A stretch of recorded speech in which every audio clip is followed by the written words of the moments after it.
Talk shoes. Recorded live.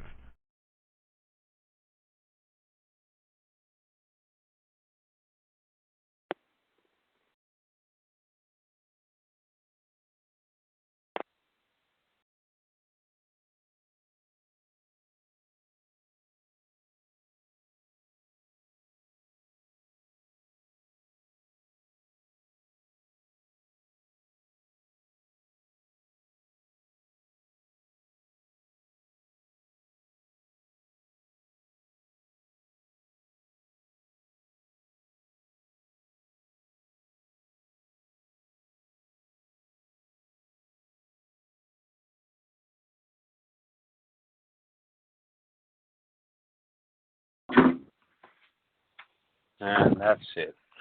Black Power, family. Welcome to Feet on the Ground Radio. My name is Mikra Ibokwe. We're going to be mixing things up today on this Think Tank Thursday. We're starting a little late. Our host, Brother Bourne, has suffered a back injury, so hopefully he'll, he's taking the night off tonight so he can rest up. Our blessings go out to you, brother. Hopefully that the injury doesn't, hold you from getting back to your post and position on Feet on the Ground. But we expect him to be up and running by Saturday Slaughterhouse Saturday. Now let's see what we got going on here. I'm running late as well, coming back from the plantation. And if y'all listen frequently to the show, y'all know it's Think Tank Thursday. And the theme of Think Tank Thursday is exactly as the title states, where we put topics out. We put, whether it be in nature, being political, whether it be social, even sometimes economic. But we put in the context that provides analytical reasoning to solving a problem by first recognizing the problem, meditating, thinking on that problem, and then doing what most don't do, come up with logical solutions.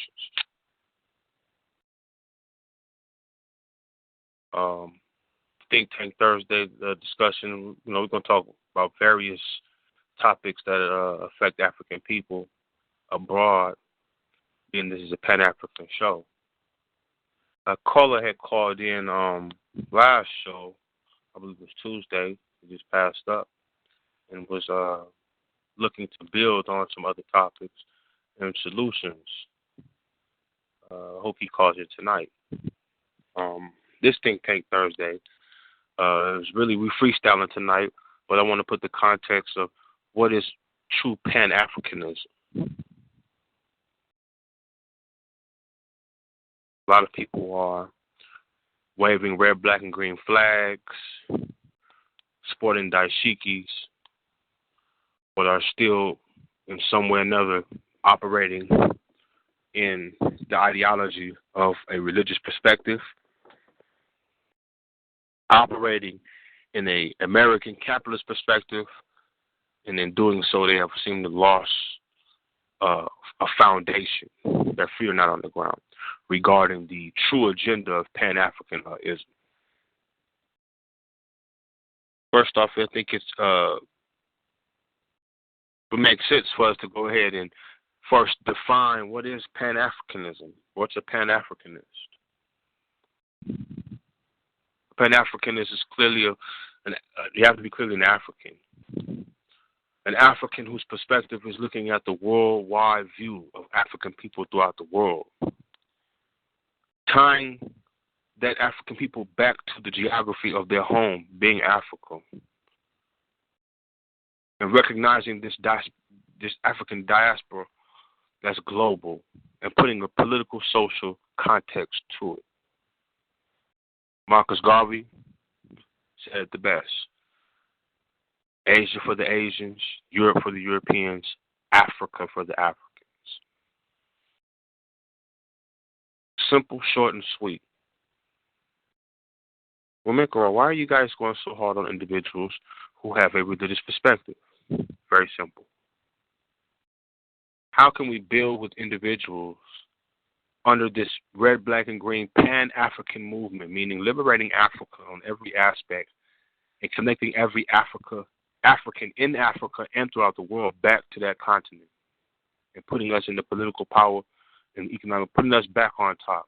How can, if Africa is the Pan-African's holy land, because I consider myself to be one, Africa is my holy land, how can I build with a Muslim who sees Mecca as the holy land? How can I build with a Christian who sees Jerusalem as the holy land? How can I build with a Buddhist when Buddha is descendant, but it's an Asian geography, whether it be in India, whether it be in Southeast Asia, whether it be in Thailand, but it's out of Africa. Before I even get to the ideology of whatever Islam is, whatever Christianity is, whatever Buddhism is, etc., I know that whatever good or bad is in it, we're going to conflict over one thing. While I'm going 110% towards Africa, the Holy Land, you are going to hold back. You are going to have a different interest that's going to conflict with mine. So it's best that we part our ways now. And we shouldn't have to leave on no power, no aggression or anything like that, because we both recognize what the problem is. Well, what's the problem, Inkara? Very simple. Inkara is African first, second, third. Black power, y'all. Any co-hosts on the line? Today is Think Tank Thursday. It is 7:20 in Southern California. It's probably 10:20 on the East Coast. Think Tank Thursday. What is Pan-Africanism? All comments are open. Statements, anything that you have to say, if you're African, we will hear it. If you're an enemy, well, we're going to acknowledge you too. So shouts out to the family that's out there, and shouts out to the enemies that are listening. Now, back to examining this subject for tonight, dealing with Pan-Africanism. Now that we've defined the political definition of what a Pan-African is, and we've defined what separates other groups and factions from why they can't merge, it's very simple. There's no need for Black Hebrew Israelites to have a red, black, and green flag with the Star of David on it. Why, Mikra? Simply because you're representing the two different geographies on one map. You're overlapping the Asiatic occult, like Judaism, or you niggas are disgruntled Baptist Christians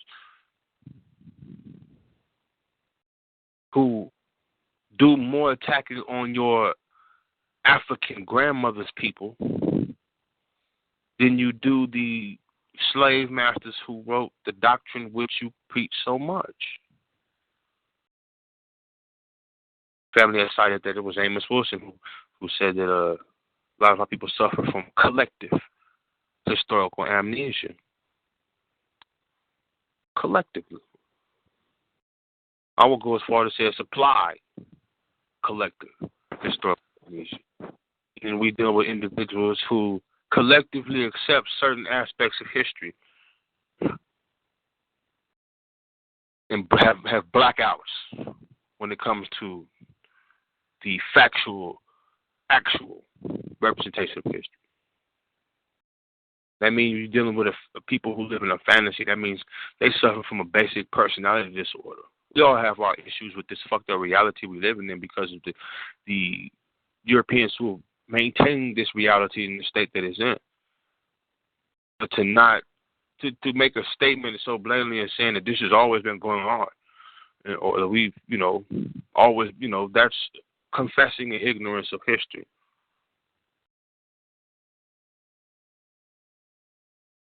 No Pan-Africanist will call other Africans black devils.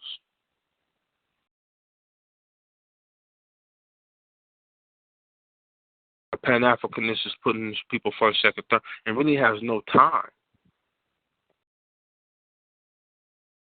No time at all to really put a lot of energy towards wasteful ideologies that have already been used.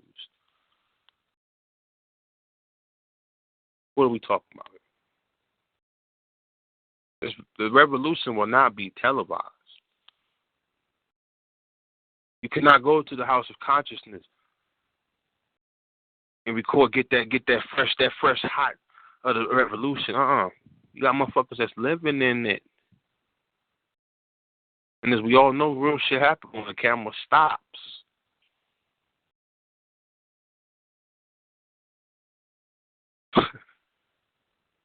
So what's really going on, man? Black capitalists. I would call them black capitalists. Posing as moral leaders to a lost people. Falling ever so slowly into the range of sellouts. And we got a lot of them. We got so many ways they've infiltrated us. This shit's really a science, y'all. We should be able to spot these motherfuckers soon as they, you know what I mean? What they choose to protect, what they choose to defend, what they always constantly are saying and doing in reflection to the ideology that they confess. That's it. That's it. African proverbs say, he who thinks he is leading and sees no one behind him is only taking a long walk, y'all. And when all falls, you know, when you can't beat them, you join them. To some extent, you can apply that right now to the topic of subject regarding Pan-Africanism. Economics has always been the tool used to keep us down, but even with the economic power that they've used, they can't really break this movement because they would have already. So what they're trying to do is they're trying to join us. And by joining us, pushing a pro-capitalist movement first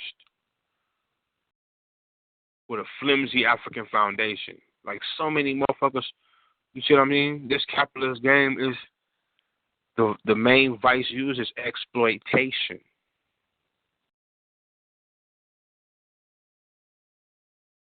You exploit water to individuals. You exploit food, women.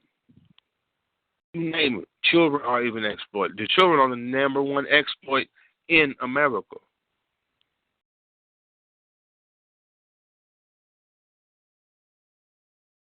So what are we talking about? Talking about what is a Pan-African.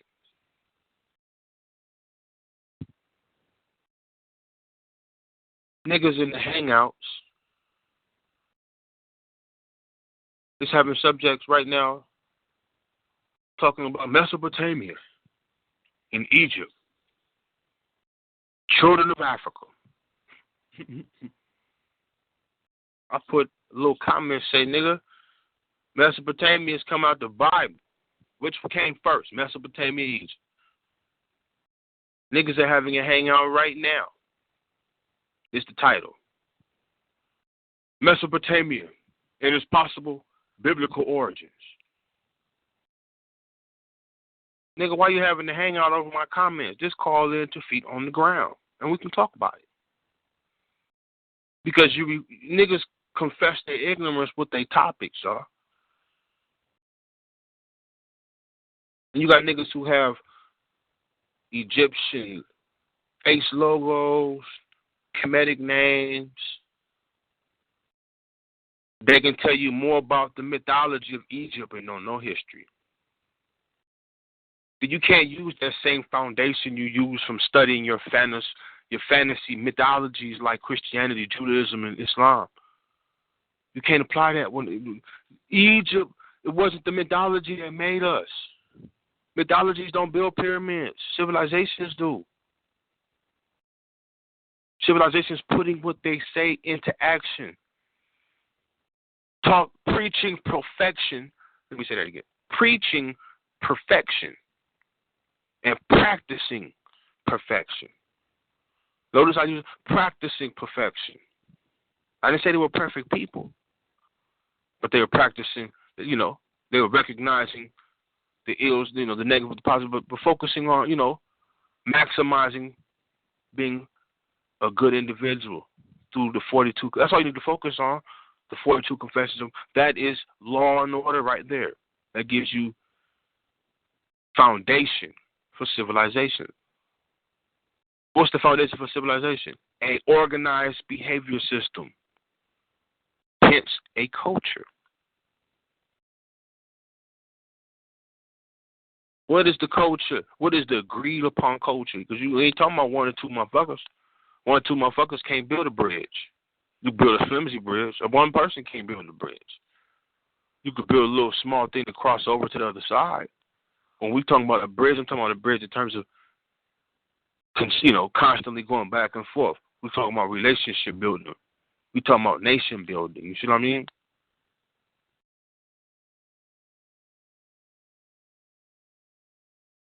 So how can we build with individuals who don't see Africa as the Holy Land?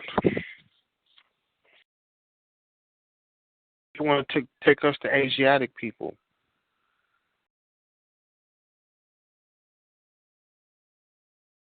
Malcolm X had a great speech. Malcolm X was a Nation of Islam member, but he was a Garveyite first. His father was a Garveyite. When Malcolm X left the nation, he said, "Go, I dare any individual to study any book from Elijah Muhammad and tell me where he's pro-African." That's Malcolm X, y'all. See, the philosophy of Marcus Garvey is the foundation for African supremacy. So it's like the same influence. I don't want to use that comparison, but for the discussion, I will. The same brainwashing that the Catholic Church uses on young children when they can brag and say, if we have your children from 6 months or a year from the age that they're talking to the age that they're 7, we have them for life. What do they mean? Meaning they've put the foundation of what reality is based off their mythology and will be able to predict their behavior for life. Why? They were able to control what they consider to be good and bad. That's the best way to predict behavior. We don't live in the age of civilizations no more. We live in the ages of societies. Why the emphasis on that? To have a civilization, you have to first be civil. There's nothing civil about the societies in which we live in. Knowing this,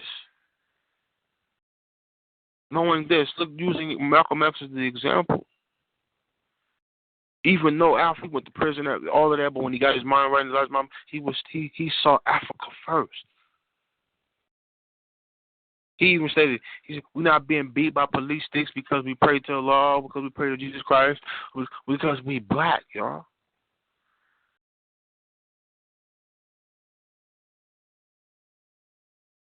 You should never, another African problem, you dine with your friends, but you save your love for your family. So we in the European world society, so I'm not going to, we have to interact with them to take care of our business, to survive. So we might have to go out and dine with them and so forth, but you don't consider that, you saved your love for your family. If he says, it's a 30 minute, you're going to have an hour dinner or hour little meeting with this motherfucker, keep it an hour. Go back and save, your family. We talking about grassroots. So that's what we got to start from. A grassroots perspective with the children to build strong Garveyites. We're going to be the best Pan-Africanists.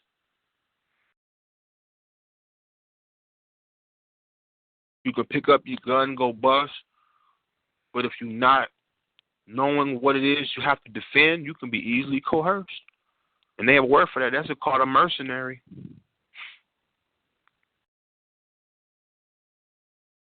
We got black mercenaries running all through Epic. A black cop's a black mercenary.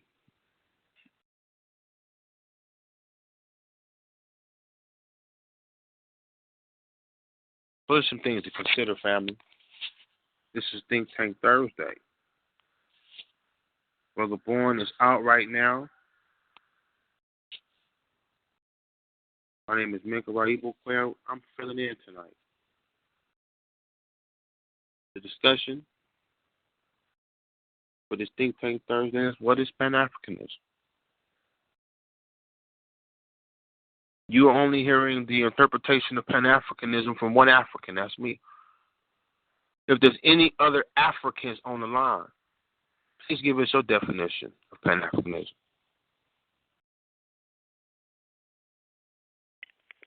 Black Power, BB Fahodier. Black Power to you, Susan. Black Power, come here.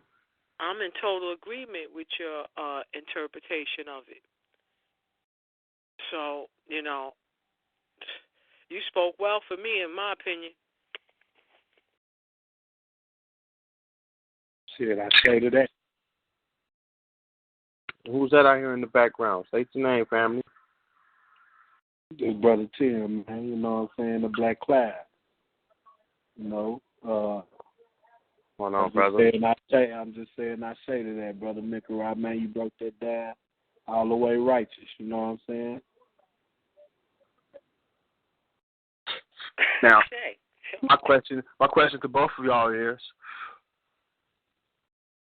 what are some of the behaviors that you should be able to see in a person who's a Pan-Africanist? What would you expect to see coming from a Pan-Africanist? That's a good question. Go ahead, Brother Tim.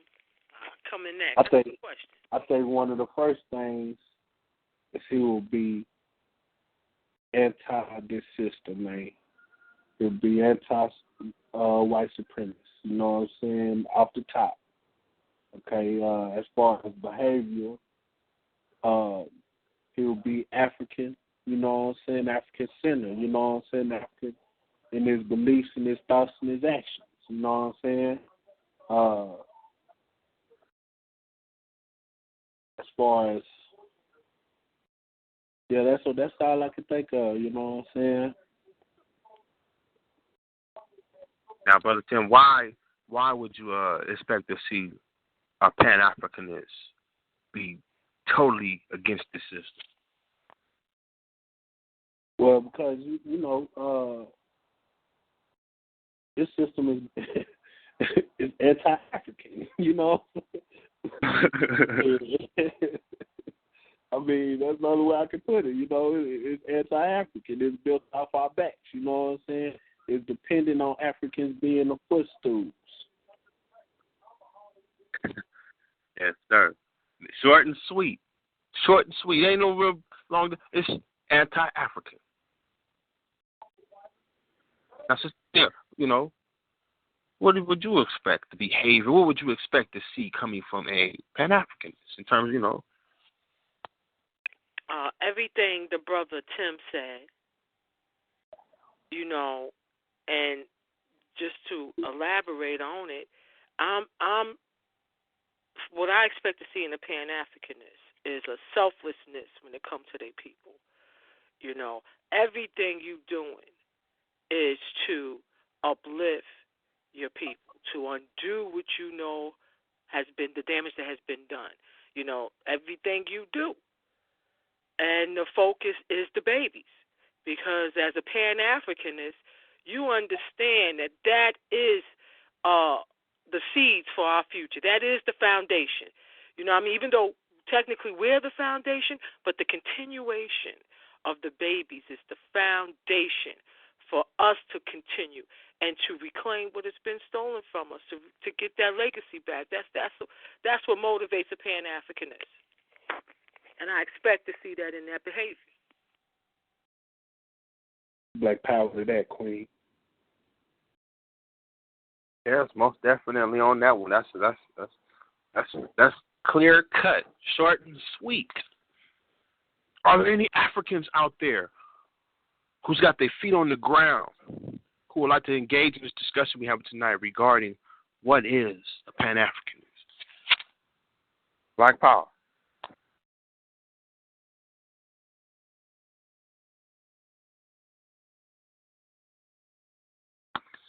Well, until other Africans call in, we're going to keep it rolling, y'all.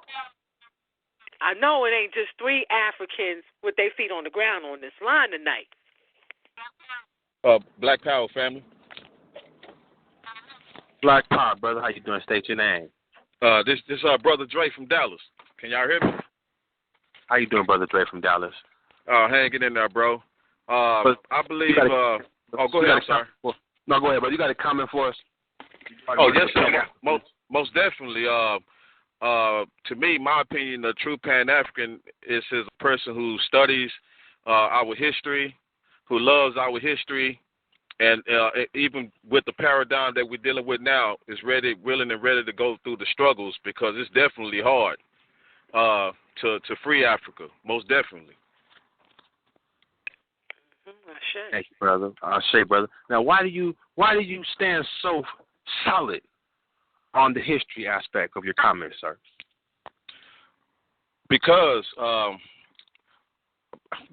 what I've learned, it freed me from the different tricks that I've encountered and had to overcome.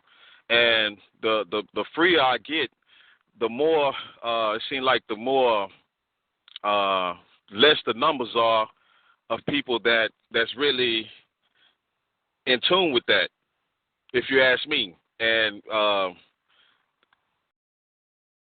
dealing with people these days, my people, most definitely, especially religion, that's gonna go into what you were saying with the religion also.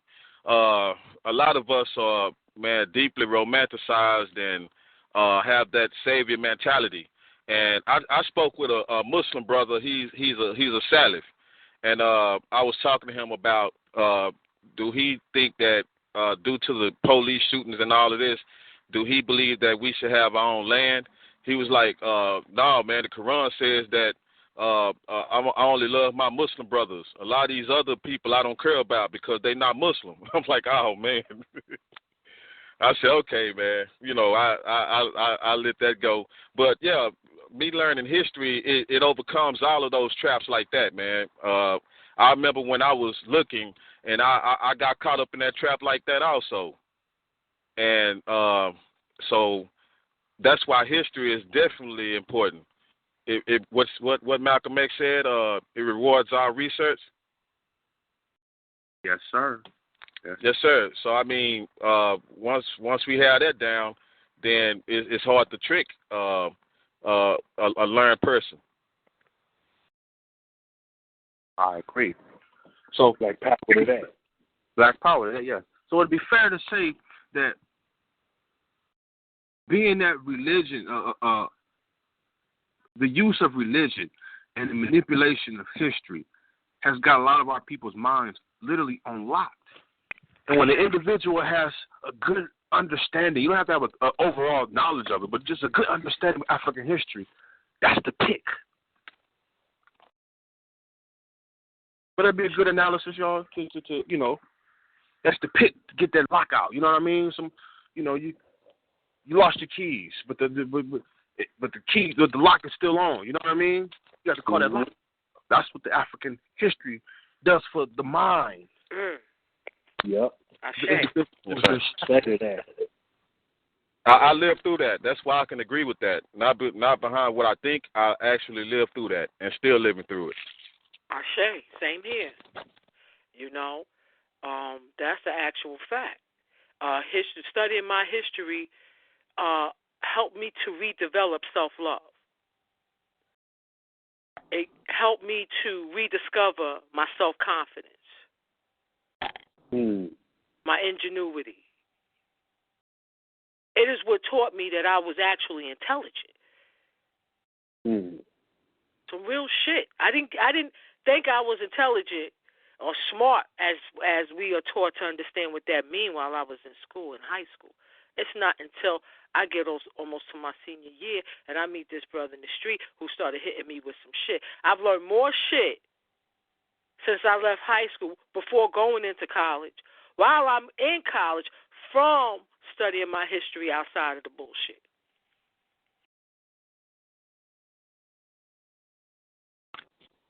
Black power. Any other family members tonight? I know it's more than one. Black power, brother. How you doing? Doing great. Yourself? I'm doing fine, brother. State your name, please. My name is Anthony. How you doing, brother Anthony? How you doing, brother Anthony? Good. I'm doing good. I'm just fixing to leave work right now, so I just want to throw something in. You said, what is Pan-Africanist, right? Yes, sir. So, in my studies, I believe Pan-Africanism is somebody who have studied his own history and his people, and have realized the condition in which they are in, but most of them are not aware of it. So he have to develop a way in which to help his people out, because he loves his people so much that he hates to see them in the condition in which another person put them into. They don't know it. Some of them did not know it. So to be a Pan-Africanist is somebody who has devoted his whole life or time to study the condition of his people and wanting them to do better, want to see the well-being of his own kind. But you can't do that without studying the history of your own. Black power. Yes, sir. Mm-hmm. Yes, sir. Now, general question for all the callers on the line. What are some of the methods used to crack a Pan-Africanist, or to break a Pan-Africanist, or to keep a Pan-Africanist there? What could be some of the vices used? I'm speaking very generally. Money.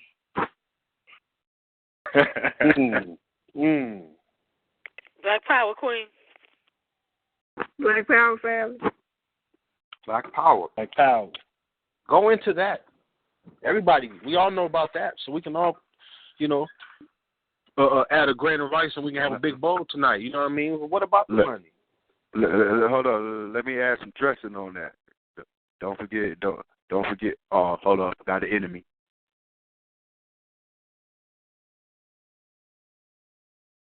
Say it again, brother. Oh, prestige. You feel me? Prestige as well with the money. That's my loved one in the background. Who is that, man? Is that the bastard? Oh, that's Brother Little. You feel me? I'm at the plantation, man. Okay, right Black on. Power, Brother Little. Say what you said again, brother, so the family can catch it again. I was going on Queen McKee. She was talking about money. I'm throwing prestige in there as well. Prestige and money. Ready. Yes, indeed. Now, how does money, or how can money, deter a Pan-Africanist from a Pan-African agenda? Anybody. Okay, that's deep what you just said, because a Pan-Africanist should not be able to be bought for money. So sell out his people, because then you're not a Pan-Africanist. I say. You front. Black power. You wasn't one to begin with.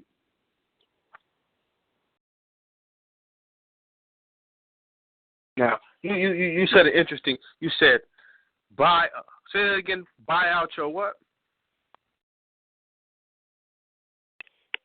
They shouldn't be able to buy out your Africanism. Have caused you to sell out your people.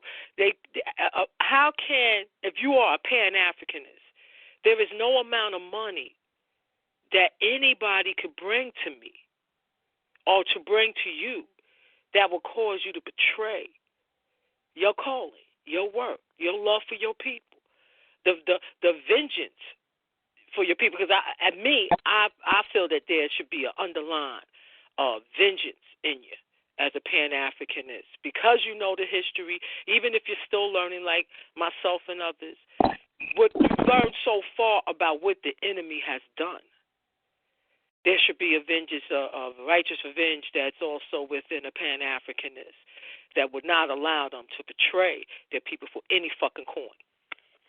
Mm-hmm. Black power. Black power to that, man. Comments, anybody? That's about where I was going with it. Also, accepting certain donations and help from outsiders that are non-African. You know, I know a lot of organizations, you know, they feel like, oh, well, it's okay to take the money, even though I ain't going to fuck with them. I ain't going to, fuck them. I'm just going to take their money. I feel like you shouldn't accept no money from no outsider at all. You know what I'm saying? Under no circumstances. Yep. I say, Queen, and Queen, just so you know, you was dead on with the money, and I was just throwing a flip on it to show that those that have pretended that have said they're Pan-Africanists, that they Black Power, and that have betrayed our people, have betrayed our ascension, at the end of the day, really ain't that. Because you know what I'm saying, Queen? Like yourself, you to that to the core, so can't nobody come to you like that. But for those that are fronting, yeah, they can be bought. They like Brother Little said, that money, that prestige, you know, and then you got to kick in also the conditioning that we have underwent that also breeds that self-hatred for your people, that will cause jealousy and envy to also cause you to take that dollar and portray, to take a line from Brother Minkara, that charismatic African, you know what I'm saying, to take him down, like in the case of Marcus, the Honorable Marcus Garvey, and the agent P-138, who was his damn friend. I'll show you. Totally agree. We got your number. P1 what? P-138. That's him.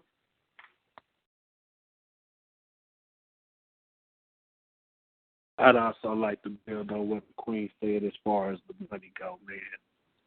You know, our people, man, a lot of times they get the money before they even get the African state, the African mind state, the Pan-African mind state.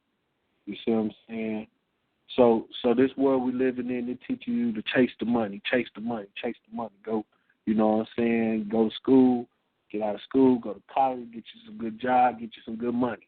You know what I'm saying? It teaches us to go after that money, you know, that rat race, right? A lot of us, not us, but a lot of black people in general, you know what I'm saying? They end up coming across that money before they even get to the point of learning or you know what I'm saying, the point of you know, being Pan-African. But the way that they getting that money is through the white people system, so they're not going to go against that. So when they see Pan-African, they looking down at it. You know what I'm saying? Mm-hmm. Any other comments regarding how money, as the white man teaches us, the root of all evil? How can the root of all evil persuade Pan-Africanists to look away from Africa?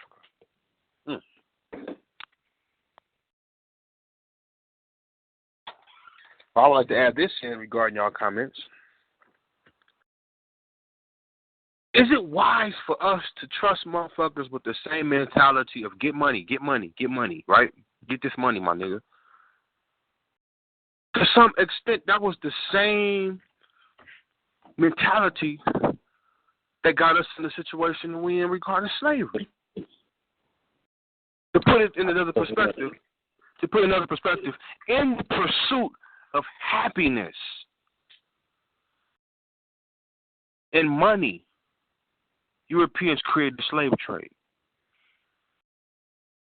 So how can a motherfucker who's the victim of that pursuit of that get money tactics, nigga, slaves, whatever, nigga, I do it, nigga, I don't give a fuck what it is, right? It's all about that money, right? How can we beat, or why don't we even try to beat it the same way they brought us in the situation we in the first place? You understand what I'm trying to say? Ashe. Mm-hmm.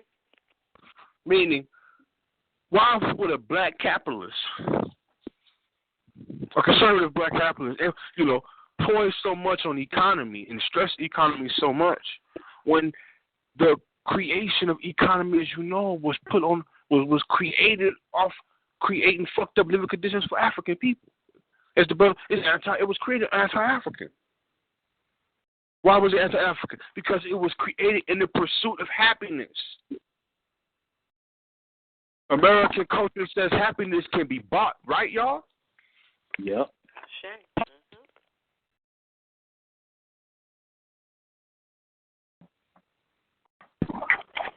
Black Power. Black Power. Yes. Any comments? Go ahead, brother. Yeah. One thing also, some of our fellow brothers have been kept complacent.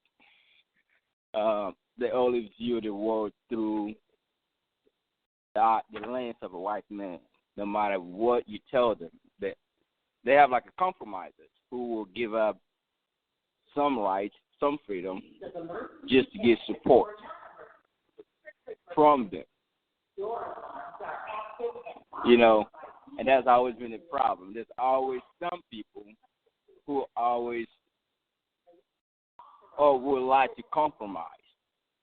They'll be like, it wouldn't be a problem to accept a little help from them.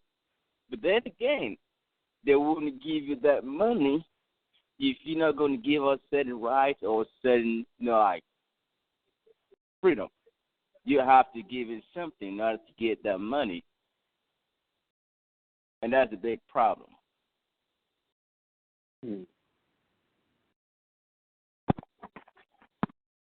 Real talk. Yes, sir. Yes, sir. Brother Anthony, go ahead and give me your background, family. Tell them where you're from and how you found this show. I'm originally from Ghana, West Africa, and I was introduced to the show by Tim Wycliffe. We've been hanging around for a while, reading and doing a lot of research together. So, and then he introduced me one day to the show, said that he has some brothers who are really, really into Pan-Africanism. So that's how I get into the show. Black Power, the brother Tim. Black Power. Brother Anthony, we happy to have you, as well as I have all the family members tonight on this Think Tank Thursday. Once again, Brother Born is out tonight. We're mixing things up, substituting. He's fell over back injury, so blessings go out to him that he get better so he get back to his post and get back to running things as accordingly. The discussion for tonight is, what is a Pan-Africanist? We have an open discussion. This is Think Tank Thursday. And at this point in the discussion, what we're talking about is how money can deter a Pan-Africanist from accomplishing a Pan-Africanist agenda. Why?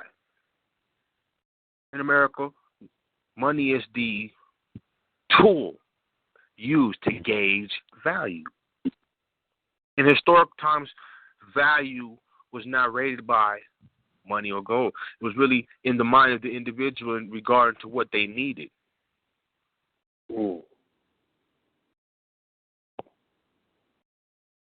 Old people, Papa, Grandma, they'll tell you, my father told me this many times, if you can't name your price and walk away from it, don't fuck with it. Short and sweet. I say to that. If you into something and the motherfucker's bringing it your way, and you know you got talent, and you know them motherfuckers want it, if you can't say, motherfucker, I want $6 million for my shit, man, that's it. Well, if you can't, motherfucker may not want $6 million. Motherfucker may say, man, I want a house, motherfucker buy a lake. I want 40 acres of land. The value of the individual. See, when you can control the value of the individual, you can predict their behavior, right? Mm-hmm. All you gotta do is pay punishment, reward, right? Think about what we're talking about tonight, family. This is a Think Tank Thursday. Money. We all got values. Everybody on this line has values. Some more explicit than others, some smaller than others. But in 2015, the things we value the most were free at one time, or if they weren't free, all they required was time. So Europeans, I'll give you an example. The pyramids. The pyramids in Egypt, the pyramids in Nubia, all the way to Ethiopia, and every structure there, right? The value of it. Europeans will say, this took millions of dollars to make. Yep. That's the value they put on that monument. And because they have a money value system, they can never build a pyramid. Why? Because money and time are against each other. Y'all understand that? Yep. Money and time are against each other. Can I prove it? Europeans say time is money. How is that? He's telling you what the value is. Time is money. Literally. Brother Mikarai, I was thinking about that, how they putting price tags on things that, like you say, used to be free. But, I was thinking of it more simpler, like fucking drinking water, land, to be able to go fishing. You got to pay to go fishing. You got to have a license to hunt. They don't belong. Who the fuck does the water belong to? How do you take ownership of water? That's shame. That's what we're talking about tonight. The necessities have been divided and validated in terms of money. So really what it is, let's put it in street terms so street niggas can hear this and feel this. It's a hostage situation type shit. And it's an honest armed robbery. In order for them to be able to, let's go back in time in history. Let us examine the Wild West, the myth of the Wild West. Because it's a myth. The myth that they told us that white boys was on, they would just commit genocide, but the way they show us, let's go with the lie, right? They show us that even the little grimy capitalist, racist, Western white boy on a horse, he would do his trade in gold, right? And he would hand him, and he would bite that motherfucker and see if it's real, and say, okay, that was a form of currency, right? Everybody like gold, right? Because gold is the element of rock, but look at the value placed on it. Now let's take it a step further. If everybody at one point was trading in gold, some gangster with a big army came around and punked everybody who had gold and said, hey, man, if you sell motherfuckers horses for gold, man, you got to answer to me, man.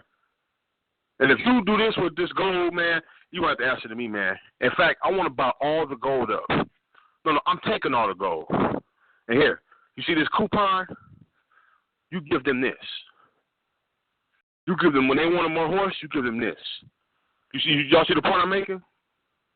Mm-hmm. You can find gold anywhere. Meaning the wealth of your gold was really on your opportunities to find it. It wasn't a motherfucker holding you back. It wasn't the system holding you back from finding it. It was just whether you were. It was time and location, right? Where you at, nigga? And if ain't no gold in your area, we don't expect you to be having gold. So they may trade in silver. But you see what I'm saying? And then a motherfucker coming around and bully everybody on the block. Yeah, we hear that you what do you do your trading in? You know, oh, we accept gold. Not today, y'all won't. In fact, give us all your gold. Y'all, you gonna work for me. I'm gonna give you a little tad bit of this gold, and you gonna have everybody else do their business under this stamp with my face on it. See how I'm making it plain, y'all. Y'all see what I'm saying now? That's what the fuck is going on. That's real. And you also speak when I'm hearing what you're saying to me. You also are conveying to me what they call economics. I'm hearing and I'm seeing privatization. They one and the same. They one and the same. You know what I'm saying? I.e. imperialism. You know what I mean? Colonialism.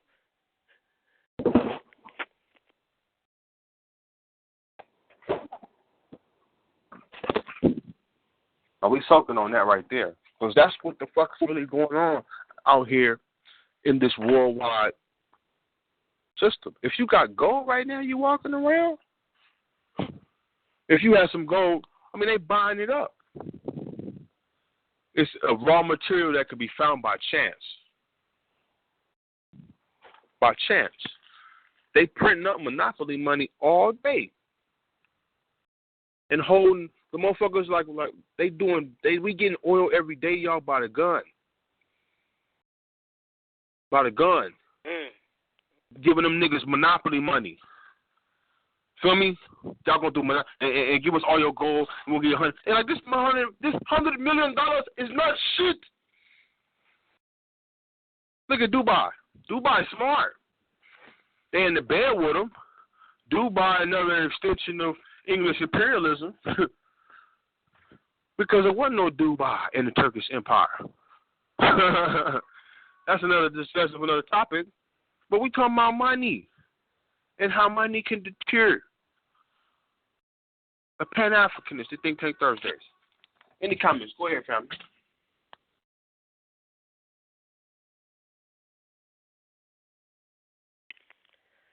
Brother, I think you did a beautiful job of showing the master con that has went on. You know, got us and even their own under the illusion that paper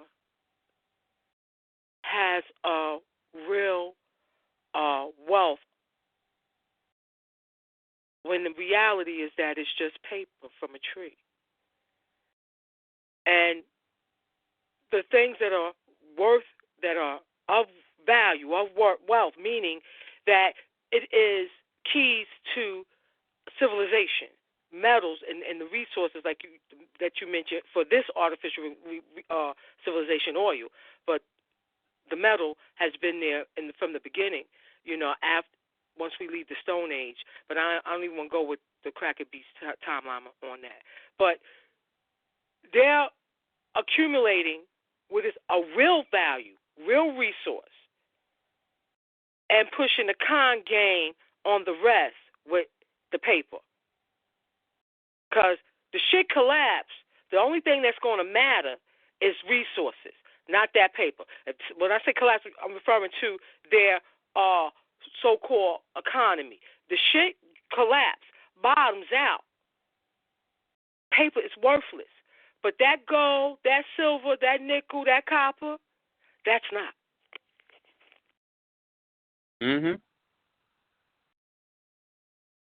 What's the proof? Can we prove that? Yes, we can. Tomorrow morning, the recycling center is going to open up nationwide. Recycling centers they're giving you paper for that shit, though. Because it's a resource. What's a resource? It can be used, broke down and used again, right? Sister Camille mentioned aluminum, copper, diamonds, petroleum. Why are these resources? What is a resource? Something you can rely on. Something that provides energy, something that provides a necessity that's key to one's survival. One worth reserving, and one worth refining. We use something simple as an aluminum can. Aluminum is a resource. Why? Because even though you've got done using that can and it's done, the material used after it's processed can be melted down and used again. Steel can be melted down and reformed. Gold can be melted down and reformed. Diamonds uses is not just on motherfuckers' necks. The first use was what? It's the hardest motherfucking material on the planet. Now, the key is, as Amos Wilson said, the wealth of a nation lies in the mind of the individuals. Millions of dollars are generated off ideas that once were in a motherfucker's mind. Right now, the economy, or a economy, any economy, is waiting on the idea from an individual's mind. You see the point? If the mind is connected to something that's foreign, it's going to serve the foreign.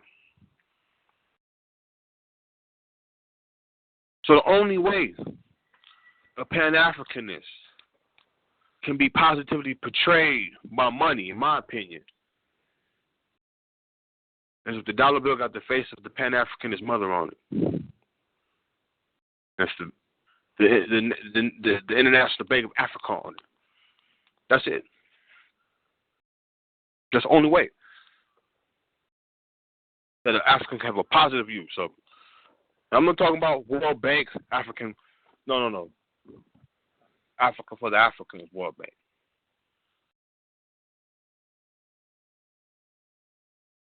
With your mama on the bill. Other than that,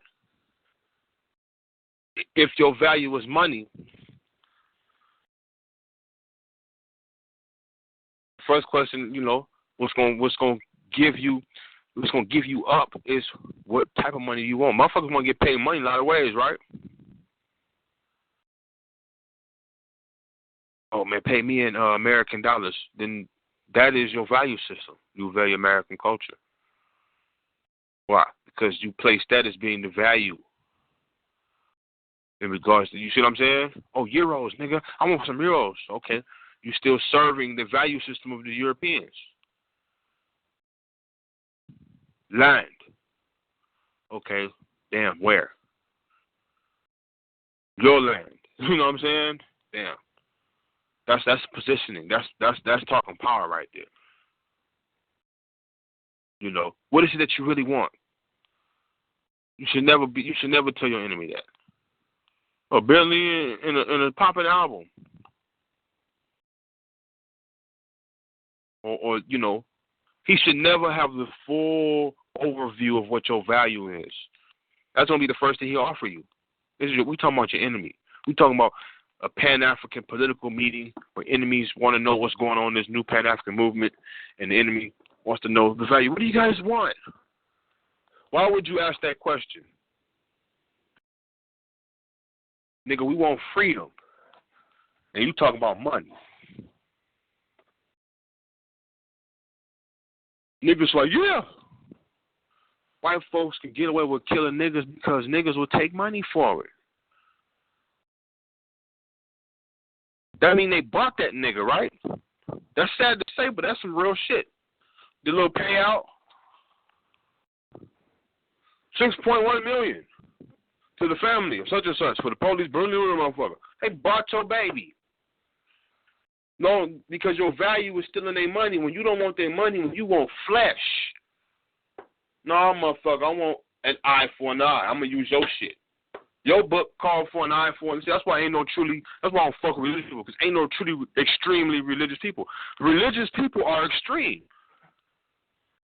Religious people should be more against the society, and you should see more uprisings from religious motherfuckers, literally, than you will see from red, black, and green. Woo! You don't see that. They in the same bed. The church been, you see what I'm saying? the church is operated under the value system of any government that they in.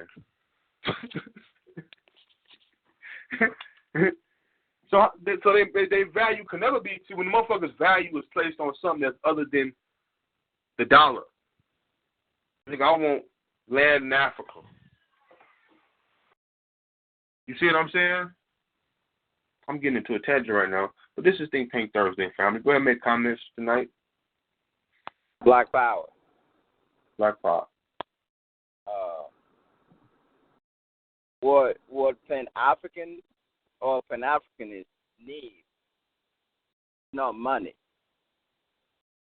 A true Pan-Africanist needs a strong ideology, uncompromising ideology, and love for what he stands for and for his people. Let's take a look at Thomas Sankara in Burkina Faso. When he came into power, he doesn't look for money elsewhere, because once you unite your people, you don't need money to unite your people. What you need is an ideology.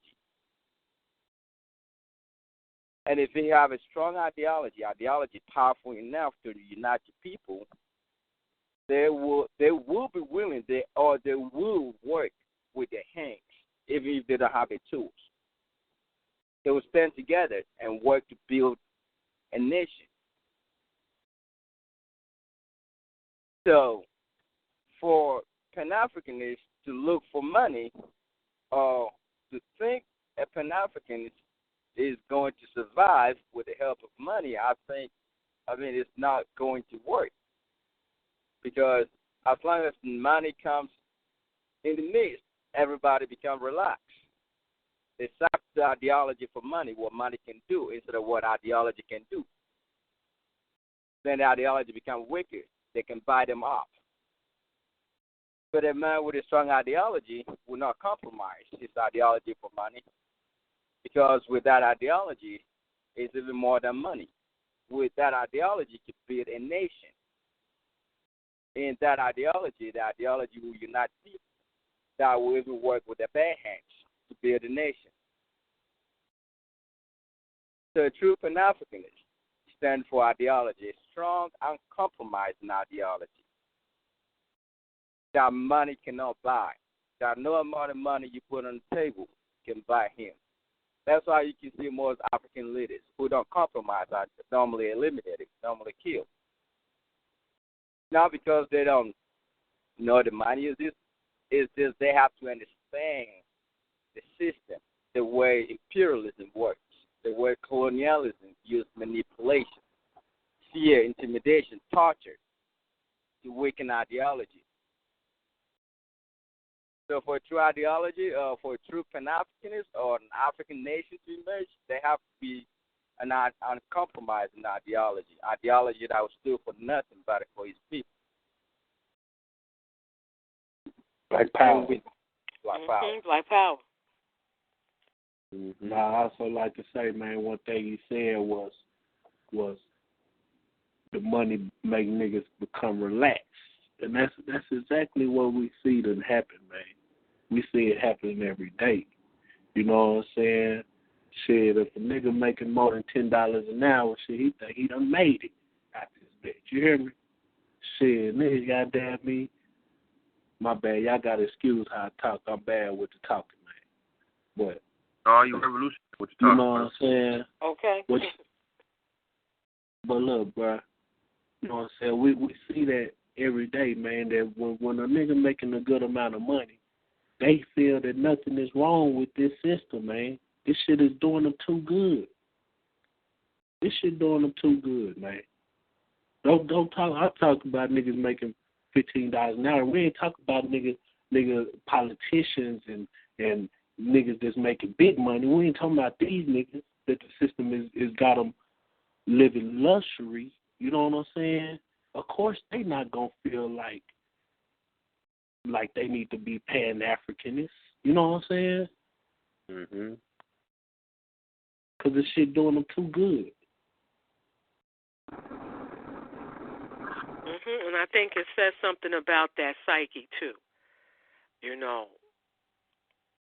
for those that put their own personal position. That's what a trader does. He puts his own personal position above that of the whole.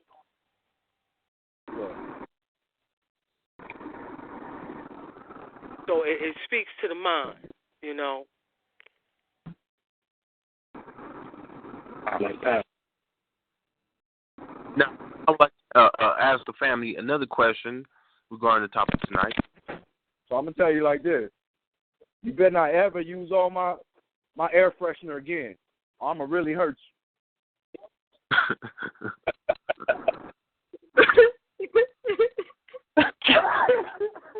Calm down, brother Little. We ain't playing for that. You ain't playing. Now, what has money? What the question is? What has money done to some of the black leaders, so-called black leaders, throughout the history of America? I ask this question so we can all target in on the characteristics. You see what I'm saying? Okay, so-called black leader Farrakhan. Let's see who else.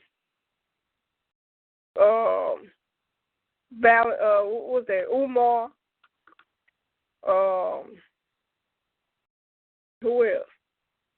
There's a long list of them. I just can't think of them now.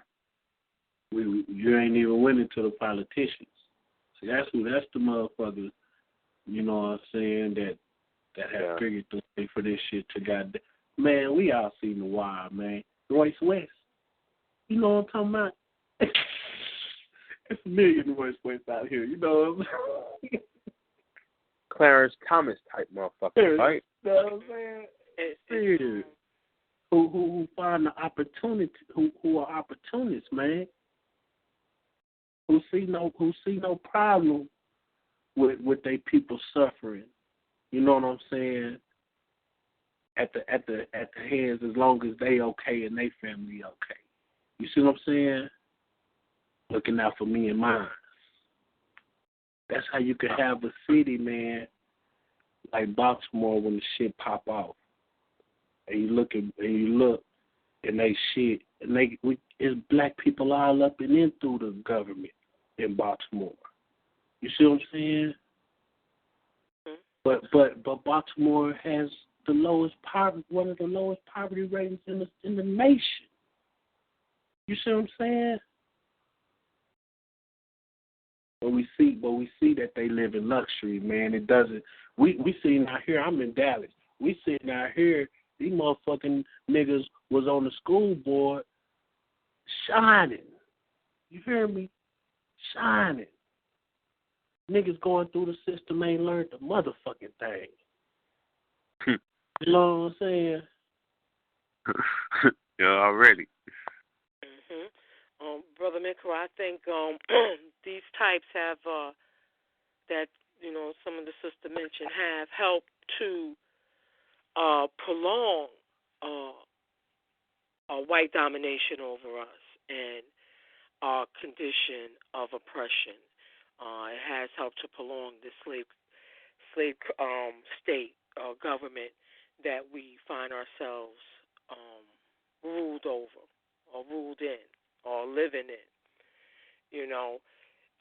They have, and one of the ways that they have helped keep white racism or supremacy in existence or alive and supporting its existence is through the illusion of integration, as an example.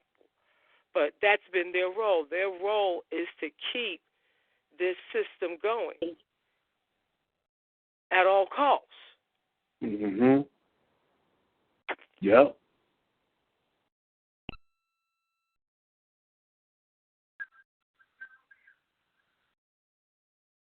Now, what it seems that time seems to be the enemy regarding how, because we see a lot of black leaders well, we did. We're still seeing a few that's left. But the ones who are now, one thing, the assessment I made was that most black charismatic leaders with the ideology that Brother Edmund was talking about, that charismatic ideology that can't be bought, they don't live long. They get martyred, right? And real quick. The first time and questionability of sellouts. We got a lot of African liberators. You have revolutionary brothers and sisters. We're talking about the individuals who are in public light and are using their image as calling for a larger family. You see what I'm saying? When they're speaking for a larger group, for example, right? These ones I'm talking about, they seem to. Them the ones that get hit off quick, but the ones who live long, in my opinion, those are the ones who took the bait. Mm-hmm. You know what I mean? When you like Tupac would say, you fucking knocking on the door and whatnot, and motherfuckers say you hungry and shit, you know what I mean? You gonna knock for a little while, and you gonna start banging on the motherfucking window, I'm hungry, and then you gonna say, fuck that shit, you gonna pick up a rock and throw through that motherfucking, you see what I'm saying? Yep, you goddamn right. And it's your stomach that's, the fear of starving, and you wanting to live, right? Gonna have you intervene on that moment and do something. You know what I mean? A good analogy, give y'all a good visual. Remember, I'm gonna get you, sucker. Mm-hmm. When he to the so-called revolutionary brother, before his white wife came out, he said that they went marching and protesting, and they was hiring that day. Yep. Is freedom about having? That means look at it's a funny to it, but really let's analyze that. That means that if motherfuckers is ready to upturn some shit, ready to motherfucking march on Washington, you go to a big ass job fair for 2 million people and get them jobs, and that'll solve our problem. But look how many motherfuckers will take the bait. Mm-hmm. But the ill thing is that it doesn't solve the problem. Sorry, Fanny. I'm sorry, Queen. I interrupt you. Nah, King, I was just saying the ill thing is that it doesn't change, though, right? It don't change the circumstances. That's what histories also show. Mm-hmm. And see, that's why I love Dr. Clark, because we citing our sources tonight.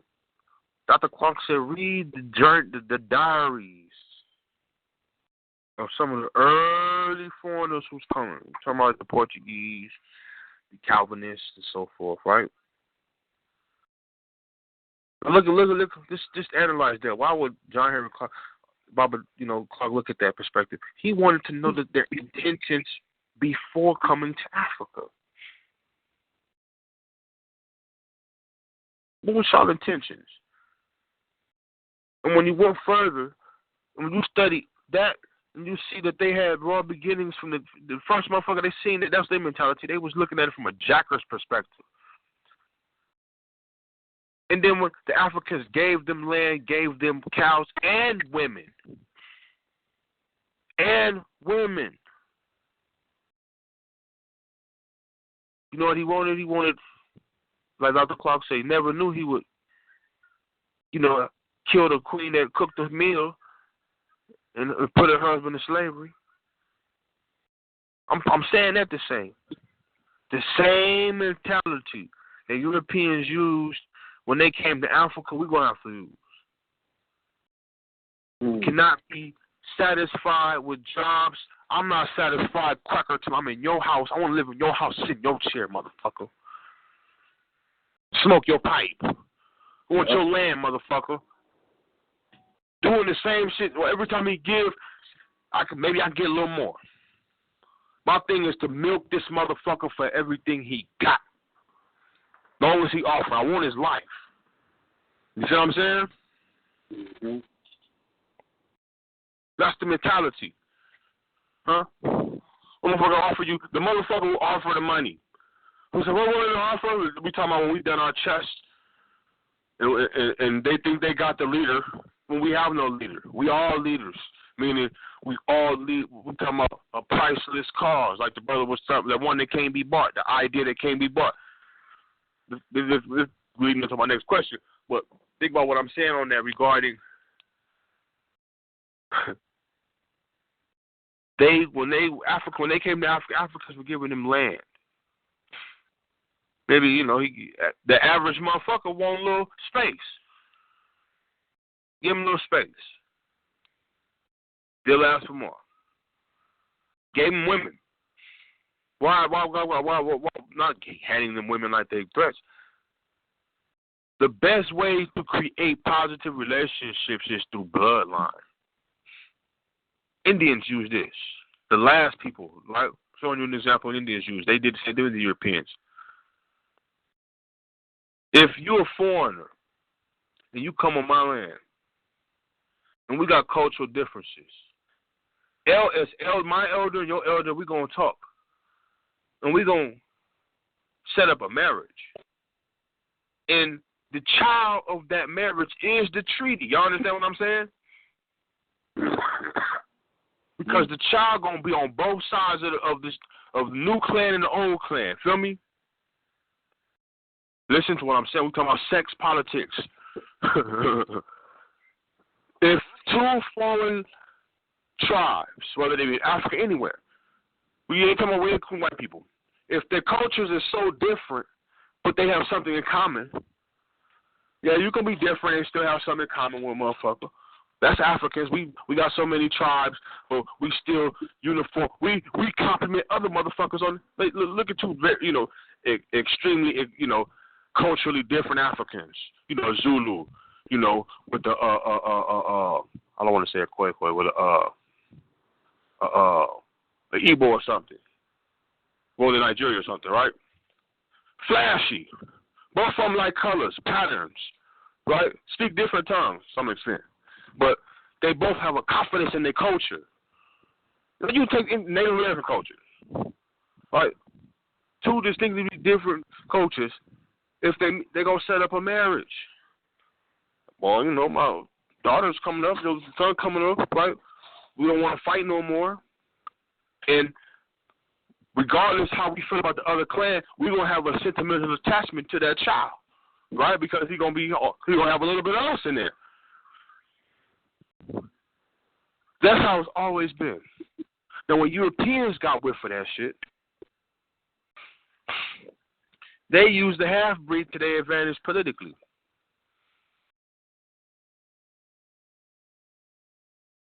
They purposely knew, they mixed the races for the intentions of using the half-breeds to serve their agenda.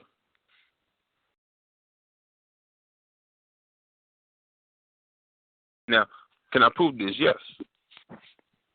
You have that natural connection when two tribes meet on equal grounds who have similar power of yoke. You know what I'm saying? They both, they both have an established connection. They both are secure and dominant enough to make that connection. Now, why then the Europeans, after committing genocide, did they still rape women that was conquered for using them? You see the point I'm making? They took that basic, positive, social tool used to bring and did the opposite. Used it to divide and conquer. Tying it into the discussion, back to, the context of the money aspect. They tied individuals, they tied white skin with money. And lost them problem. So it go back to exploitation. How can a black capitalist be so much standing on the dollar when that was the same mentality on exploiting and capitalizing on everything? They got you in chains. By the same, because the people who put you in chains, they were capitalists. They were business seekers. They were what's some crafty terms they be using on infomercials to get your ass in? Hey, my name is Tom. I used to be broke like you, and blase whoop whoop, and get off your ass, and you see what I'm saying? They were competitive. They were good businessmen, right? They were being good capitalists. They were in the business of slavery because it was a business. And slavery is a business that can only be run by exploitative capitalists. They're now called employers, brother. Yes, they call it employers. Which brings us to the next question to the family for tonight. What are some tools or methods? What are some methods we can use to raise strong Pan-African children?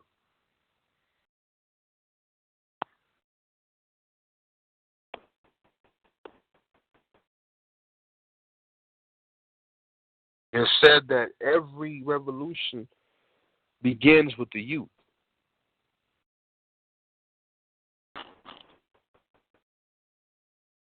Comments? I'm gonna just go to some hood shit real quick. Right? When you're raising pit bulls, and you want your pit bulls vicious, the best thing to do is keep them away from everybody. No visitors, no nothing. Cut them off from the public. And then the pit bull only gonna protect the motherfuckers he fuck with every day. Anybody outside of that, when he get bigger, it's gonna be trouble, trouble, trouble. Black power on that. Black power. Black power on that.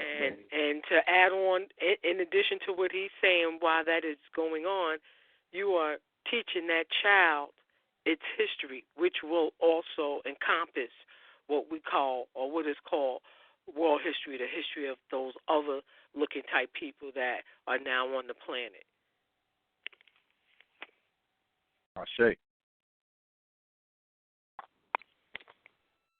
Y'all too smart for me, man. Y'all too smart for me, man. No, there's no right or wrong answer to this shit. It's really, you ask questions to see if motherfuckers, well, I do. I ask questions to see if people are generally in agreement to a lot of shit. Yeah. Even though I use that method because it's not, in 2015, it's not, quote, politically correct to talk about real shit. You're supposed to act like you don't see it. You know what I mean? Black power. Man, black power. Like, right, that's why I have those questions. You know, so there's really this ain't no test. This ain't no cracker test. There's no right or wrong answer to this shit. Yeah, the only right or wrong answer is the one you don't give. So, you know. Yeah, I was gonna say what you. This is something I'm practicing right now for my teenage son, right?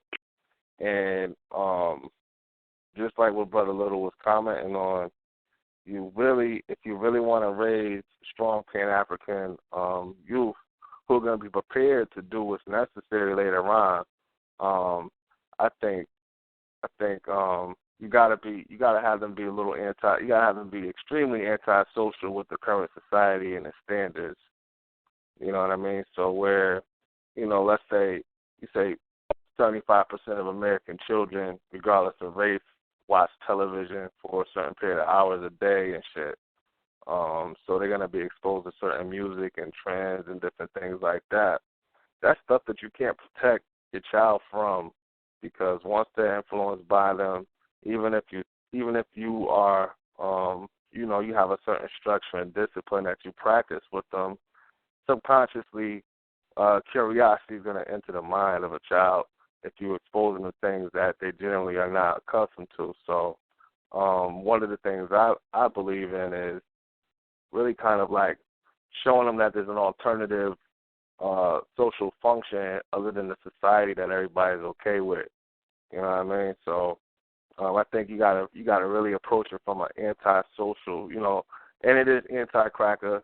It is extremely anti-cracker, and from the educational part of it, I homeschool. But then outside of the homeschool, my son's social interactions are still the same as, let's say, a child that's not interacting with white people and he's not going to be interacting with white folks at all. He's almost been withdrawn from that aspect of the society because it has no benefit to him outside of him knowing his enemy and things like that. So, I think that's gonna be a key to raising, uncompromising Pan-African children. Because you really can't just say.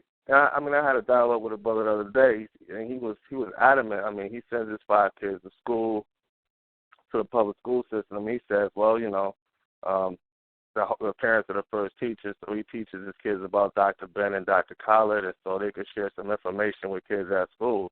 But at the end of the day, those children are not being liberated by your children. You know what I'm saying? Because you're not liberating your own children.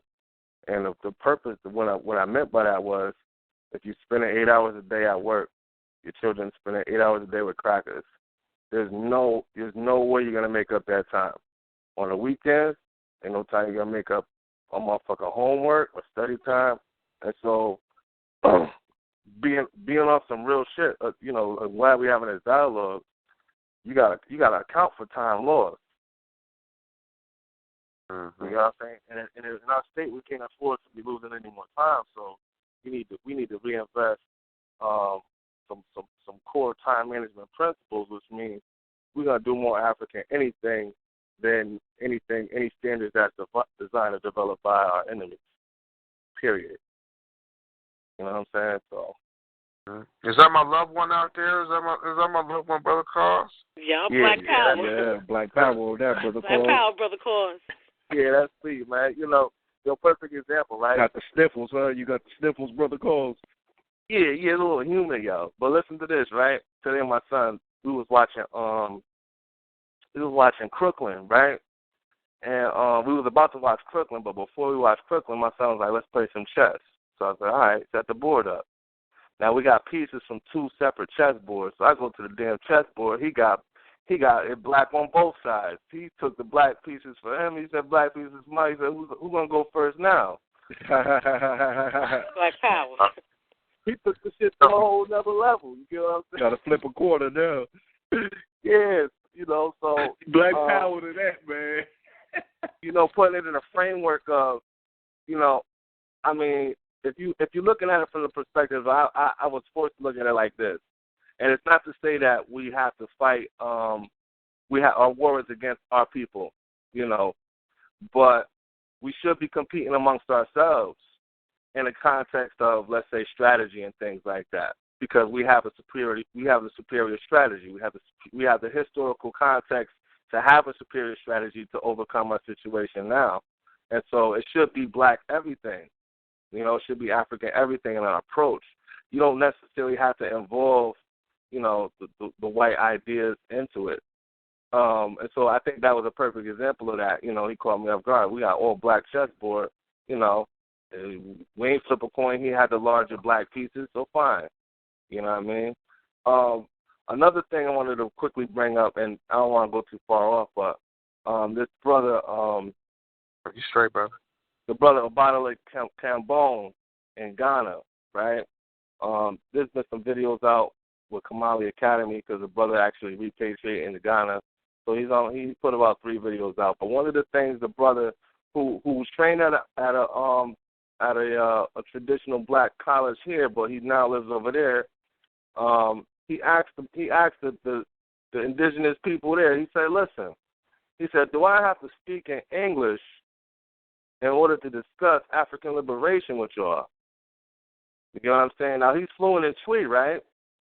But he's asking us in Twi and English. And he's saying, does any other African have to know the European language to discuss or be validated in discussing African liberation? And that's really where I think we should be going towards, is getting to the point where it ain't no different than a Puerto Rican and a Spanish market and shit. You don't understand what the fuck they talking about. And the language allows for them to have a level of security to carry out certain behaviors within the community that actually hinder others from outside affecting their decision making. So that's part 2 of what I wanted. That's hard, brother. Brother Cause, can you shoot some of his videos up in the Hangout when you have the time? Oh, yeah, no doubt. Yeah, I've been watching the thing. Very informative, too.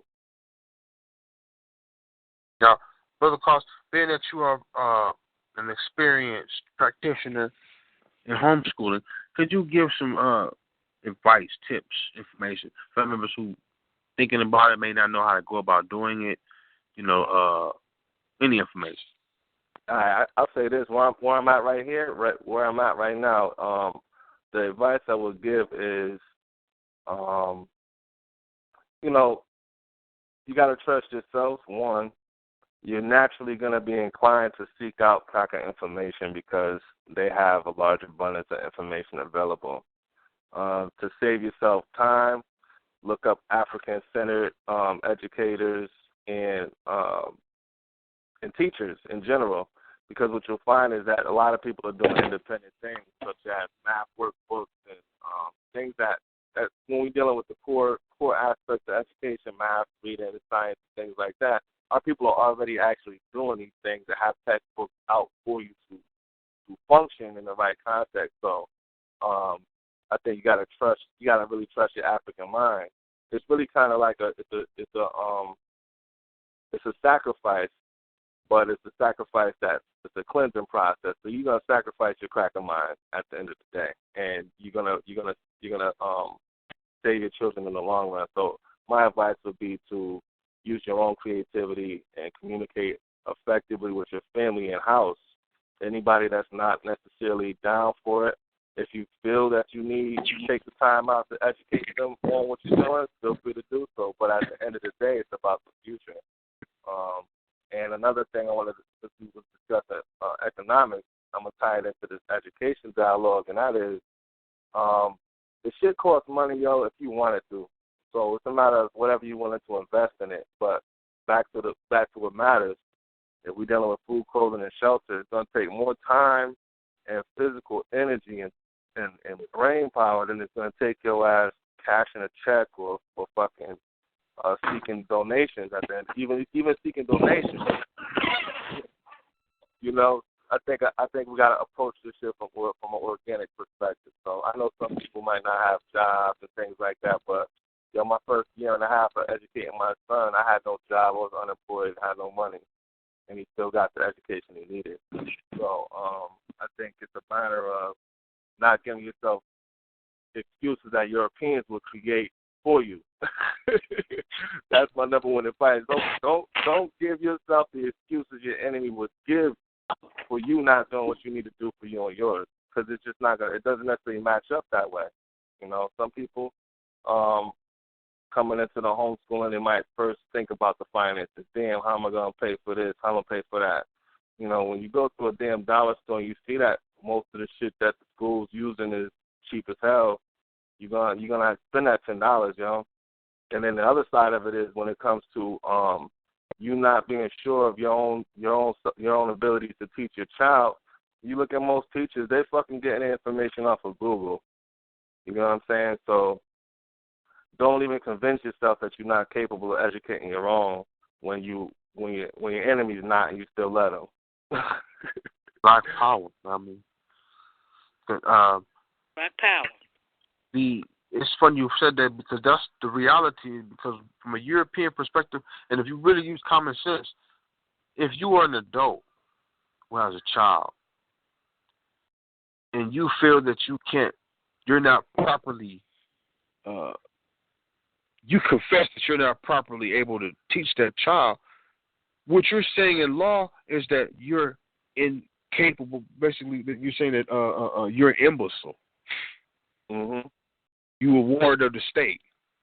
You lack sufficient comprehension to maintain. You have to have a payee, or you have to have an overseer. You have to have. You see what I'm saying? Mm-hmm. Check. Mm-hmm. You're right, and it'd be like, not even to the extent that they don't know the subject matter, but you don't even believe in the situation you're in that requires you to do this shit. You know what I mean? You at war. If you're saying your future's at stake and you got babies under 5, or shit, I got 14-year-olds, they ain't no different. As far as what's ahead for that he's going to be coming in contact with on a larger scale. Once he becomes a man, his interaction is going to be different than that of a teenager. You get what I'm saying? So I think people aren't futuristic in that sense either. Shit, damn. Fine, I don't know motherfucking calculus, right? But that doesn't mean you can't go get a damn workbook and you learn the shit with your kid. You know what I'm saying? Because the teacher's not going to sit down and do that anyway. They're not doing that. Tutors do that. You know what I mean? When you find out that a lot of children who struggle succeed when they have a tutor, it's only because it's one-on-one. It's not because the tutor's doing something that the teacher wasn't doing. It's a one-on-one interaction. And so, again, it's a matter of your child seeing that you have a greater concern for their knowledge than the next person does. Most children, most homeschool, from my experience, most African-centered homeschool children don't need to be forced to want to learn. You know what I mean? Yeah, they still have to have a level of interest in the information and so on and so forth. But you ain't got to go through the same process that a cracker got to do to get a black child to accept his fucking bullshit. Right. We ain't going to therapists and shit because your ass is bored with this information. We're not going through all that shit. We're not doing no discipline. I'm not even gonna tell you. So you're going to do what you feel the need to do right now. You're going to revisit this at another time, just like you would in real life with freedom. Freedom allows you the opportunity to decide what you want to partake in, right? And so that's the thing. I think that's a key part in teaching our children that white folks don't do. White folks tell your ass it's consequences, right? They give you consequences. So then it already limits your freedom, even if it's not really, it's not a real restriction. In your mind, there's a restriction. You eliminate that when you teach your own, because your focus is what? Achieving liberation. My son right now knows it's about liberation. His education is based on not just his liberation, but the liberation of his people. Whatever the fuck that looks like, but it's still a goal to achieve, and he has a right to achieve that goal. However, he sees himself being of use to doing so. I mean, I think we got to embed that in our kids' heads, man. It's not about you being. You don't have to be Marcus Garvey, right? But you better embody the key principles that Marcus Garvey, let's say, designed, because those things are still out there and flourishing, and then even the character of man. I think all of those things play a large role. We got to take the history aspect of our experience and make that just as relevant as the current situation. Black power. I agree totally with you, brother.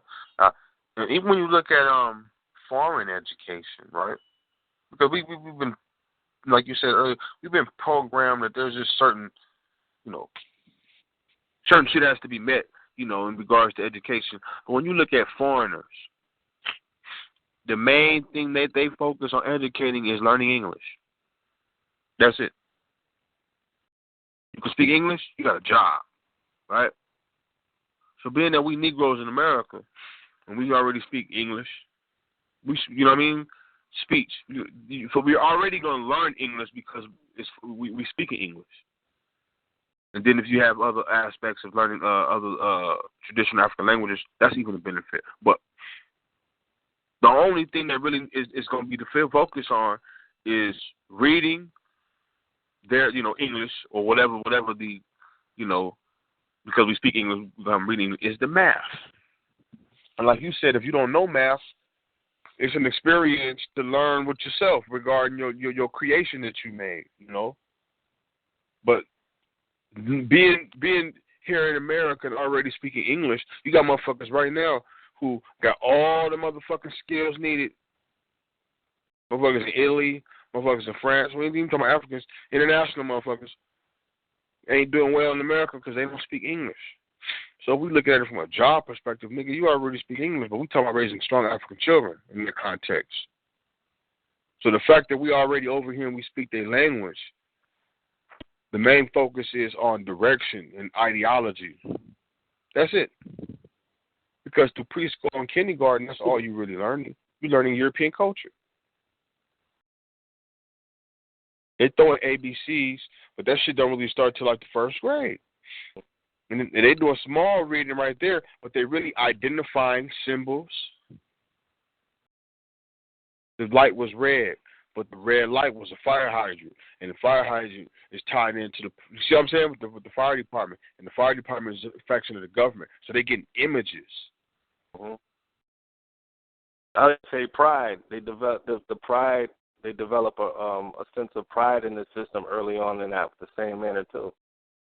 Mhm. Mhm. Now, can you go a little bit? How you start? What's the time of the day best?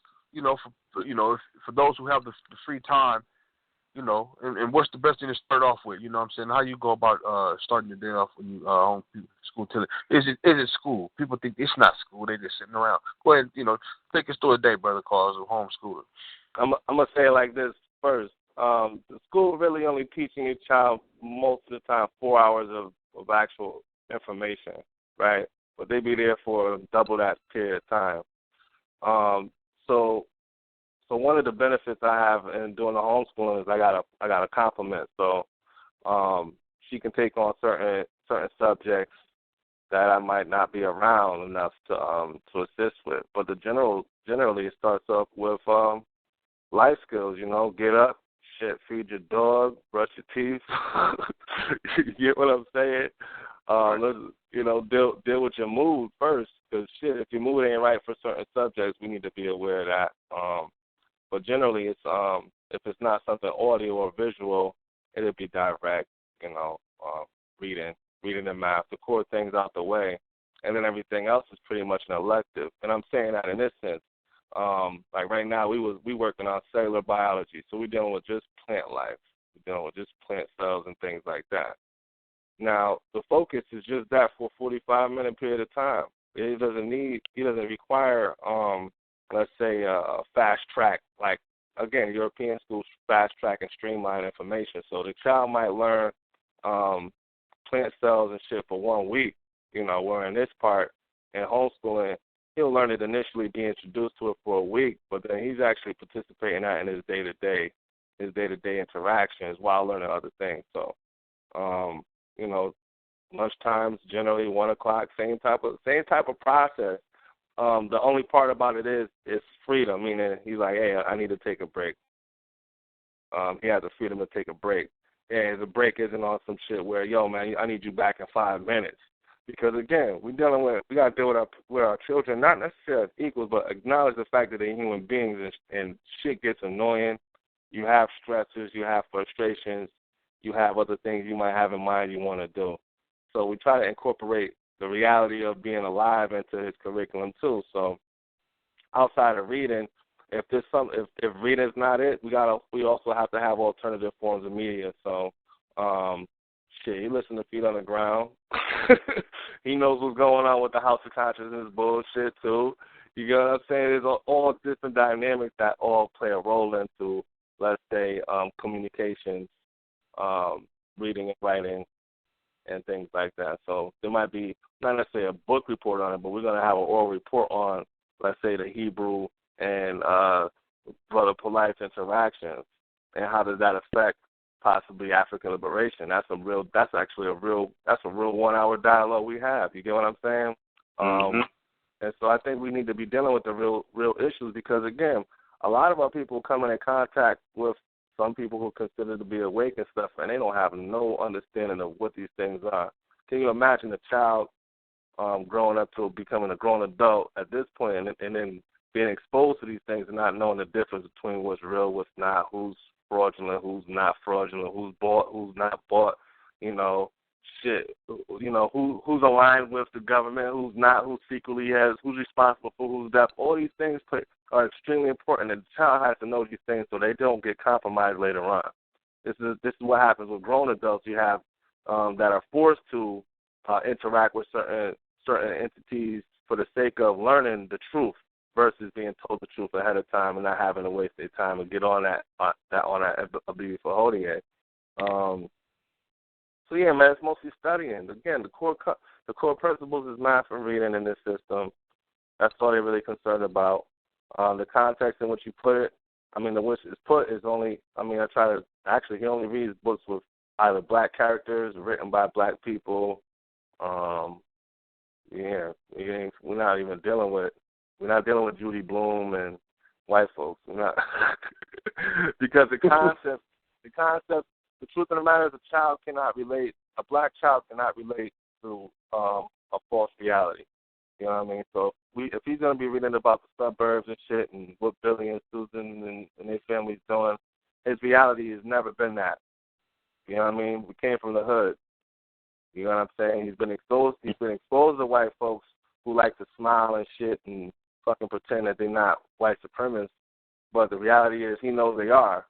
So, you know, I wouldn't want him to have I wouldn't want to beat him over the head with that. He needs to be empowered more than he needs to be disempowered. And so the best way is to not necessarily ignore your enemy, but to focus on you and your people's existence, and that's in all aspects. So mathematically, there's a brother who just dropped two mathematics workbooks for the sole purpose of making sure that our children don't have to learn math in the context of Europeans.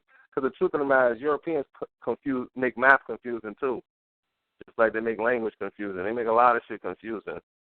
So we got to simplify these things for our kids to embrace. And again, for me, homeschooling should be something that's an open thing that it's a living experience. It has to be just as much a part of you living as it is something that you can say is a part of. It's an institution and shit like that.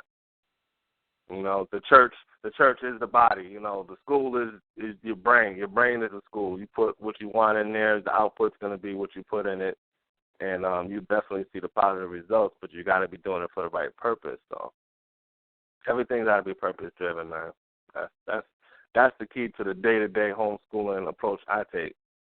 You know, and some days you might wake up I'm gonna be honest with you, I work, right, and I still homeschool. So there'll be days I'm off. I might be off after working, a 10-hour shift. I'm really not in the mood to homeschool, but that doesn't mean he's not going to learn something. So it might not necessarily be reading a book or let's work on some math and shit on the board. We might go for a damn walk. We might go to the community and interact at the library and stuff like that. All those types of things are part of education, and there's no reason for you to think it's not. You know what I mean? Feeding your damn dog and maintaining your animals is a part of your education. Those things sustain you. When you think about animals, I got my chicken coop I just hooked up. I'm about to get my chickens next week. Now, some people don't eat eggs, but I eat motherfucking chicken, so I need to have me some food on the premise here. Hell yeah. You know what I'm saying? And so, but if people in the community need their eggs, having the 4 hens will allow for me to have 6 eggs a day. You get what I'm saying? Generally, in a general sense. So that's a dozen in 2 days. Now, ain't nobody going to eat a dozen eggs in 2 days, so that means it's a surplus available for people who might need eggs. But that's the kind of thinking we got to be on, and this is the stuff that, as far as a homeschool environment, a child can learn. You're not going to learn this shit in a school system unless you go to like an agricultural or farming-based school, but you're going to be paying some fucking G's to the cracker to go there, so you might as well just do the shit yourself, whatever your capacity is. Man, so I'm proud of that. Yeah, man, because, at the end of the day, it's survival. It's survival. It's survival. But I used to always say in class, like when I was young, like, school, you should learn how to find fresh water, build your house, And you said you got your chicken coop. People don't know. Chickens aren't expensive to maintain. They just a little, they loud. You know what I'm saying?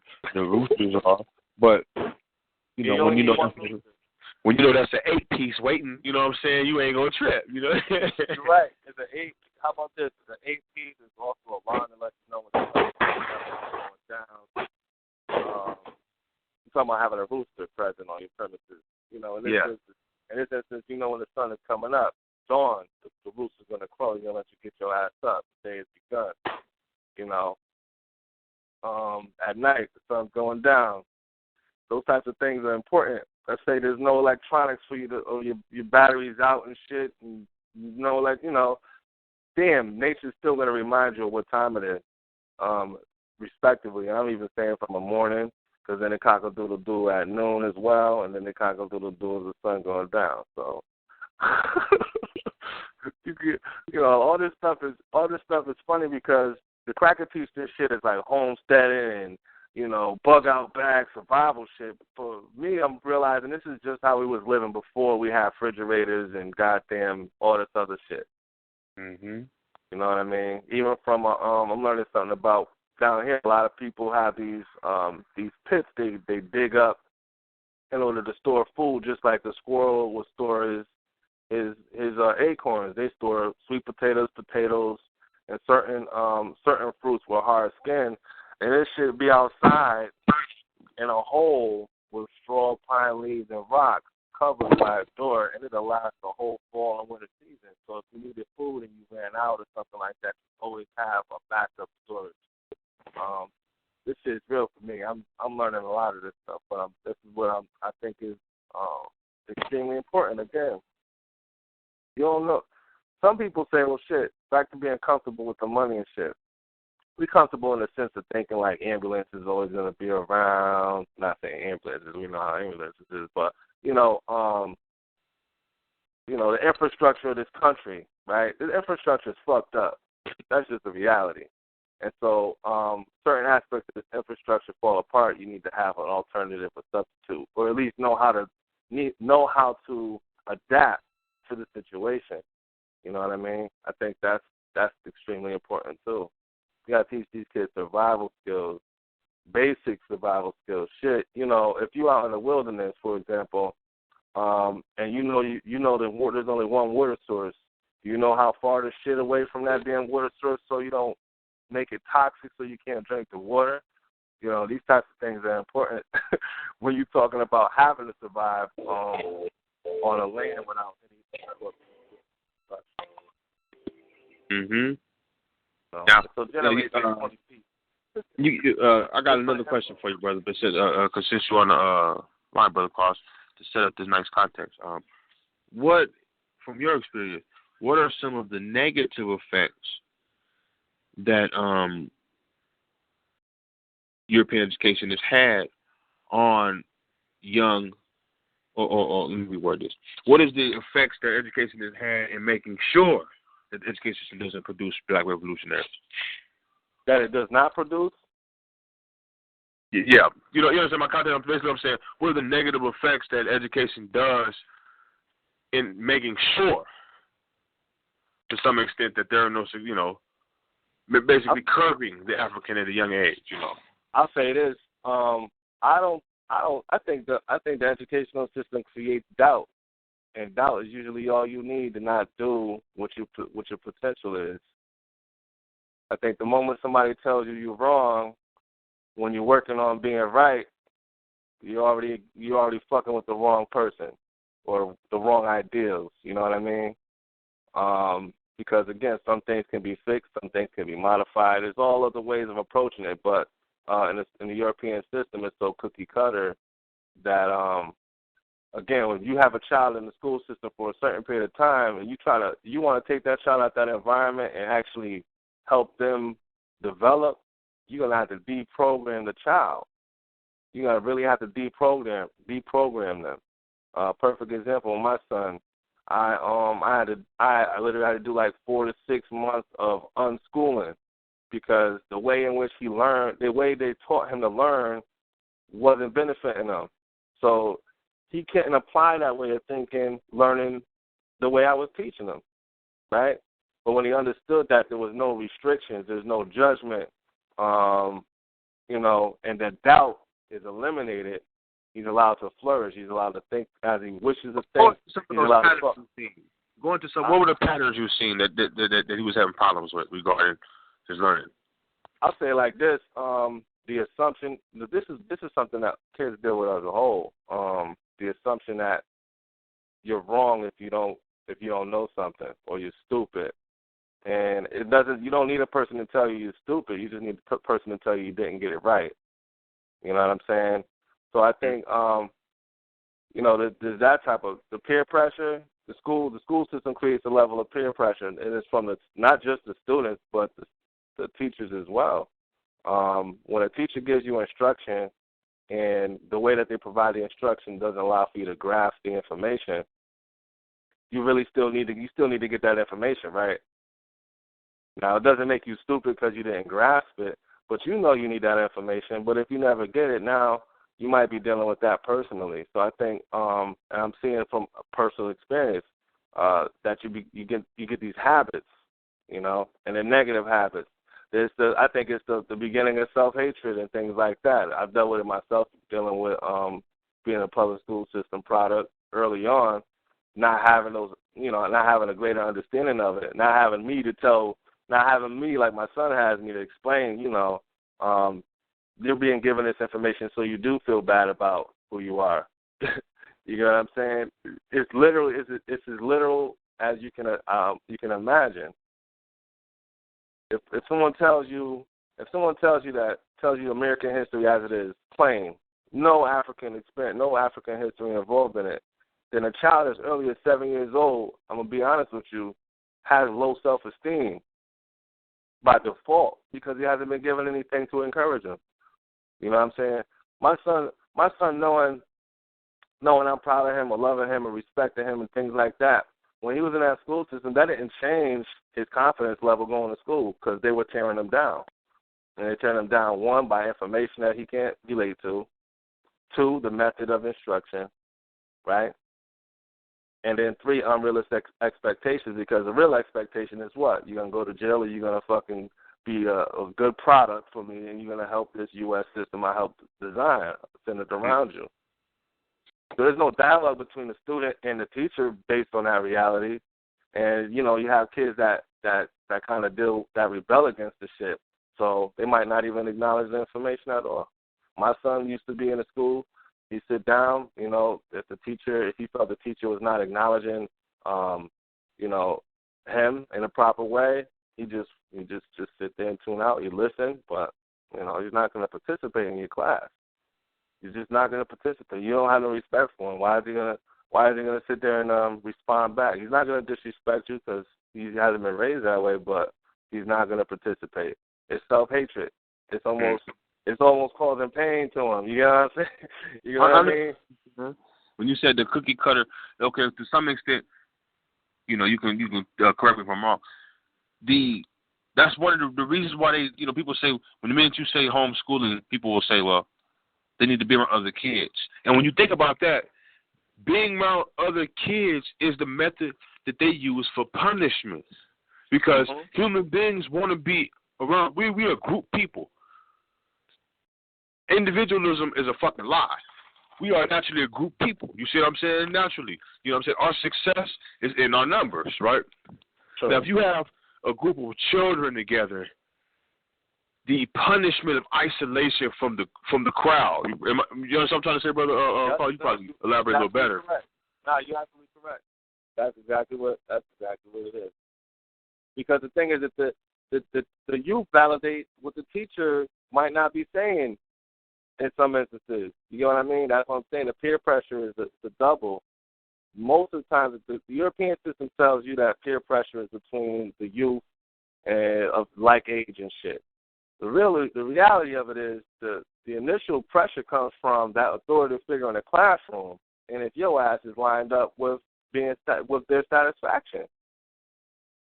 Now, you might have a classroom of kids that are liked by that particular teacher, but if you don't fit into that, that's double.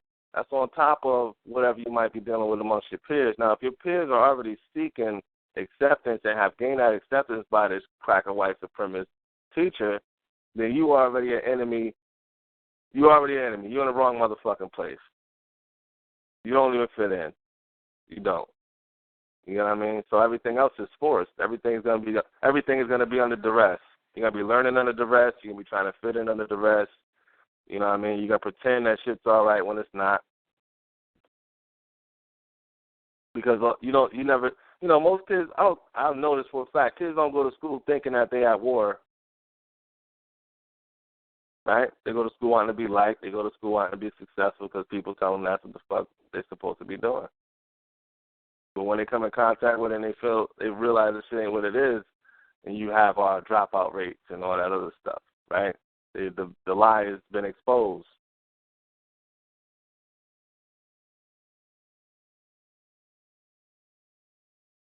So as far as the cookie cutter, I wanted to say something about that. Again, we're dealing with then we got the cookie cutter and the homeschool and the socialization. When you're talking about a prison, the school to prison pipeline, you're talking about a factory, right?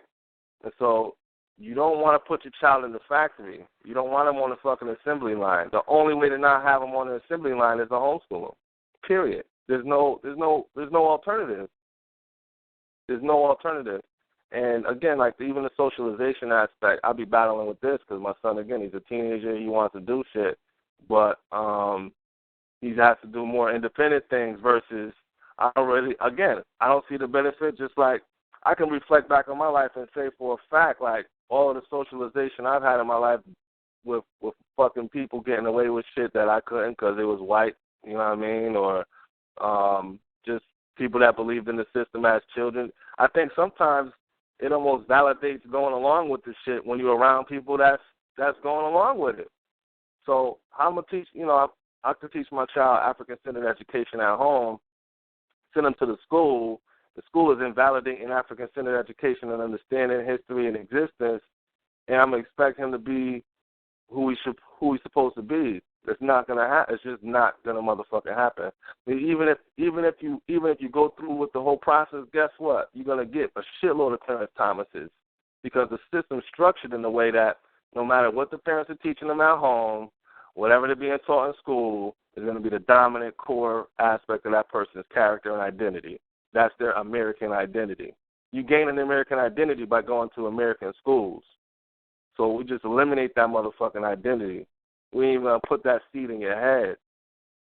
You know what I mean? Socialization, parents need to be on their shit enough to socialize their children and socialize themselves with like-minded individuals.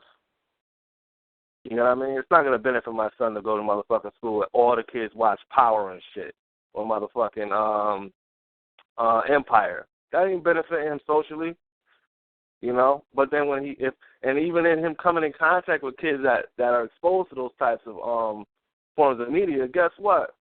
He don't even want to interact with it because his consciousness is beyond that. He understands his white supremacy. He understands it's afflicting on people in a negative way and they sleep. You know what I mean? So the socialization even is not as necessary as some people say. And again, how can you escape the United States? How can you escape the society that you're living in? You can't. So he's not missing out on shit. You know what I mean? When people do talk a hell of a lot about that socialization and homeschooling, like your child's going to be a robot and shit. Meanwhile, the school system's producing robots at a high rate, just as quick as your motherfucking cells reproduce and shit. You know what I mean? When you put in context how many children are enrolled in public schools in the United States, and then what the anticipated outcome is, it's just like reproducing the whole motherfucking society, a whole generation. The outcome is a generation of programmed youth and this, that, and the third subject matter in order to benefit the United States and white supremacy. So we can't curb that unless we deal with the education anyway. This is my personal opinion. If you're talking about taking over or even from a separation aspect, you got the way to separate your mind from even wanting to be a part of this shit is to not educate yourself into being a part of it. You know what I mean? Now, putting the kids in the school system, you're gonna find yourself with an adult that still need to be taught the same shit. They're still going to need the same core principle. They're going to still need common core African-centered education.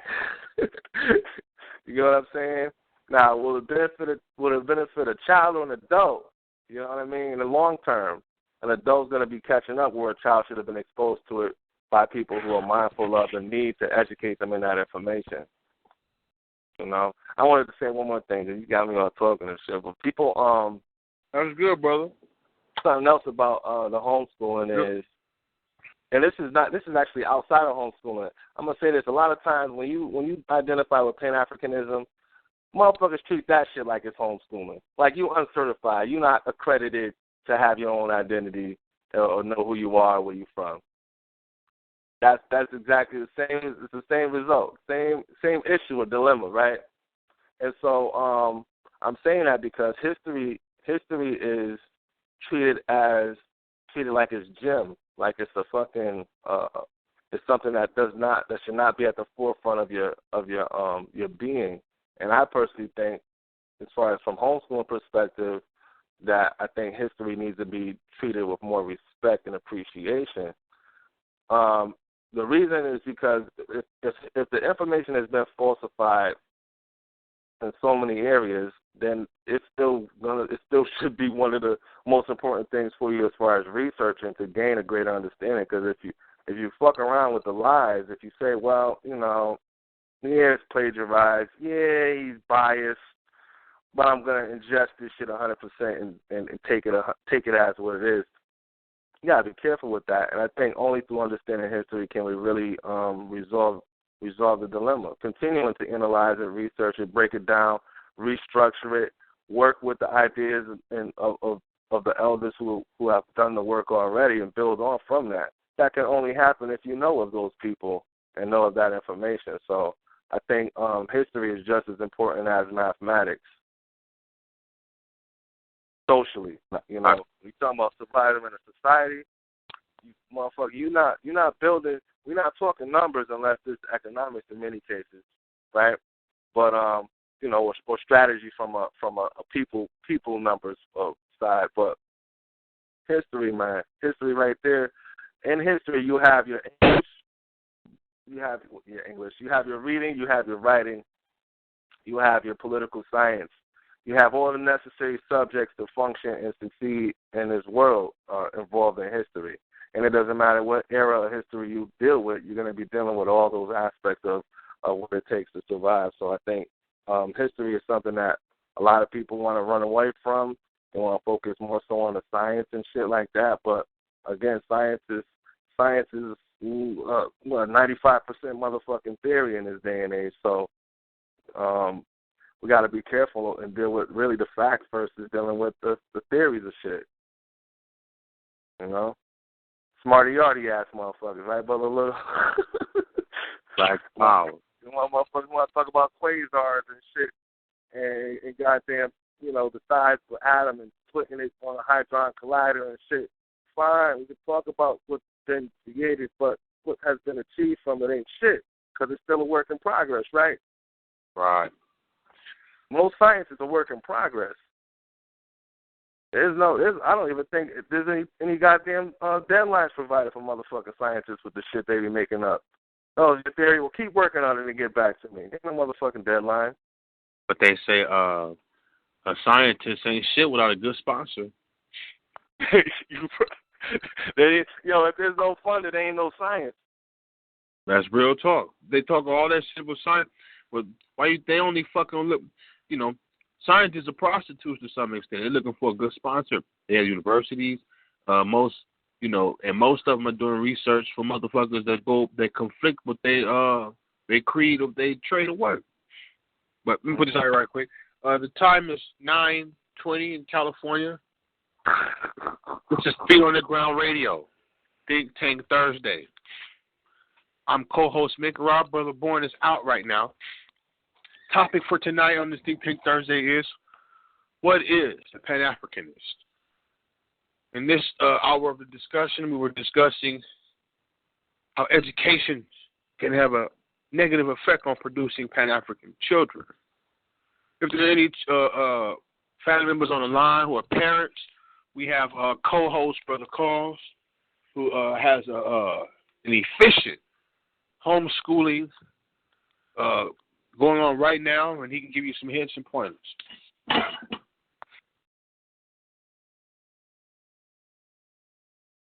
Any callers on the line with any questions regarding education, homeschooling? Black Power. Black Power. Okay, I was going to comment on the history and the research part.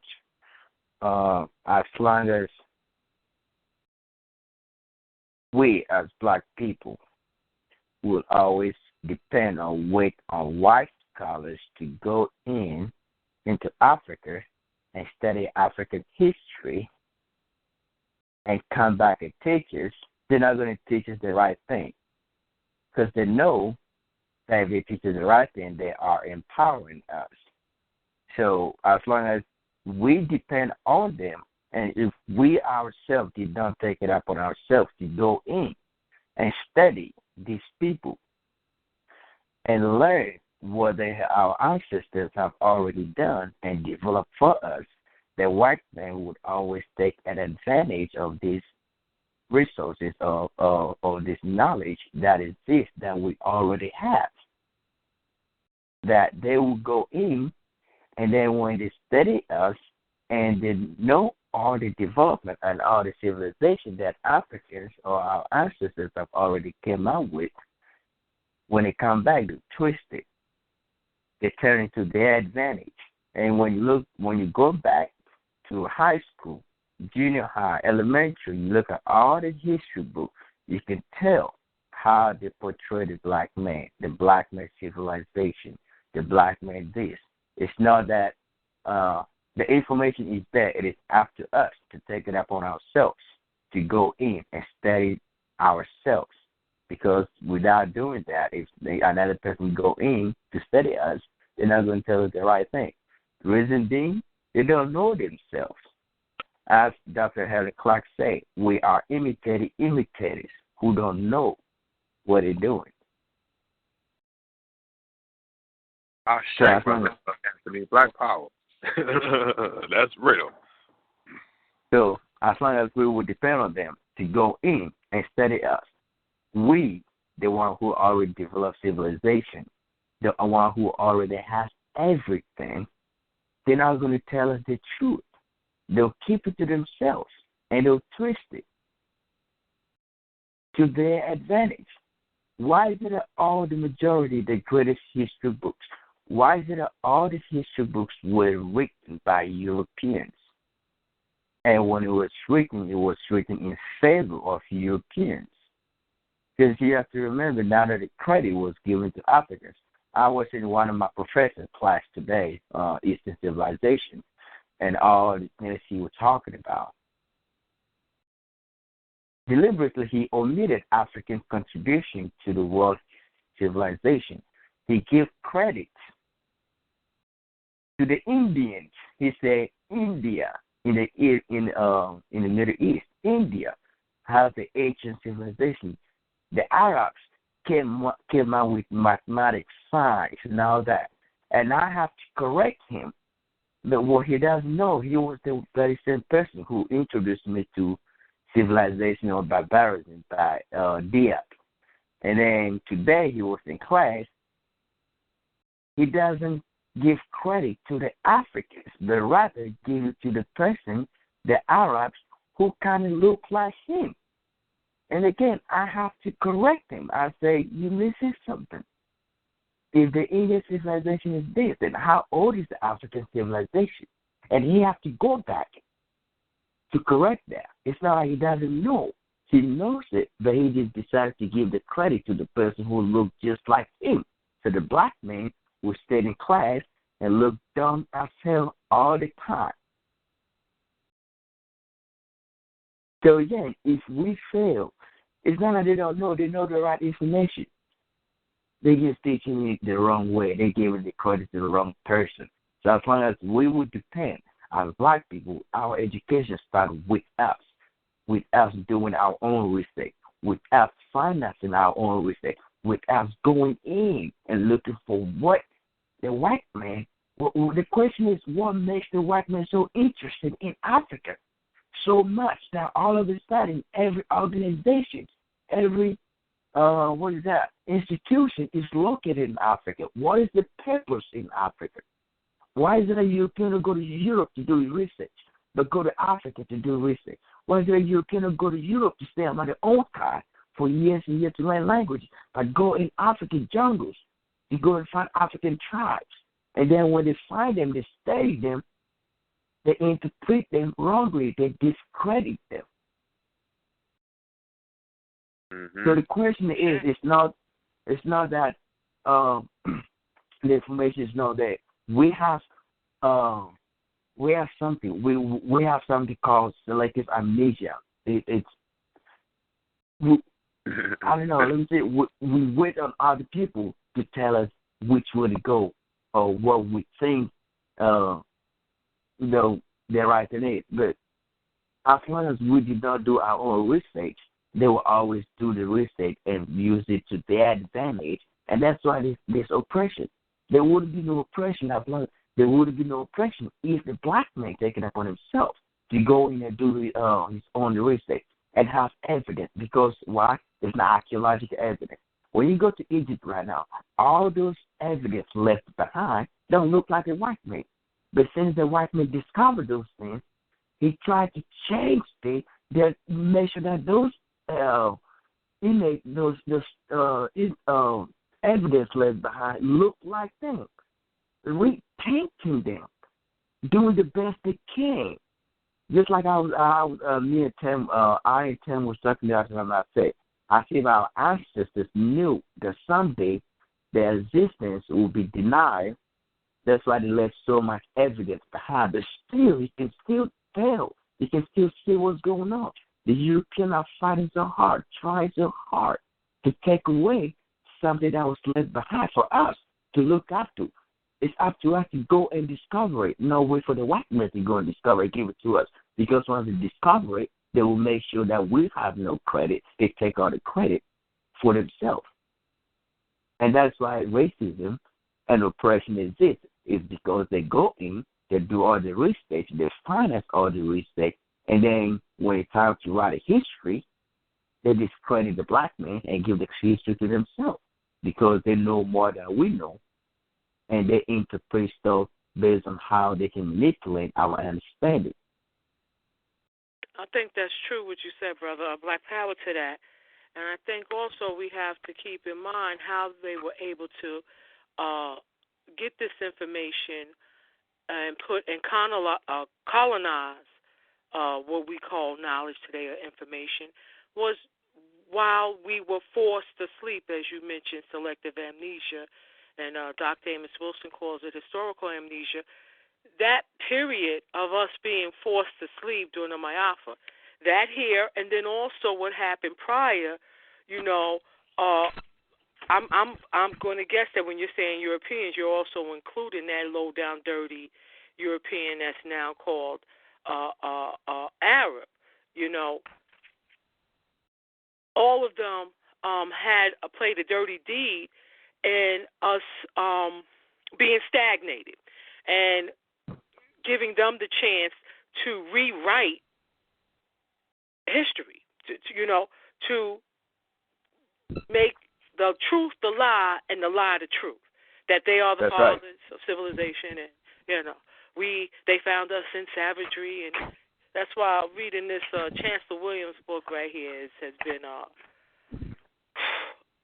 it's been mind blowing, I have to say, in regards to seeing how things the factors that contribute to us playing catch up today on the information and doing it from our own perspective, trying to fight back against the colonization of information that we were born into. And we have to keep in mind too that during slavery, why is it that the white man kept us from reading? And when you get caught reading, you get killed. And when he decides to give you education, he gave you the wrong kind of education. There have to be a reason for that.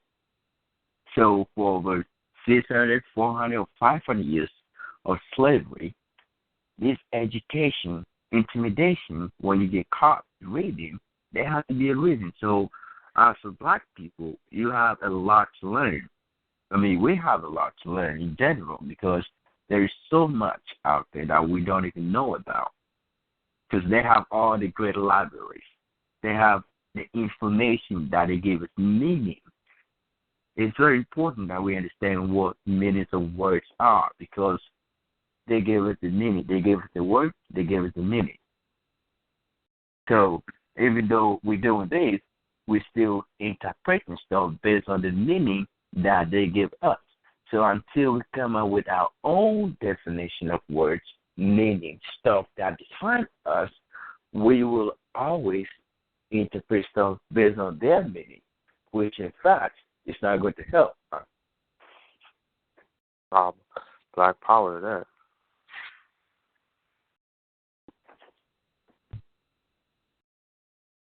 I'd just like to add in too.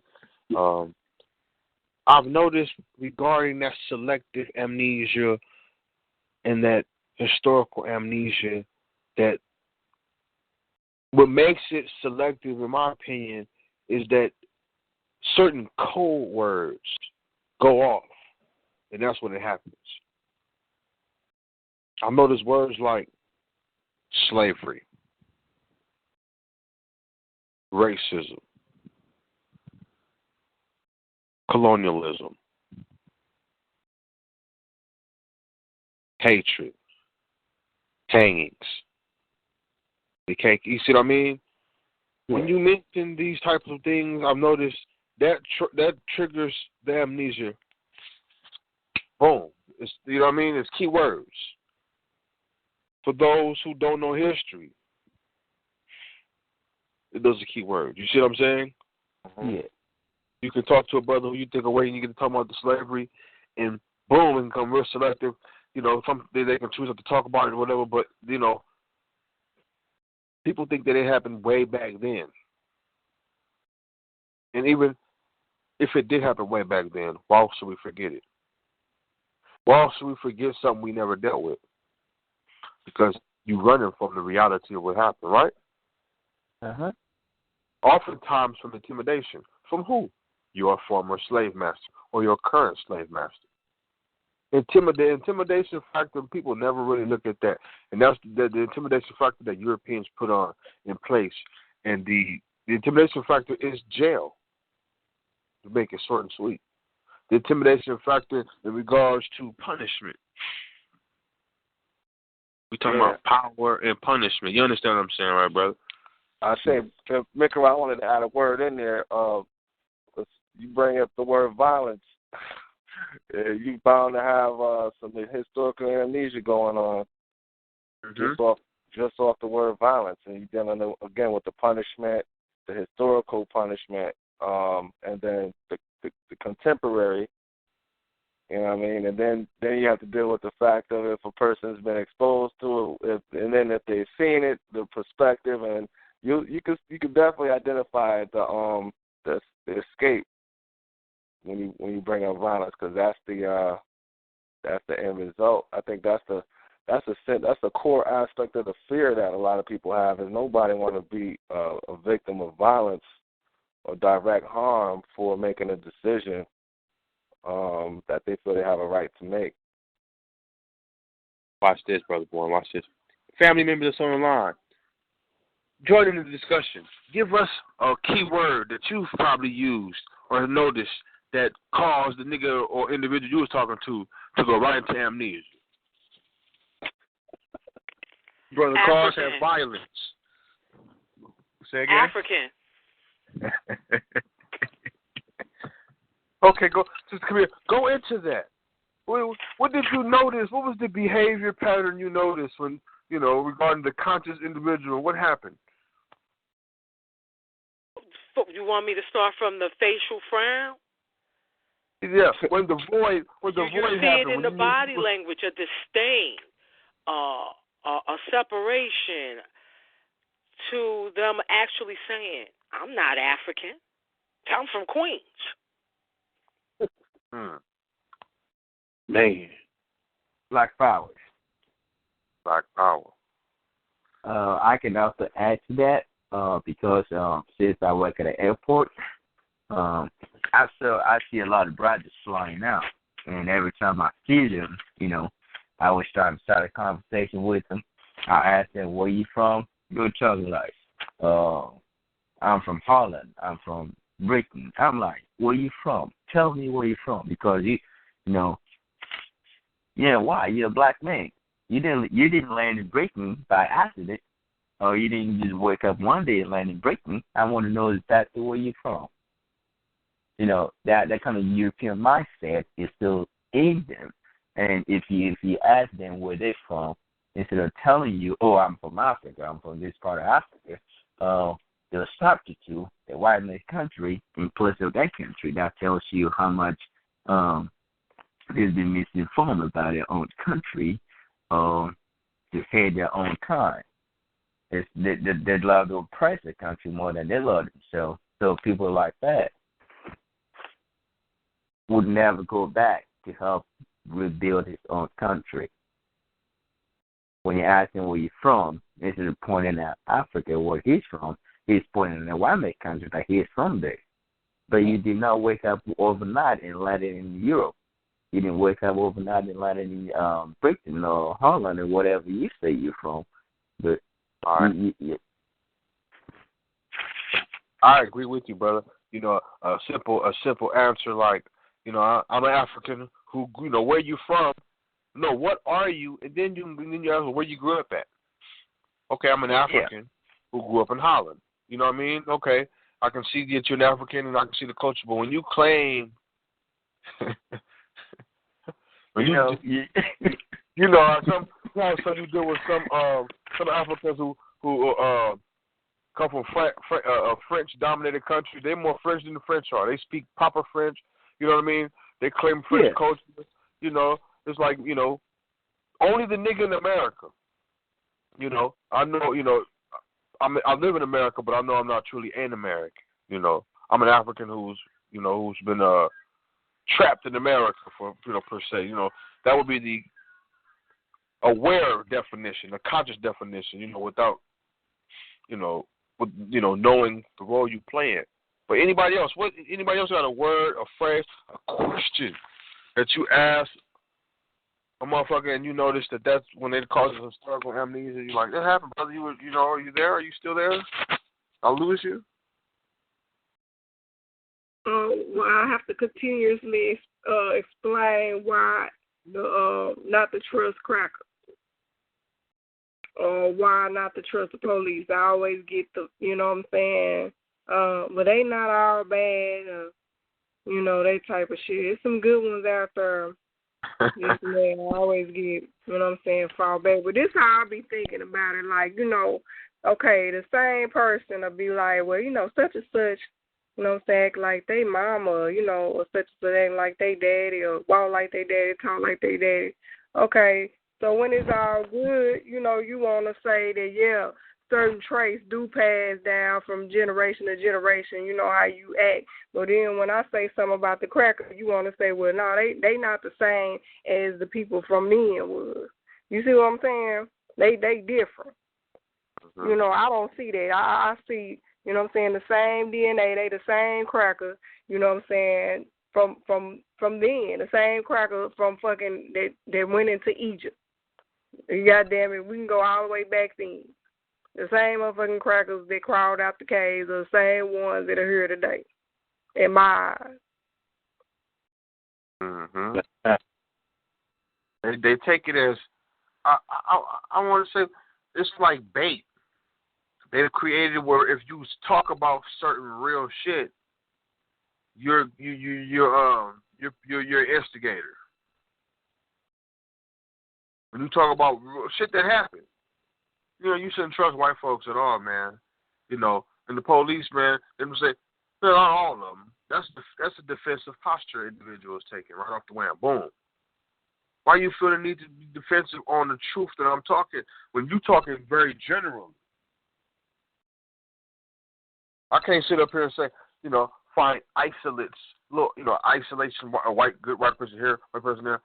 When the general mass of them all bad, you got to talk in general terms. You know what I'm saying? So that, yeah, I understand that very much. You know. Yeah. So I asked the question. I'm like, okay, so if you see a bear, are you gonna try to find out if it's a nice bear, or are you gonna get the hell up out of there? What you gonna do? Already. Black power. Brother Minkara, can I share a little something that Dr. Amos Wilson wrote in regards to this, and it deals with how Marcus Garvey saw this? I say, go ahead, Queen. This is from African-Centered Consciousness versus the New World Order. This is page 49, Perception and Know Thyself. I'm sorry, Self-Knowledge. He says, this is Dr. Amos Wilson, I also see in the legacy of Marcus Garvey the legacy of self-knowledge. Garvey thus recognized that a lack of knowledge and amnesia about who and what we are is is pathological. We recognize today in psychology that amnesia is a pathological state of mind, that a people who suffer from a lack of knowledge of themselves and of their history, a lack of knowledge of their creation, are a people who suffer from a loss of identity. We recognize, as Garvey recognized, that this lack of self-knowledge was deliberately induced into the mind and psyche of black people. We could not be Africans and slaves at the same time. We could not hold on to our African identity, our African selves, knowledge of our African culture, and be enslaved, the subordinates of another people. It is only when that knowledge is removed, erased, degraded, stolen, taken, and distorted that we lose our identity. It is then that an identity is placed upon us by another people and by external forces. Thank you, family. Black Power. Black Power. Black Power. Just can you read that one more time? Man. Ashe. This is Dr. Amos Wilson speaking. He says that in studying Marcus Garvey, I also see in the legacy of Marcus Garvey the legacy of self-knowledge. Garvey thus recognized that a lack of knowledge and amnesia about who and what we are is pathological. We recognize today in psychology that amnesia is a pathological state of mind, that a people who suffer from a lack of knowledge of themselves and of their history, a lack of knowledge of their creation, are a people who suffer from a loss of identity. We recognize, as Garvey recognized, that this lack of self-knowledge was deliberately induced into the minds and psyche of black people. We could not be Africans and slaves at the same time. We could not hold on to our African identity, our African selves, knowledge of our African culture, and be enslaved, the subordinates of another people. It is only when that knowledge is removed, erased, degraded, stolen, taken, and distorted that we lose our identity. It is then that an identity is placed upon us by another people and by external forces. And he also added this last part, therefore, a lack of self-knowledge is a lack of self-awareness. A lack of self-awareness is an insensitivity to the self. But an insensitivity in the self is also an insensitivity to reality and the outside world. Without the sensitivity of the outside world and the self, we are left to blindly stumble from one point to another. Now, Black Power. Black Power. Black Power. Who's that speaking? This is Anthony. I just want to know what book is that? The name of the book? This is Dr. Amos Wilson's African-Centered Consciousness versus the New World Order, Garveyism in the Age of Globalism. Okay, Garveyism in the Age of Globalism. Sweet. Thanks a lot. Now, let us soak that up right there. That whole, because we've been shown this before visually over and over again, and we didn't even catch it. Here we go. Every movie, program, and cartoon has had an episode where the main character suffered from temporary amnesia. Have y'all ever noticed that? Mm-hmm. Every show I don't know most of the people on the line, but I know it's a reoccurring thing because they have to have these patterns going. I don't give a fuck if it's The Simpsons, goddamn me, or if it's Family Matters, right? Somebody's gonna have a temper. Now look at the treatment that's given to the individual. In trying to find themselves, they create another one, right? Mm-hmm. If you understand what I'm saying, picture that whatever your favorite program was, and the little episode where such and such lost their memory, got hit in the head, blew up, didn't know who they was, but they created a different personality that was totally not theirs, and everybody to some extent supported that or helped create it while they were in their state of amnesia. Am I making sense? Yep. Mhm. Now, while y'all got that visual in your mind, just come here and read them 3 last sentences, them dimes you was dropping right there, Meeks. Ashe.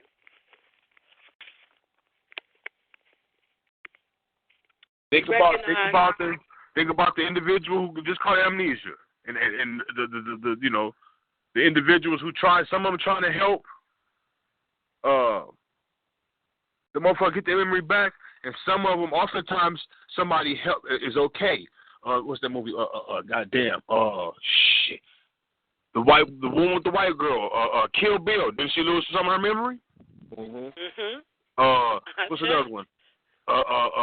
Damn, Samuel Jackson played in it. And she was a cold female spy. Good kiss, the long kiss, good night. Long kiss, good night. Did she lose her memory? Yep, Charlie Baltimore. Go ahead. Right? Now we got visuals. Everybody got visuals. Go ahead, Sister Mia. Garvey thus recognized that a lack of knowledge and amnesia about who and what we are is pathological.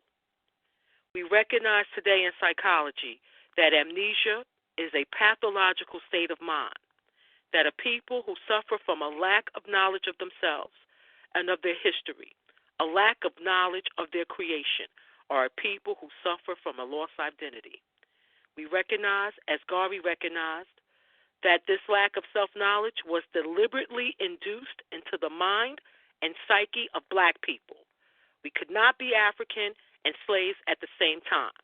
We could not hold onto our African identity, our African selves, knowledge of our African culture, and be enslaved, the subordinates of another people. It is only when that knowledge is removed, erased, degraded, stolen, taken, and distorted that we lose our identity. It is then that an identity is placed upon us by another people and by external forces. Black Power. Black Power. Lobotomy. People familiar with lobotomy is, right? The practice in psychology where when they can't get desired effects of controlling behavior, they take a hammer and they take a ice pick type instrument and they insert it by the top of the nasal bone in the eye. It's really in your eye, right there. You know, where you clean that the eye boogers out your eye, right in there, and they hammer it.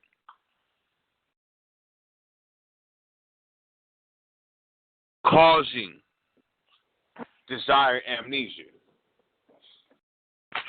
That's heat right there, Sister Camille, you just read. Because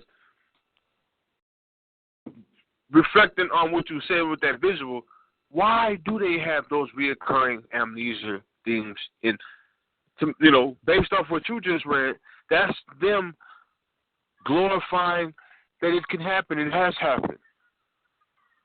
Because psychiatry and all medical health should be given all the honors to black people because the first human experiments was black slaves. And the first psychology, you know, the first clinically diagnosed, we the high, some people say we the highest clinically insane. We have to be made insane. In order for 10% of this population, the power of white folks to control the 90% of motherfuckers, the motherfuckers have to be created crazy or made crazy. The European culture, everybody has a breaking point. That's a torturous slogan.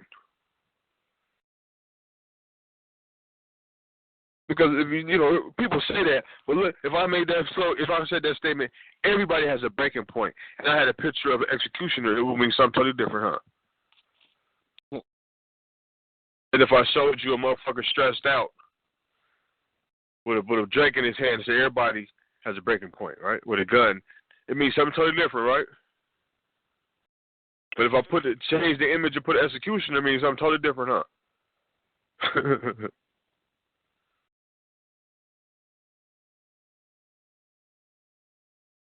So all of this is fitting into the context on this Think Tank Thursday. This is this is a community call. This is not a talk show for motherfuckers who are out there listening who don't like feet on the ground. This is a feet on the ground family community call on a Think Tank Thursday. The topic, we got them.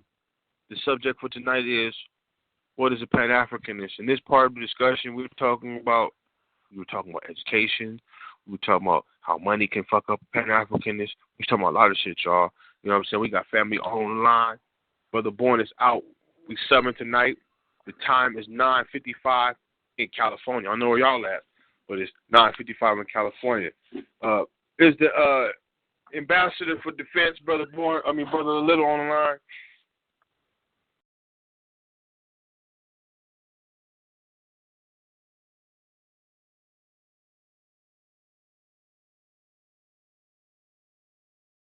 I say, Black Power. Where's Rock? Black Power. Brother Little is the ambassador of defense over here on Feet on the Ground. Brother, can you give us some, you've been listening to the show, give us some feedback from your perspective in regards to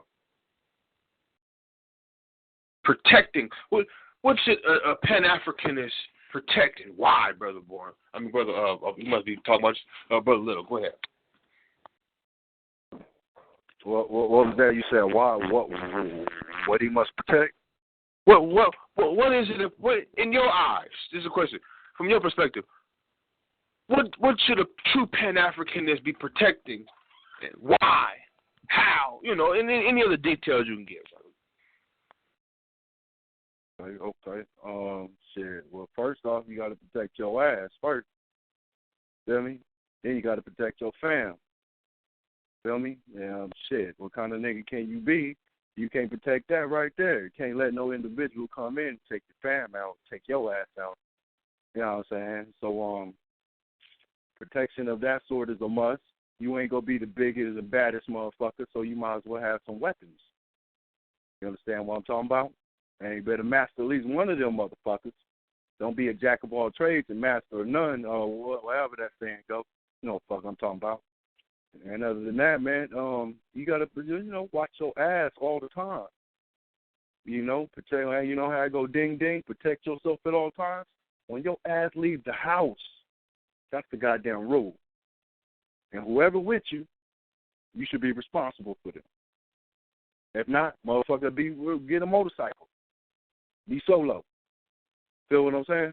But other than that, as a responsible Pan-Africanist, you roll with me, you all good. There's something going to happen to me before it happen to you. You know what I'm saying? All I say, you at least get a nigga some assistance if I need something. You feel me? Other than that, I mean, shit, man. There's a war out here, family. This ain't fucking heaven. I'm sorry to tell you, but I don't deal with hope. I don't deal with faith. I must deal with the worst scenario possible and have a fucking a plan to handle that situation the best way possible. You know what I mean? So that's my line of thinking. That's my aim for the family. That's what I'm here to do for the people, man. So protect your ass at all times. Man, woman, and child. Your boy, your kid go to school. He out in the woods. Some crackers run up on him. You 5 miles away. It take nothing but 2 seconds, 10 seconds for your ass to get lit up. See? Learn you one move that you could break somebody off with. But everybody got a throat. Everybody got a nose. Everybody got eyes. You can't do push-ups on those. Nothing you can do. And only take like 10 pounds of pressure to break bones and the kneecaps and shit like that. And stomp the toe out. A broke toe ain't no joke. Chop motherfuckers in the throat. Like I say, it's your job to feed yourself. So, Feed yourself. Eat. Mm-hmm. Black power. Black power, brother. Black power. Black power. You guys heard it. That's from the Ambassador of Defense on Fear on the Ground. Is Brother Heru on the line?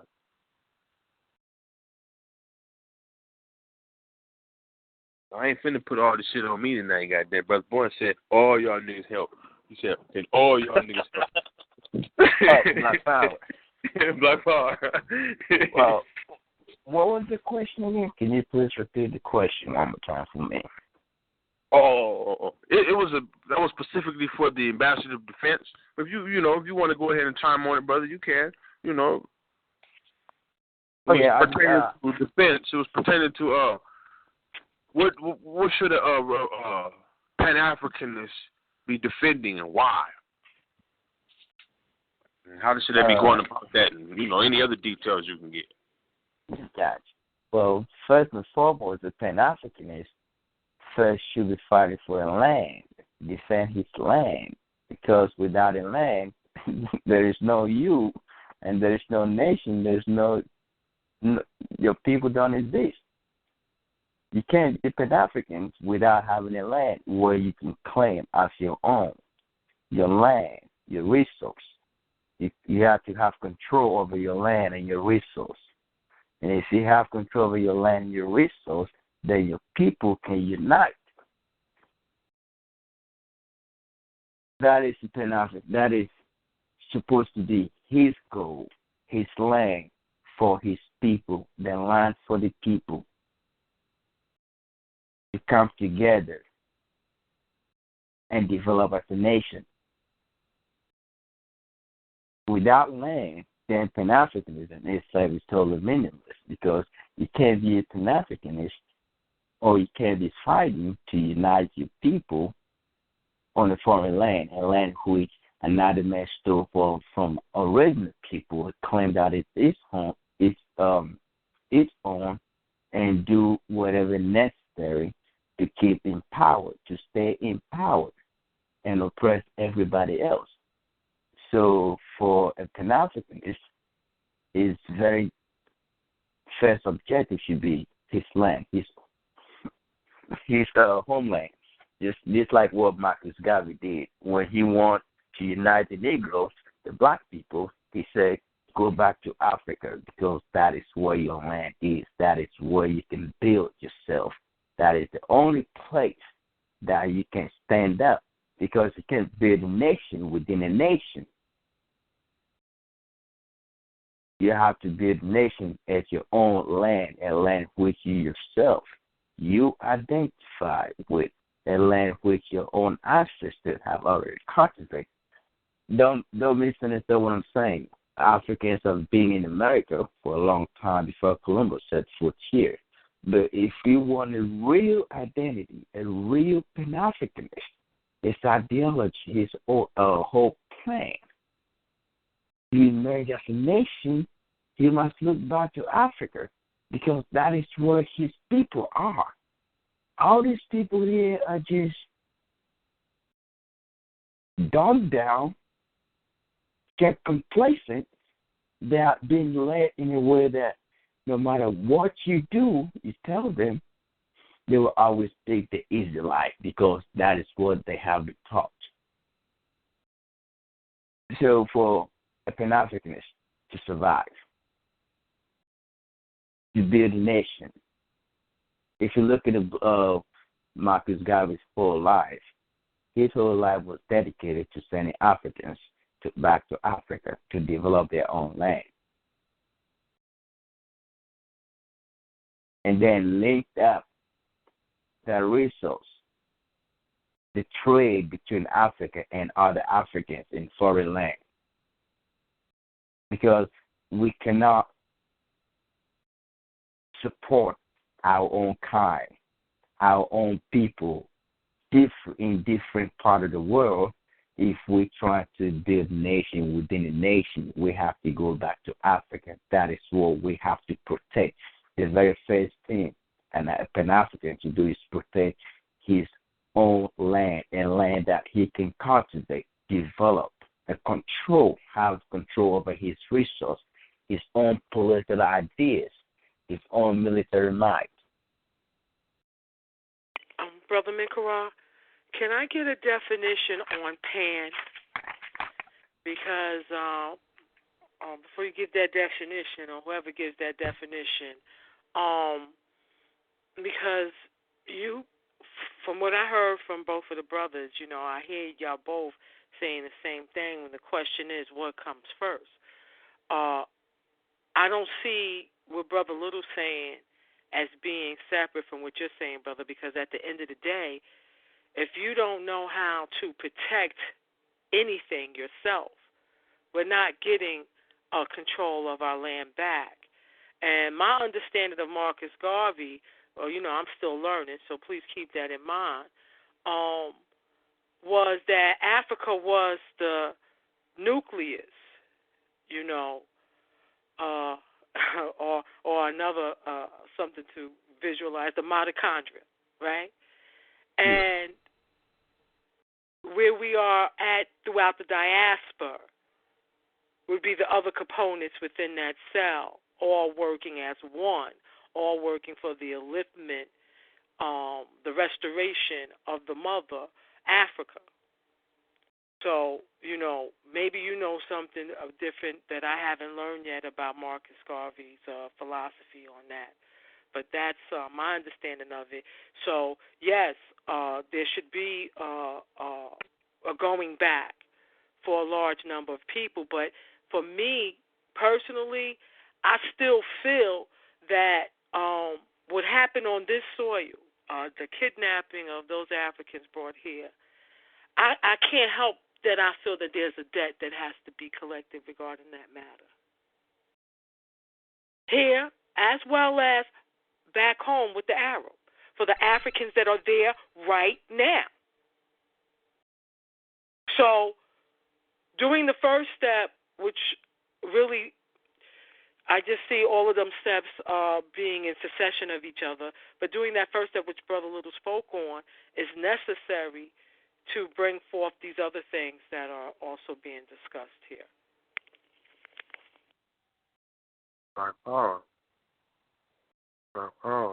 And for individuals who are listening who may not understand what we said, it's quite simple to some extent. Even a cornered rat will bite. And the pressure that's placed on individuals, naturally, motherfucker, the natural effect is for individual is to fight back. Gonna fight back.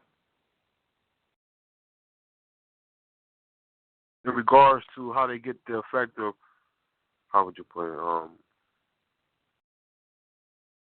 conditioning. That's what I would use. Conditioning. Because if you anticipated the individual's natural response to fight back, you can control that to some extent, right? As long as we under the yoke of Europeans, like I understand exactly what Anthony was saying in the context that it would be foolish to try to build a nation within a nation. This white man would rather blow the debt that we will have to collect from Europeans will have to be in blood, because they will never pay reparations. That's the only debt I can see. That's the only debt I'm referring to, King Ashe. That's the only payment I will receive as well. Black power. Black power. Because we can create all that other shit. We can create. Yeah. I didn't want to cut you off. My bad, bro. You good, brother?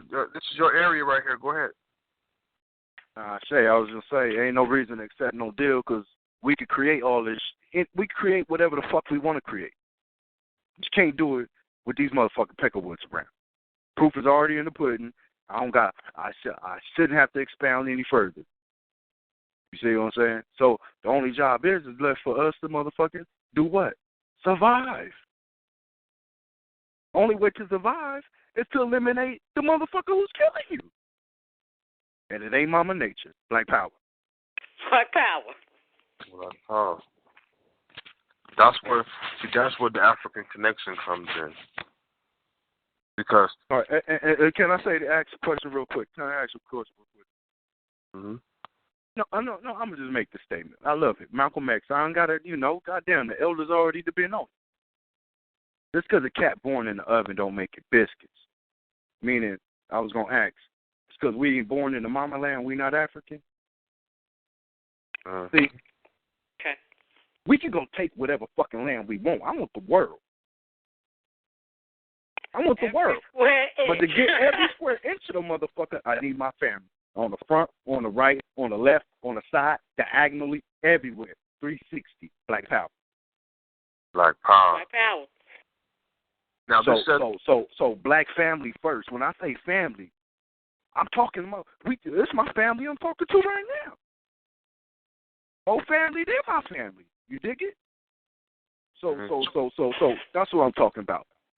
Black power. Black power. Black power. Now, at this point in the show, we need more black revolutionary soldiers to join the Red, Black, and Green Army, y'all. Sign up at your local Red, Black, and Green Army post. Get in contact with General Little. What we're talking about here is when Europeans talk politics, the first thing they talk to is their generals. First thing they say is, this in case, because they always prepare for a worst case scenario, right? I say. Worst case scenario, these motherfuckers don't want to cooperate. We're gonna have to blow their ass up. So first thing you talk to is your general, Bud Little, and the general is there to be honest. And what Bud Little was saying, basically, and I'll ask him again to let y'all know, are we ready to take over this motherfucker right now, Bud Little? Do we have enough men in the army right now? If not, what we need to do? We need to recruit. We need to get our numbers up. We need to build from a foundation from scratch. Right? We need to build from scratch, get our numbers up, produce those strong African warrior youth we was talking about earlier, right? So I can send all my kids to Brother Minkarai. Right? So after they get their little education from Minkarai, it's training time. After training time, they go to Sister Camille. You understand what I'm saying? It's family shit. That's how you got to run it. Takes a village to raise a child. What's our village? Black power. Black power. Black power. Because I'm going to defend the village with my life, with my kids' life, with their kids' life, with their kids' life. That's my motherfucking pledge and duty. Black power. Wow. See, that's what we're talking about right there. Cross networking with skills and shit, I'm just going to be the teacher. Goddamn, Brother Cos will be the principal in the motherfucker. I'm just going to be the teacher in the classroom. Just come in, and that's a great program. Great program. They learn the education first. Then they go into military. And then going right to the sister. Why? So they can learn what to protect again. What Walter Williams said this, and I was like, wow, he put that out there quite boldly when he said that when Africans went over and were in let me get my shit straight. I'm off this good kush.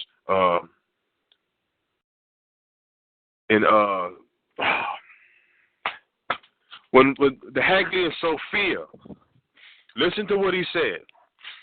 He said we taught them reading, writing, husbandry.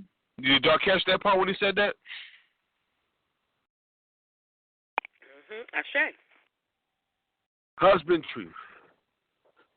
That's one thing that's void. I think Brother Carl talked about that just a few minutes ago. The schools don't teach males and females how to live and get along together. That shit is void.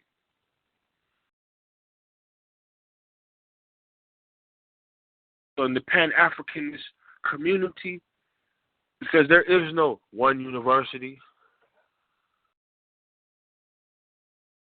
we got multiple universities. The first university is your home. And let it start there. You know what I mean? And let your shit,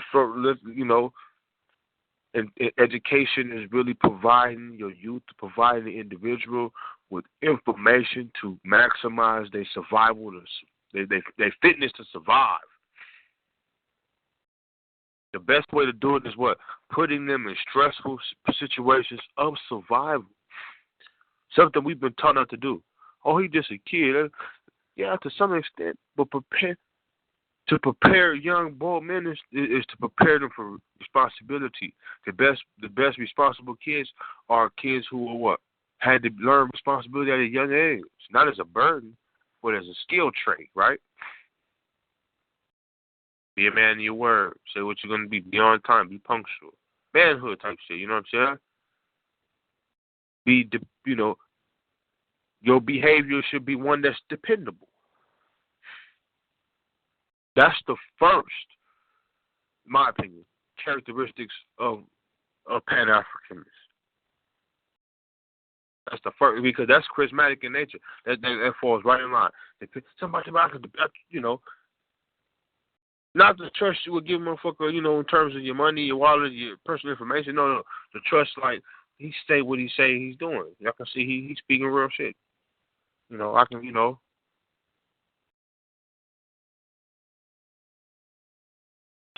Black power. That's all. So, yes, family, at this point in the show, we've been riding for a while. Trying to think of a good question. Anybody got any questions? Shit. I ain't doing this shit. I ain't feeling anything. This ain't my partay. I'm a co-host. It's really, and, I want to give a shout out to Brother Bourne, too, because it's a tedious job hosting the show, man, and trying to make sure things flow smoothly and have people talking and so forth. And for him to get out here three days a week, you know what I'm saying? That's a hard work right there, man. We got over 400 shows, man. You know what I'm talking about? So that's black power right there, man. Black power. I say to that. The black of applause for the brother. Oh, Brother Mikarai, could we get our feet on the ground stat for the evening? Say that again, brother. I want to know, could we get our feet on the ground stat for the evening, our statistic for the evening? Oh, yes, indeed. What? How long have we been rocking up? We've been on 3 hours? 2 hours? About 2 hours. Well, at the third hour of the night, in 1012 California, did you guys know that in Russia, over 24,000 Russian women die every year from domestic violence? Mathematically, if you do the math, that's the equivalent of one Russian woman an hour, 24 in a day. Did you guys know in the war between Afghanistan and Russia, that war was 10 years. And in that 10-year war, 24,000 Russians died. And could you believe that in that so-called war, it took 10 years to kill 24,000 Russians, while every year 24,000 Russian women die with domestic violence, the equivalent of one every hour, and 3 have passed since the show's been on. Black power. Black power. Black power. Black power. It's a beautiful thing. Word, standing ovation on that one. And family, because I had to look it up and I asked for it. Pan means all. So that would mean Africans all over this bitch, right? Mm-hmm. All Africans. When you pan a photograph, what do? You get all that motherfucker, right? Yep. Panoramic view. Pan. See? The whole goddamn globe. All of Jed. But you start with mama first, though. Mm-hmm. I say. If the mama in Africa straight, it's going to vibrate throughout all her children that spread out throughout this world. That's real talk. Africa is suffering from a new fucking world, and the brother Jonathan can elaborate. Globalization, a.k.a. 20. What goddamn was it? 22nd century. We're in the 21st century, right? I can get away with that. We're in the 21st century, right? Ashe, supposedly. Supposedly. That's this 24th century colonialism is now called globalization. Africa is being chopped up via private companies. What? Yeah, with government contracts. Now, brother Anthony, you still out there? I got to ask this question because I'm familiar with these tactics. Yes. You were born here, brother? No, I was born and raised in Ghana. I moved here when I. Okay. Yeah. Go ahead. Yeah, you. Tell us about the personality test that y'all got to take, and how some y'all got oftentimes they make sure y'all don't associate with Native Africans in America. You know what I'm talking about, brother. Well, yeah. When I came here, they have to make me go back to high school and all that. But for the personality test part, I'm the kind of guy who don't fall for everything because I like to ask questions. And if you can't answer my question, then that is what you presented to me. Really doesn't make sense. Because when I came here, you know how they try to manipulate you, turn you against your own people. Look at your own people through the lens of Europeans. How did you a black person? How did you black person in general here compared to Africans? Because when an African is coming here, they automatically assume they know the fact that he is naive about his own people experience here. So whatever information they're able to get to him first, that is what he is going to believe. And that's what they do to you all the time. They try to make sure they indoctrinate you on one side that you despise your own kind. So that's why sometimes when you see some Africans here, they don't get along with the brothers here. Is because of that test which they try to indoctrinate you with. But then again, I am a different kind of person who like to question things. If I question you and you didn't give an answer to satisfy me, that means I'm going to look for my own answer, and that is the kind of person I am. And concerning Africa, how Africa is divided up by European countries, Britain, Germany, France, United States. When you look at Congo, you have different private industry interested in coltan in Congo. When you look at when you read the book King Leopold goes, you can see how King Leopold alone from Belgium claimed the whole Congo state and turned into his empire, whereby he enslaved the entire Congolese for centuries and make profit off these people. And again, this is how Europeans hide their stuff. Anytime they go into Africa, they say, we're here to civilize these people. We're here to bring civilization to these people. And again, the majority in the Western countries never ask the question about they never question their own civilization. Why are we going in to civilize these people? They never have the mindset that another man living differently already have their own civilization. Just like the Indians, the Americans, the Indians who were already up here before the Europeans came here. When the Europeans came here, they automatically assume that they have the higher power. They are favored by God to take over.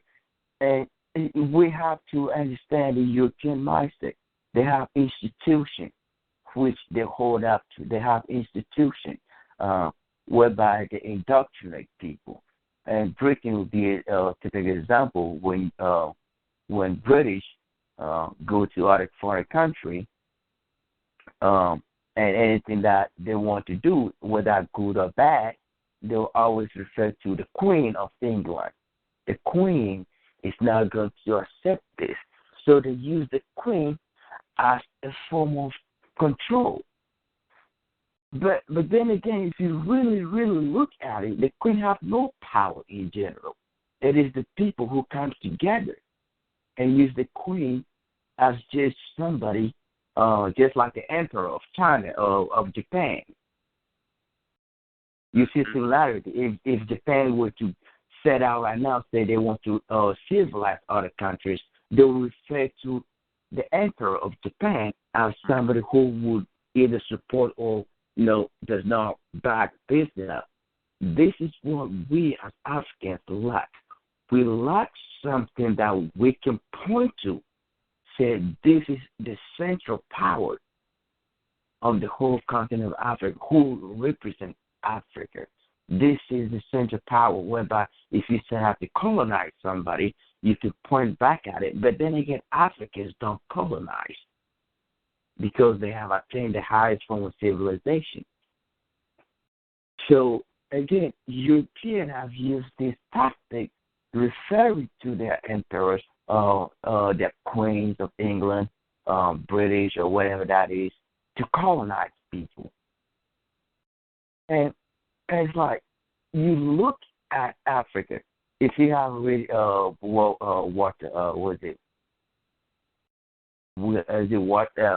Europe underdeveloped Africa, if you read it, this is really interesting stuff. The Europeans always pretend to be helping Africa, to be helping Africans to alleviate them. And we have to understand that those people who go to Africa claiming to bring Christianity are just miseducated to fulfill the agenda of the elite, the institution which programmed them to go into Africa to do the dirty work, to pave the way for the destruction of Africans. Because once those innocent people, those kind, hard people who devoted their time to love another race, another person who doesn't look like them, whom they have painted to be savage, backward, and uncivilized, if they have devoted their time to love those people and they're able to gain their trust and dumb them down to accept their religion, then the way have been paved to invade Africa, to take over, because everything, we have to understand language is very important if you have to look at Africa. The Europeans have forced Africans to abandon their language system to focus on one language, which is English. But then again, the Europeans are able to develop secret code within the language system, whereby when they say something, you don't understand. So if Africans were to uphold or held up to their own languages, which is very important. Like, can you imagine you alone speaking 6 or 7 or 8 different languages, and you can only speak one language, which is English. The point is they can't learn the language, so the goal is to force you to abandon your way of thinking and go in their way, and if they're able to get you to be on their side, then they can manipulate you, they can control you. Now you speak their language. You don't know your language. Therefore, I can tell you what this word means. That's why Africans were able to be manipulated. Why they are all the good farmland are owned by European in Africa. Look at Zimbabwe right now. How did they get that? Through deception. They're able to find somebody who can go in and establish trust and learn the language that that person can speak their language and the same time the person speaks English. So the point is when they come in and they have a conversation, the translator can manipulate. The translator is on the side of the white man. So whatever they say, the translator can manipulate it and make sure whoever is talking to fall for it, because the person who came in first and learned and established trust is now the very same person who is betraying them. You see the point? So it's the same thing back then and now. If you go back to Africa right now, you see missionaries. You see people all over Africa. Why is it that always when a European and a white person get up, he goes to Africa? What is it about Africa that they can never leave Africa alone? Why is it they always want to colonize Africa, civilize Africa? But then we have to understand from the institutionalized point of view. It's like their education is what makes them that. Is their education that indoctrinates them to look at Africa as backwards, primitive, and as savages. So when any opportunity is offered for them to go in, they are the instrument for the destruction of Africa. It started with them. It started with the missionary. It started with those children interested in saving these savages, bringing these people to light, because they want us to be like them, but they never thought about them being like us. That's what we miss when we go to school, when we go to European school. They indoctrinate us. They never taught their children to be like the Africans, but rather taught them to look up to the Africans for the Africans to be like them. And that's the problem. That is the problem in Africa. So everything that you go to Africa right now is divided up. Congo, for instance, is owned by what? Multiple corporations who make sure that civil war is constantly going on. How do you keep people under control in their own land? You make sure civil war keep going, the people can stay in their own home and farm and take care of themselves. If they can't do that, then that's where United Nations comes in. We have refugees, we have to see it. We have these people, then they set up a camp whereby another man, a man on his own land become a refugee on his own land, and another person say he want to take care of them. But they never thought about taking those civil war, taking care of the civil war to eliminate it and make sure these people go back to their homes. But rather, they develop a camp, they set up a camp whereby they control the food ration, they control everything. That is a strategy Europeans use. If you pay close attention, why are they always interested in refugees? Why are they always interested in helping providing food? Because the very same civil war that's going on is instigated by them to keep the people off their resources. You see, there's no peace on your land. You can't stay in your home and farm and take care of your family. That is just about it. The civil war, you're scared to die. What do you have to do? You have to get up, pack your things, and relocate. And when you relocate from where the resources are, now they have this individual arms to force people into slavery. But then again, here is a demand. If there's no demand, there will be no slavery. The demand is in the Western world. The demand is in the European country. Do Africans eat coltan? Do Africans know what coltan is used for? Do Africans know what rubber, diamond is used for? They don't even know what the hell that is. They only know they need somebody order it. Maybe somebody's holding them at gunpoint to dig it. And when they dig it, they give it to them. What do they need? Water, food, clothes. That's just about it. So we have to be aware that just because a white man smile in your face wouldn't hesitate to stab you with a 9-inch knife. He would do it at any time, and it's still going on till now. You look a lot better right now. Why do African countries have so many puppet government?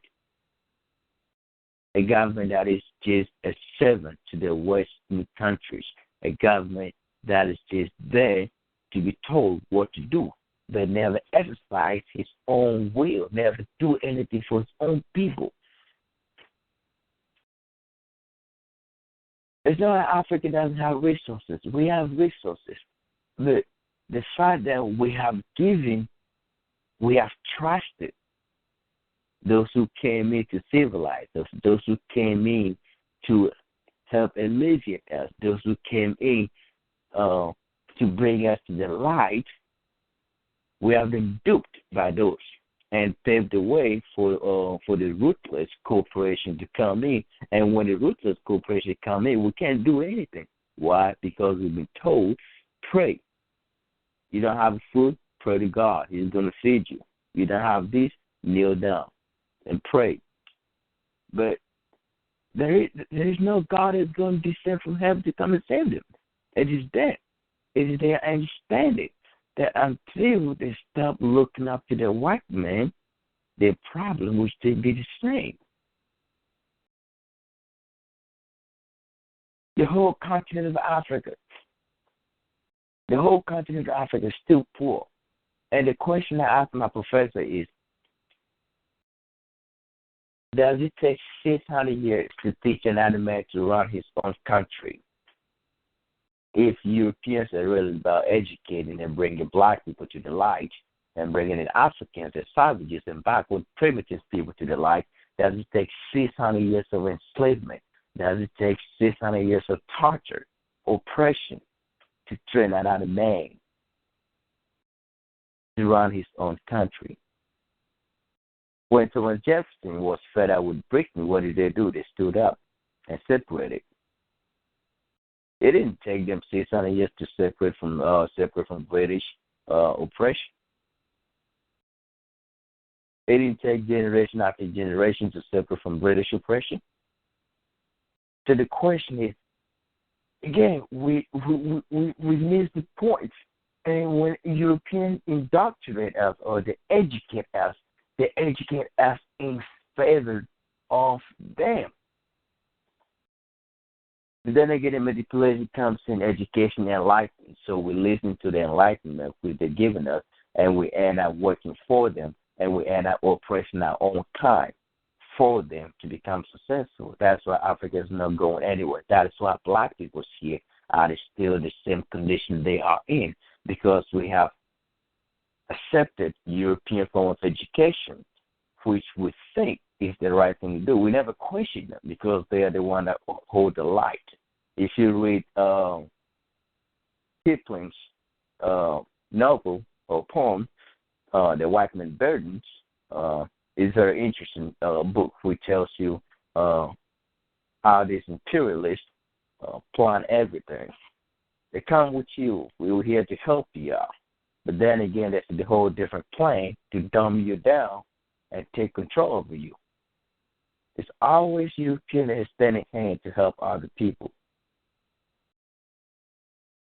But the people they try to help never develop, never grow out of the primitiveness which they say they are in, never get out or never go beyond what they say the development which they brought to them. But then again, they are 5 times or 6 times more developed. And why so? We never ask the question. And then the way the black image has been painted, and when that happens, they use that to what? Brush down any other form of question or any other anything that raises eyebrows to question the honesty of the European Enlightenment, try to uplift the Indians and the Africans. So, yes, in Africa, life out there, the people, they think the only way the problem can be solved is through the white man. Most of them, they want to actually know. They want those who analyze. Here's one thing Africans and Americans here lack. They lack the ability to analyze, to look at a situation every possible way. It's not just about when a situation doesn't look good and that item may suggest a solution or tell you what they're trying to do. That doesn't solve the problem. They fail to analyze the situation. They lack the ability to think critically, to look at a situation every possible way. Without that, they will still be in the same situation. They will always be suggested to what to do.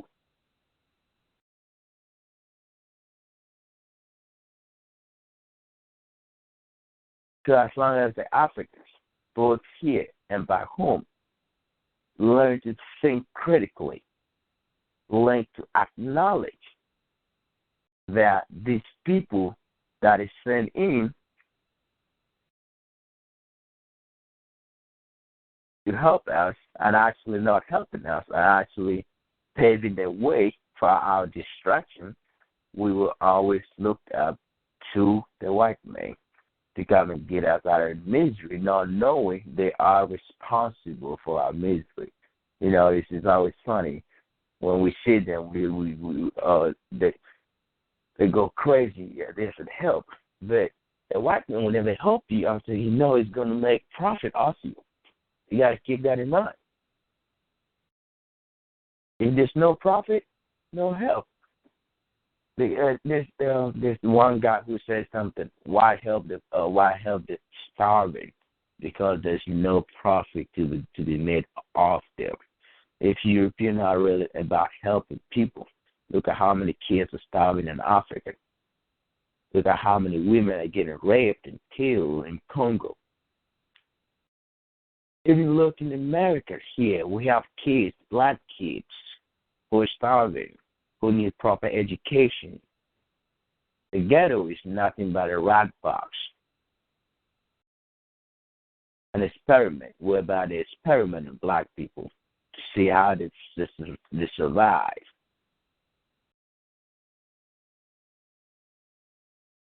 So I think the problem is the same here and back home, because they make sure they exercise control no matter where they are. You know, if you look at some black people here, they look after the white man to solve their problem. You go back to Africa, you see the same concept. They look after the white man to solve their problem. It's because they are not aware of who is responsible for their condition. Until you become aware of who is responsible for your condition, you always look after the very same person to alleviate you. But if he's going to do that, they're going to make sure they keep you 3 steps behind. They'll give you help, but they're going to make sure you keep you 3 steps behind. They'll not give you all the help you need to get out of it, because once you get out of it, you don't need the help anymore, and they wouldn't make any profit off you. So what do? They keep you 3 steps behind and give you help, and once you get there, there's more problems build up, and they'll always be in present to give you help, offering you help, pretending to be helping you.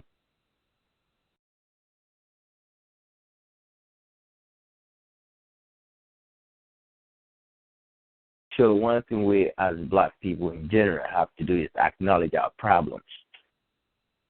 You didn't acknowledge it, you can't solve it. You don't know what is it.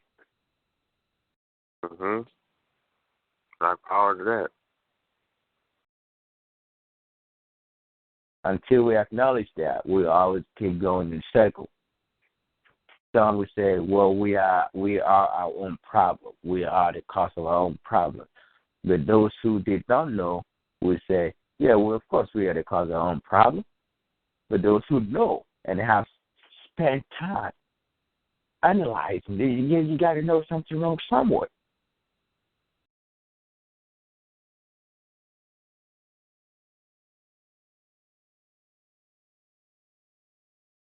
Mm-hmm.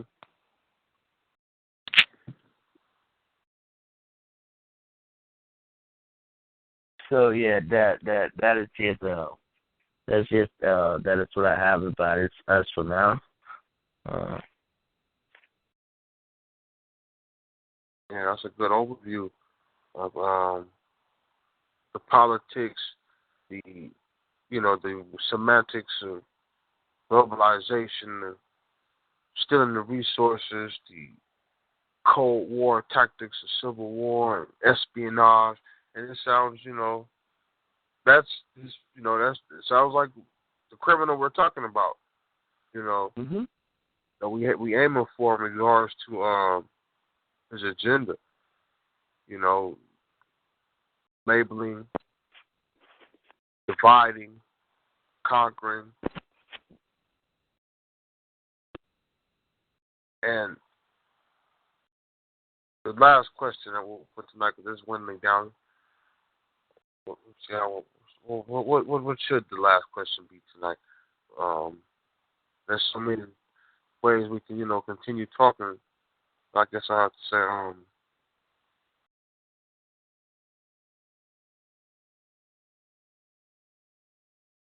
What was that again? who are the enemies? I will end on that note. Who are the enemies? The primary enemies of a Pan-African?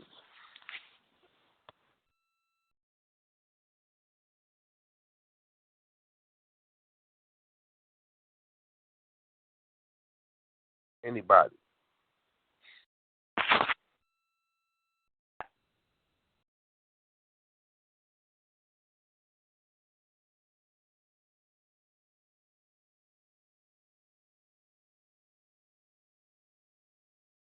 I'll say this.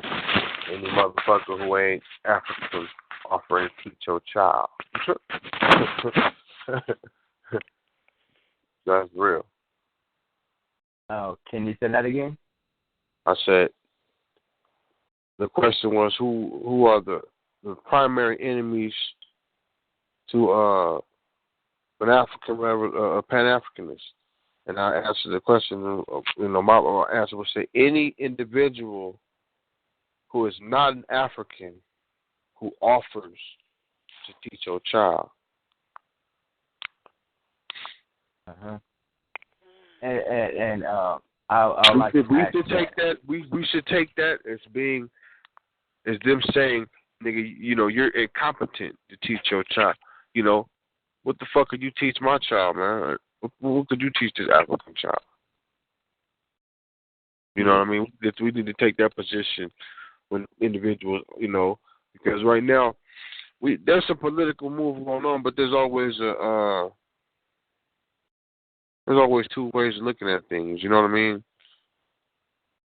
And it's either just like Collins said, it's either the bullet or the bullet right now, because I don't see individuals I don't see motherfuckers beating capitalism with capitalism. I really don't. When capitalism and exploitation was, especially African people, I think there has to be a revolutionary type of creation idea that will shatter that type of ideology. Some people say it's already happening now. The fall of capitalism, aka exploitation, aka colonialism, aka globalization, aka white racism, aka, because people hear capitalism and they think that it's a okay term, that it's been around. When actually no, it's not been around. It's been around, but it's only been used by a certain amount of people who primarily got in the game through what? Slavery. Yeah. That's how they got, you know what I mean? Now, see, Nicaragua, my input is when you say who the enemy is, right? My thing is any motherfucker who support capitalism. That's how I call it. Yeah, I'm on the same, but I was like, it's two sides to the coin because if you capital, some of us are capital, being capitalized off of. You understand what I'm saying? Yeah, no doubt. Like you capital, you just got capitalized off of for 8 hours. Yeah, they are milking this. So I'm with. I ain't talking about us who getting milked, my nigga. I'm talking about the motherfuckers who trying to set up the pieces on the chess. They just want to be on the chessboard. The wannabes. Ashe.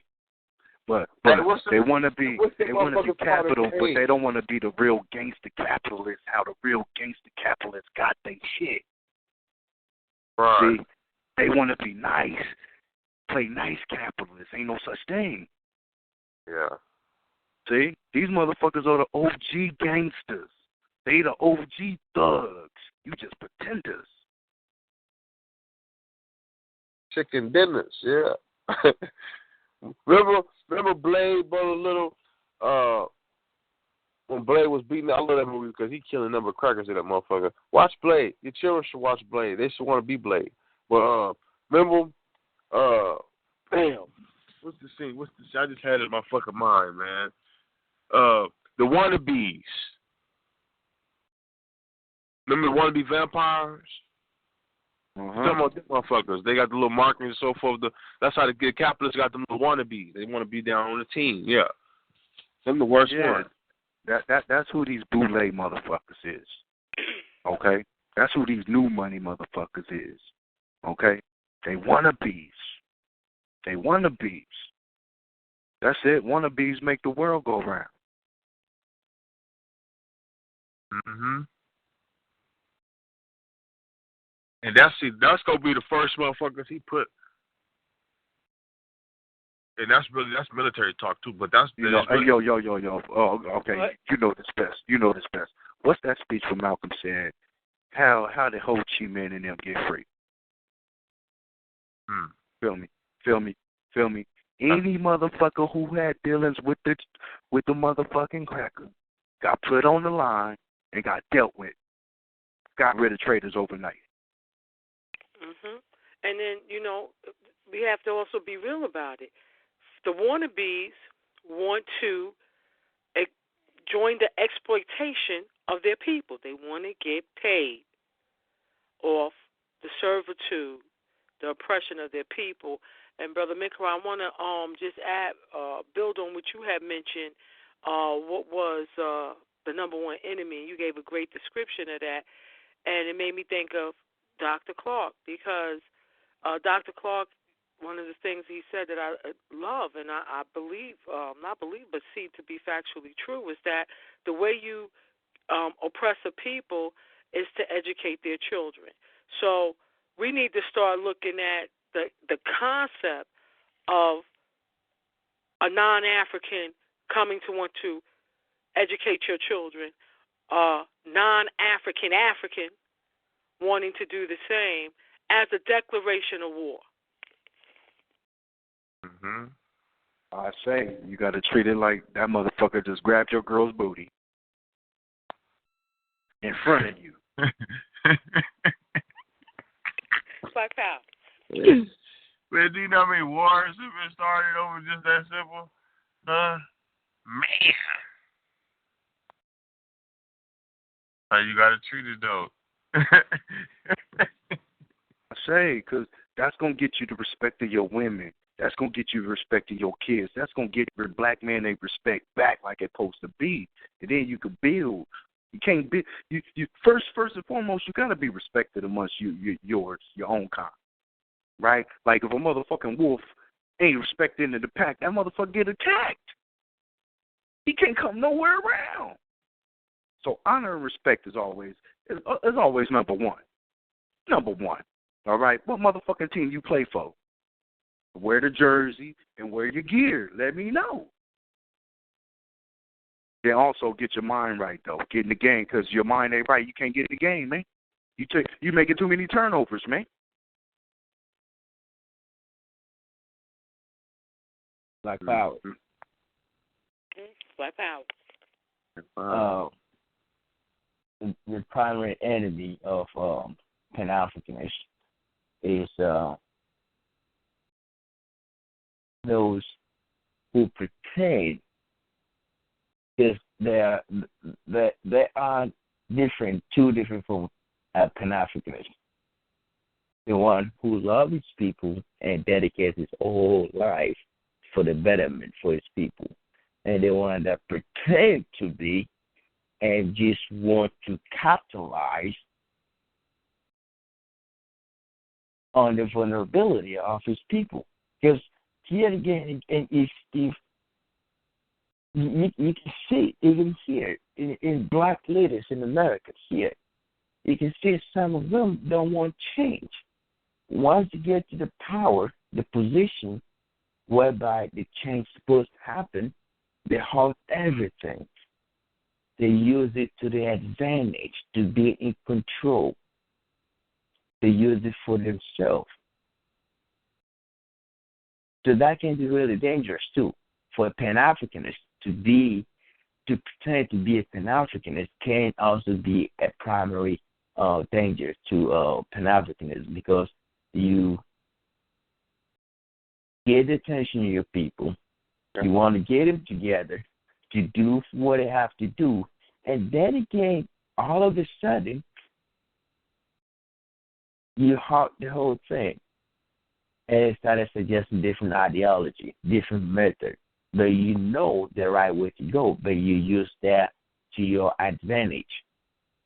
Someone who pretends to be a Pan-Africanist using that to their own advantage can also be a primary enemy of Pan-Africanism. Black power right there. Be a snake right among you, huh? One for sheep's clothing. Brother Anthony, can you? Yes. You know the proverb, the Ghanaian proverb with the army of sheep led by a lion can defeat an army of lions led by a sheep. You heard that before? Yeah. It's how do you say? They say it's called. Say it in Ghana. Say it in your tongue. You want me to say it in the airway? Yeah, say it in the airway. Oh, okay. Okay, here's how you say. It's a lion in a sheep clothes, right? So, Ajata le enlève. Did you get it? Yeah. Let me read it to you so you know what I'm talking about. An army of sheep led by a lion can defeat an army of lions led by a sheep. Okay, read it one more time again. He said that. Hey, I want you to catch it. Yeah. An army of sheep who has the lion as his leader can defeat an army of lions who have a sheep as his leader. Okay, so an army of sheep who have a leader of the lion can defeat an army of lions whose leader is a sheep. Will you agree? Yes. Yes. Okay. That's right. That's right. So yes, because you need a leader who is uncompromising. You need a leader who is stopping nothing to achieve success for his people. Not just to say he doesn't care about himself anymore. All he cares about is his people. That is where success lies. If a leader that cares so much about himself that he doesn't, he will do everything to compromise, then his success is not going to take him anywhere. That is really a great proverb to say an army of lion led by an army of sheep led by a lion can defeat an army of lion led by sheep. That is exactly right. A leader can't compromise. And once you compromise, you put the safety, the life, and the well-being of the whole generation or entire nation in jeopardy. Exactly right.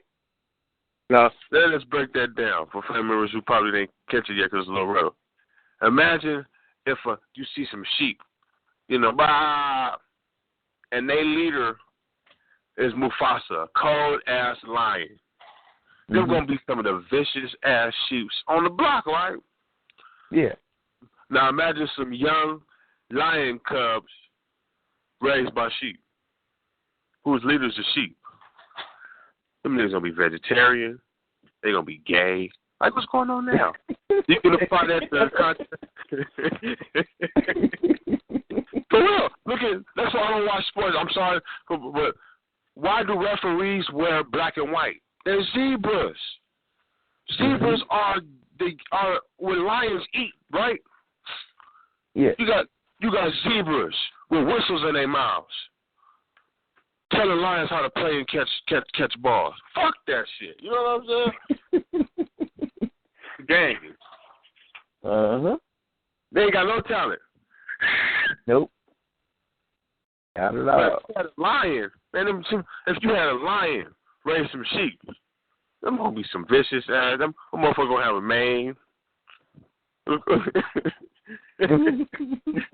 vicious ass sheep. You know what I'm saying? So it applies. And if you take simple, everything has a carnal essence. You are what you are. Yeah.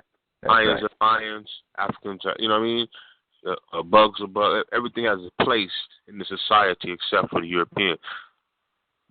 He's a foreigner to this planet who fell out of the sky yesterday. But actually, that's the date motherfuckers really don't know. But the earth records that he's not from here. Nature is attacking him in every aspect. Did you know white people are an aging population? They're losing 40% of the population every generation. An aging population means that they have more elders than they have children, than they have youngsters. They have more numbers. That's what I'm saying. Listen to what I'm saying. This is good. We're going to have a topic on this before they cut us off the line because it's getting short. We're going to have a topic on this right here, y'all. White people are an aging population. That means, let's just say that there's 20 million white people in America. 80% of that are going to be old white folks. You hear me, y'all? Yeah. Half of that, the population is made up by old white folks. That means that if you don't, when you tie it into population, you have to populate a certain amount of generations in order to be seen as, going extinct or engaging in genocide. Yeah, it's like a 1.2%. You know what I'm saying? They falling underneath that. They falling under that. They losing 40% populations every generation. That's what every 10 years. So there's a lot of behavior that's going on from them. If you tie that into context, you will understand.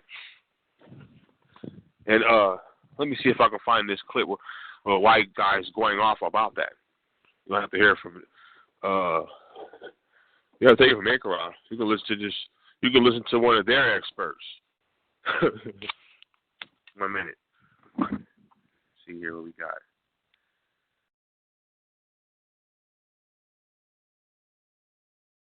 Yes, a good thing Thursday setting us up real nice for Slaughterhouse family. New callers is calling in who not familiar with our schedule. On Tuesdays we engage in where the boys go through the news, and more news. Thursday is Think Tank Thursday, and Saturday is Slaughterhouse, which is a show really under the theme set by our ancestor John Henry Clark, who is still betraying the African Revolution. And on that day, we go in. We go in on a lot of the phonies who are out there. So you want to call in and get some of that, it's really wrong cut We look like we're gonna have a good one this Saturday based off this discussion we have tonight. Let me find this clip.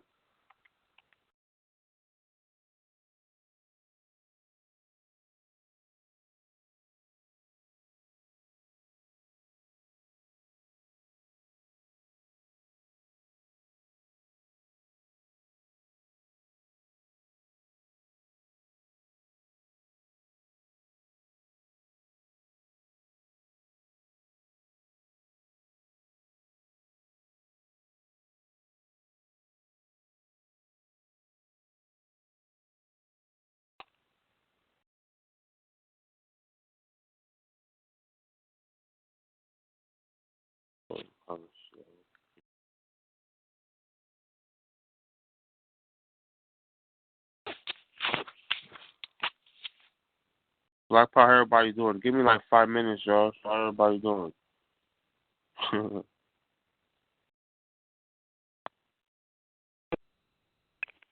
Black Power, I'm glad you said something. I was about to hang up. I thought that the call had ended.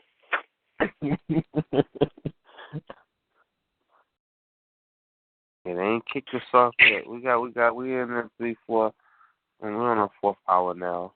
Oh, it's right on time too. Just clear. Did you know? Do you want to make that announcement? Thanks to the information that our brother Minkara, the Sultan, provided the family with.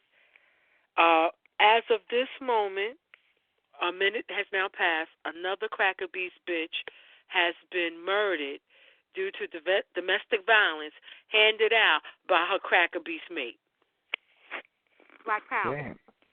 Black Power.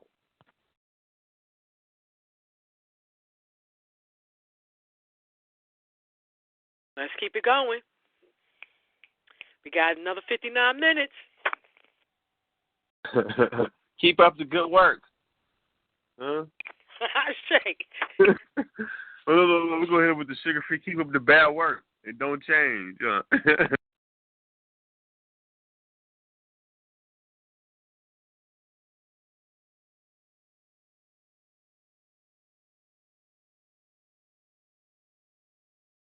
I'm almost ready. I'm getting from. I'm trying to find it. I had to go on the internet because I can't find it on my PlayStation.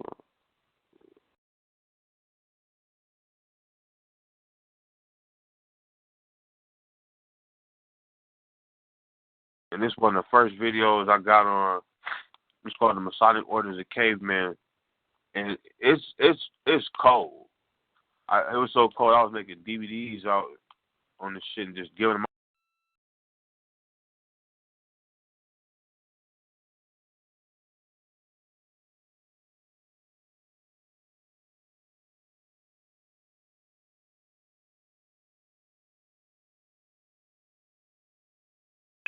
Brother Minkara?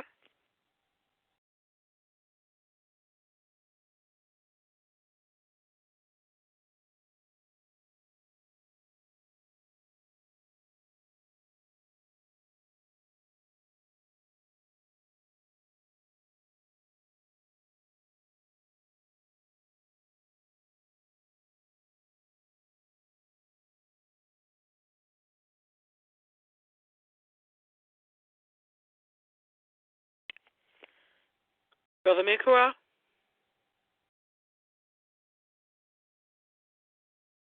Okay, family, it looks like his line dropped. Let's give him a minute to get back on because he was definitely saying something.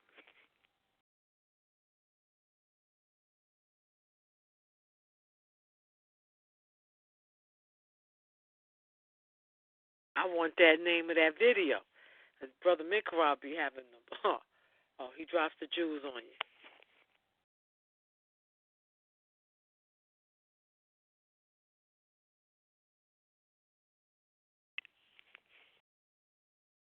Black Power, is there any other family on the line, or am I the only one here? Black Power.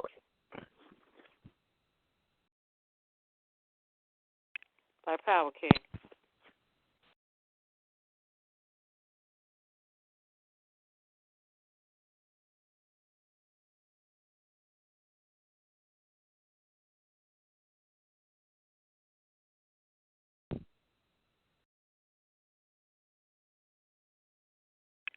Brother, I want to tell you, Yeah. I'm so grateful you called in.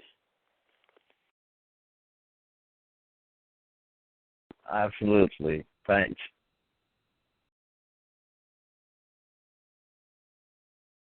What's your name again? I'm Sister Camille. Sister Camille. And you, Brother Anthony, right? That's right. That's right. Gotcha. Do you live here in Texas? No, I'm residing in New York. Oh, okay. Gotcha.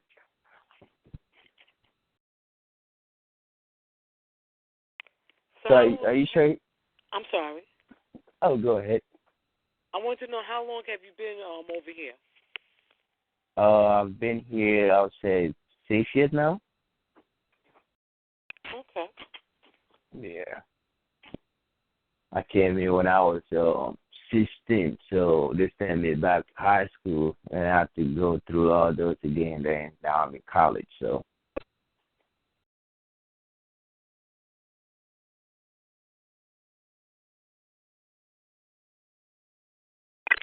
I heard a elder speak today about a Safo youth in Ghana. You say I suffer you? Yeah. Okay. He mentioned how in certain villages, I guess in Ghana, that in towns the youth are trained to, protect the town of their people or villages. Did you go through something like that? Are you aware of that? Can you share? Yes. Yes. In the way like in Africa or Ghana, the way it's kind of like based on feudalism, but it started to change from that, and it has changed quite dramatically. They have kings, the kings who run the town, and the king have its own people that make sure the people in the town are protected. So if you have like a dispute with somebody, you don't take them to police station or jail, but rather you report to the king's palace to resolve the dispute. So yes, they do have kids, young youth, whom they train, whom are given lessons by the elders how to protect women, children, family. So as long as you hit the adolescent age, they from a very young age, they train you, especially if you not close to the cities. That is more prevalent over there, whereby they train youth to be the protector of the family. Mainly, they train you to watch out for everybody, to look out for everybody, not just your family, but people whom your neighbors who you live with are your family too. So they train you to look out for people like that. And if you look at in the cities, the city might be different because it's European indoctrination. So mostly they deal with the jail, prison type of thing. But the person who possesses more power is still the king of that town. It don't matter if it's like they have all this European courts and all that, but we have like a district king, regional king, and state king. So still the kings are still in charge for all the order and the protection of the people.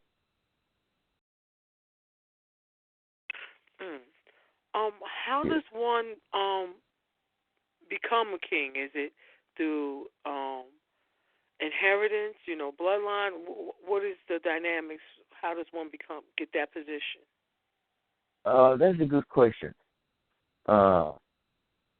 Sometimes, you know how they have like a rituals, and the priest the priest is the one that consults the gods to see who is next in line. So if let's say if somebody's a king and let me say I am a king of a town and I pass away, I cannot appoint my child. I can't, pick somebody from my family. That is not my responsibility to do. It is left to the priest to consult the gods to see who is next in line. So, yes, it varies. It may be somebody totally in a different family, somebody from a different family, but they don't have one bloodline running as king. It doesn't work like that.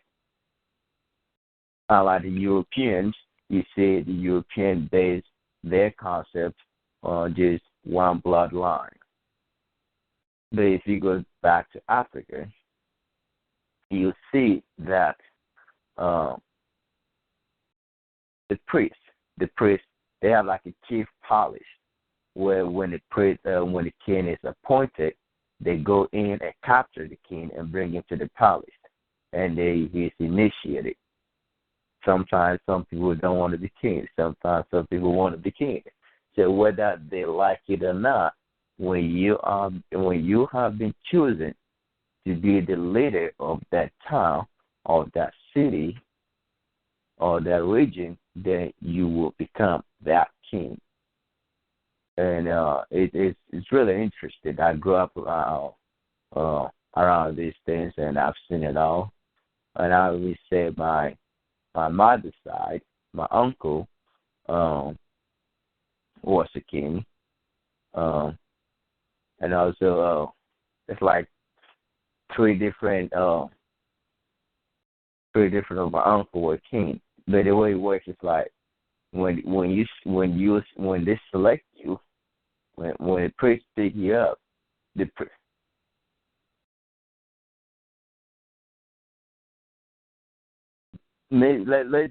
put it this way: when the priest comes out, the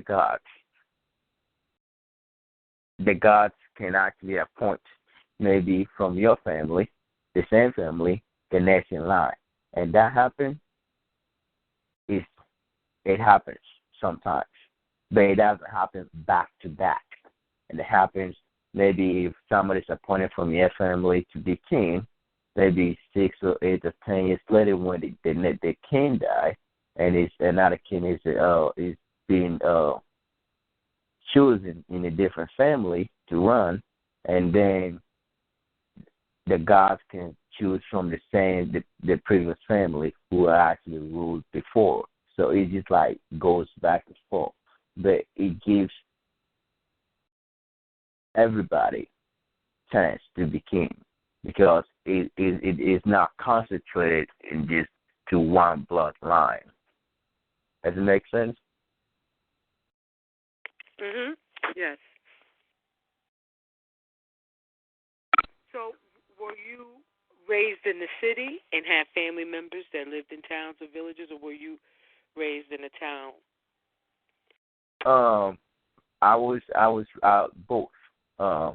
Most of my life, I grew up in the village where I get to see most of the things, and when I moved to the town, the village I grew up in, I was born in, or where I'm from, and the town which I grew up in is just 2 hours away. So, when there's something going on, I can go back and forth. Mhm. So I'm pretty much in around this thing, no matter my location that I'm at. Now, Goree Island, that's off the coast of Ghana? Can you say that again? Goree Island. Goree Island. Goree Island, where the slave forts, the dungeons were built. Yeah. You talking about the Elmina Castle? Yes. Yeah, Elmina Castle. Yes, it's located in Ghana. Now, I have a question for you regarding that because I have a couple questions regarding that.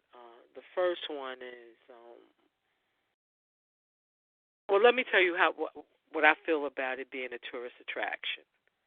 Okay. I'm very disturbed by that, and I don't know if you could help me understand how my family over there don't see that as a sacred land, and could have, the cracker beats all up in there, walking through it. Can you help me understand why that is a tourist attraction and not something that is upheld as being sacred grounds? That's a really interesting question because let's take the Jews, for instance. The Holocaust, for instance, is a typical example. What happened during the Holocaust was considered the greatest atrocity that ever happened in the history of mankind. That is what the European claimed to be. Okay. The purpose of people not forgetting about the Holocaust is to make sure that people know about it, that history doesn't repeat itself. But it's unfortunate that history do repeat itself but in a different form, and a different name, and a different regime. So, yes, it's not everybody who may be comfortable with it that being a tourist attraction. But then again, I believe that if children or other people, the European who did not know that such thing exists, they have to go in and experience and see for themselves what their ancestors have done to our ancestors. Then all the talking that we've been doing is not going to do any real conviction, because, again, if they go in and walk around and walk into those dark rooms where another fellow human being who breathes, who eats, and does exactly the same thing, but the only difference is put in that position because of his skin color, I believe there's a deep sense of conviction in them. One, maybe they may just go there just to see what their ancestors have built, the enslavement. But some of them go there for reconciliation, to go in and see for themselves what their ancestors have done to another fellow human being. They vicious, the ruthlessness which they have forced another human being to undergo, to went through. To be a tourist attraction, I would say they should limit how many people come stay, or they have to have a program whereby when people go in, they don't just go show them around, but they have to have a lesson, like a week-long lesson. You go in, you go sit down in class, they tell you everything, the real history into details before they walk them through those buildings. Because most of them just go in just to go and stand over there and see those things. There may be a reason behind that. There may be a reason behind them going over there, but they never ask any question. They never talk to anybody. They never have a classroom lecture. They never have a lesson from Afrocentric point of view, a real history from Afrocentric point of view. Most of them still go over there with the same mindset that a European trying to were enlightening the black man, and that formed itself as a place designed to transfer the Africans into enlightenment. But I appreciate your comment. I would have to just say, to take your example of the Jews with Germany, I don't know what their setup is in terms of remembrance. I don't know if the actual camps are tourist attractions. I haven't been there. I haven't been to Auschwitz. I don't know. Yeah. I don't know if they have the train cars where people can go in and see it, but I'm quite for sure if they did have such a thing, they would not allow somebody dressed up in Nazi regalia saying how they want the exterminations of Jews. That uniform is an example of that, into that place. And that's a uniform. Well, for us, the uniform of our Holocaust happens to be pale skin. It happens to be the reflection of a low degree of melanin up in you. And so I can see it being opened for those Africans who are trying to reconnect the biblical cord to their mother that was severed. I can see that. But I cannot comprehend under any circumstances allowing the enemy, allowing the person who built the shit, who did the horrors of horrors to us, to actually now their children to come back and look at it. Under any circumstances. Because I don't know how long it's been open, but it's been some decades, right? Yeah. It has not changed the cracker beasts that have been up in there, has it? No. So I totally understand, and I see your point. Where you're heading. Absolutely, it should infuriate, or it should make us angry to see white people coming back, and in essence, it might serve as a sense of pride for them,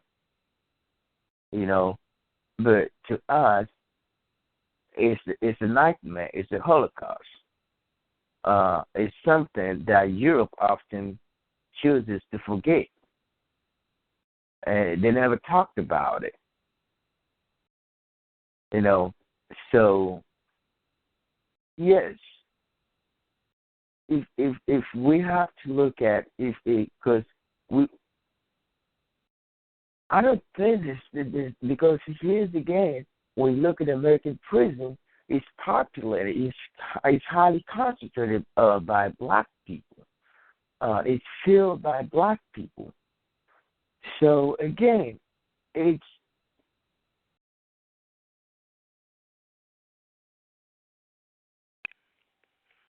I believe if anybody or any white person whom they would have to allow to go through and see all those things might be the one who have to undergo a whole week. I feel like a week, or maybe the week, maybe too long. Let's say maybe 3 days or 4 days of Afrocentric point of view of slavery. Because, again, when they come in, they did not sit down in class and thought about what Africans really went through. They just came in and they've been led into the building and directed.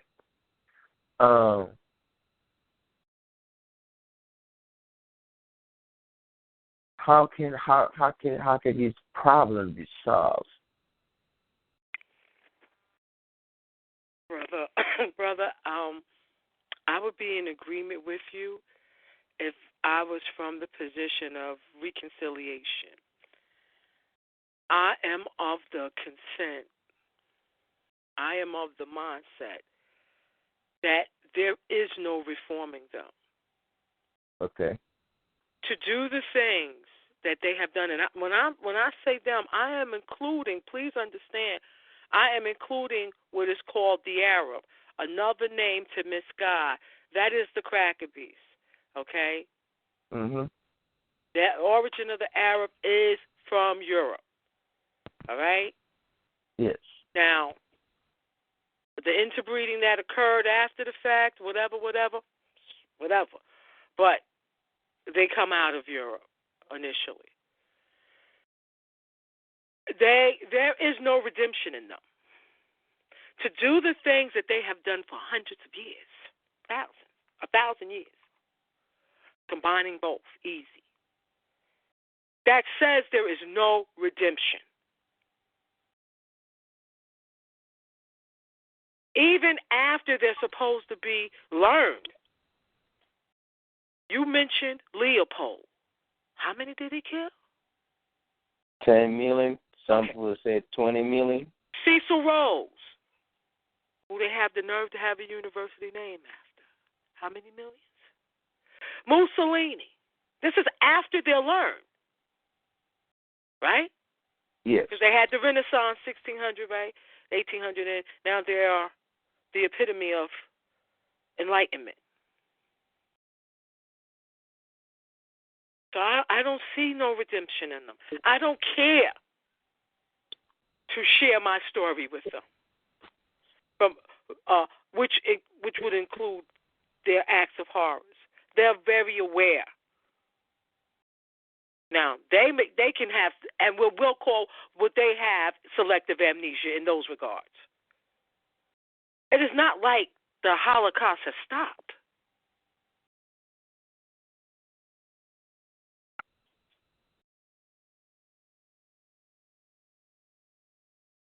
So, nah. That's right. That's right.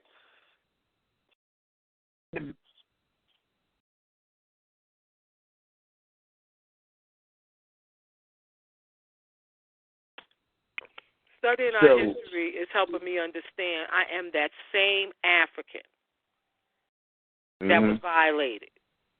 That's right. And they are that same cracker beast that did the violation, the one I see today, right now. The problem is that, you see, here's what I have another problem with is they don't acknowledge. They always find an excuse as to why such things happen. And again, it has everything to do with their education towards the Africans, towards the black man, because the educational system is set up in a way to indoctrinate them to look at Africans or Africa as backward, primitive savages. So even all those atrocities, I don't think some of them is going to change. They're not going to change because they always have this chip on the shoulder mindset or to justify the reason why that atrocity happened. When you look at the Tasmanians, the Aborigines Tasmanian in Australia, when 5,000 strong Tasmanians were wiped out, nobody paid reparation. Nobody said anything. It sounds like the white man trying to civilize them. So the question is, we have gone through all this and we still survive. There is evidence. There's building, there's constant building where all these slaves were kept.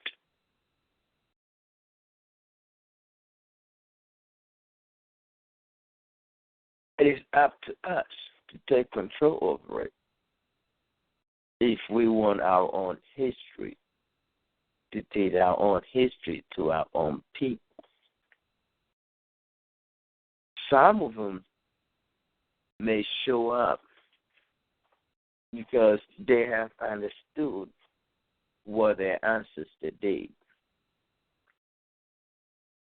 But then again, when they show up, we cannot turn them away, because if we do, it limits the opportunity for them to look at the magnitude, the effect, how bad the slavery was.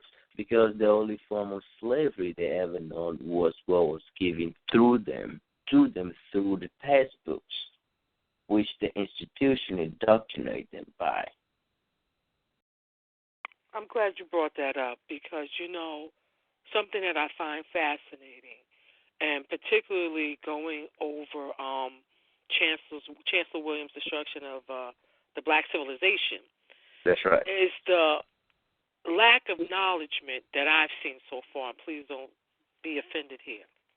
Oh, you get by my fellow brothers and sisters who were actually born on the motherland.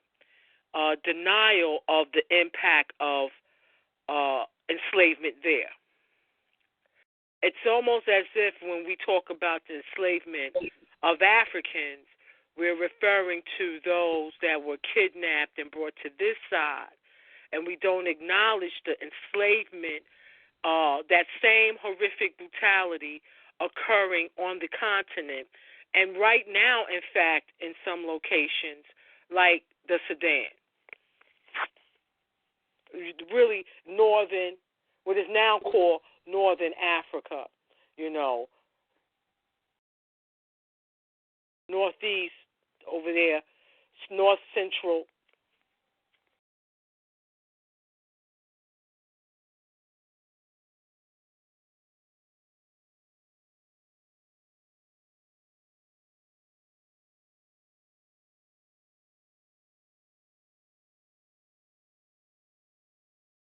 Think it cut off.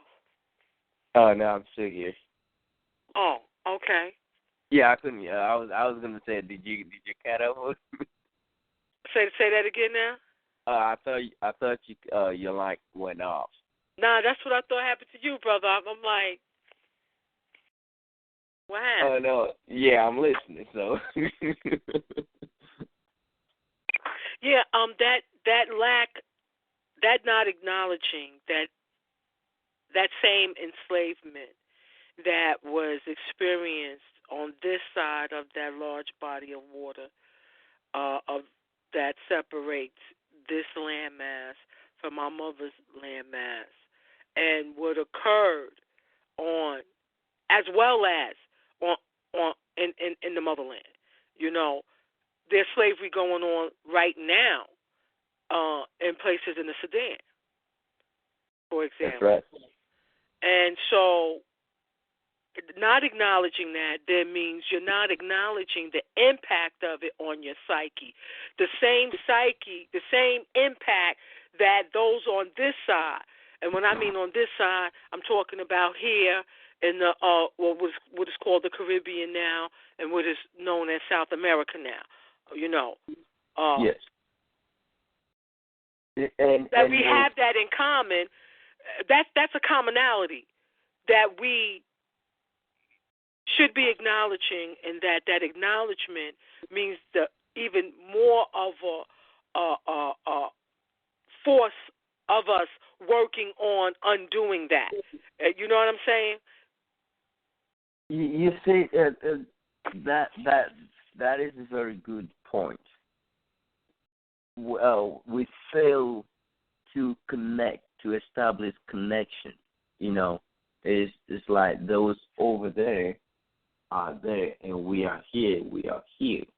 But then again, individually, it's impossible to establish that connection. It is our leaders who are responsible for those connections, but they fail to make those connections. They are the ones who have hands-on history. They are the ones who have to teach us in our education how to be taught in a way that we can establish those connections. What the European did is divide and conquer. Once they took them away, what did they do? They beat the hell out of them, changed their name. They don't have any name. They don't speak their languages. Nothing. So there's no way they can check that the Africans here can trace their root back. But what Garvey was doing was to establish that connection. You don't have to know exactly where you came from, but just know that you came from Africa. Because that is where every African came from. So the main problem here is not that individually we're not making connection, but is it not going to work if our leaders doesn't step up? Our leaders of Africa have to step up to make that connection, just like President Mugabe in Zimbabwe started doing. He started inviting Africans. We can do everything that we want to do over here. We wanted to connect ourselves to Africa. But if our leaders, the African leaders, whom are responsible for establishing this connection, somehow become puppet to the white man, it is impossible to establish that connection. Just like I was discussing this with my professor the other time. I said Africans here have something called double consciousness. They feel like they did not belong in Africa, and they don't belong here. So they come somehow caught up in the middle. You know, they've been indoctrinated to hate everything about Africa. And again, you hear what a white man say, you don't belong here. So where do you belong? Well, so, that's true, you know, on a certain level, you know. But again, the whole point, which I'm finding this conversation is showing a need for, is for the Africans over here and the Africans back in the motherland, right? Yes. To first do as Marcus Garvey tried to do, acknowledge that we're all Africans. Secondly, is to share the effects on our psyche that our enslavement, our indoctrination had on each other here and over there. Because like I mentioned before, like let me ask you, when you went to school in Ghana, right? Yes.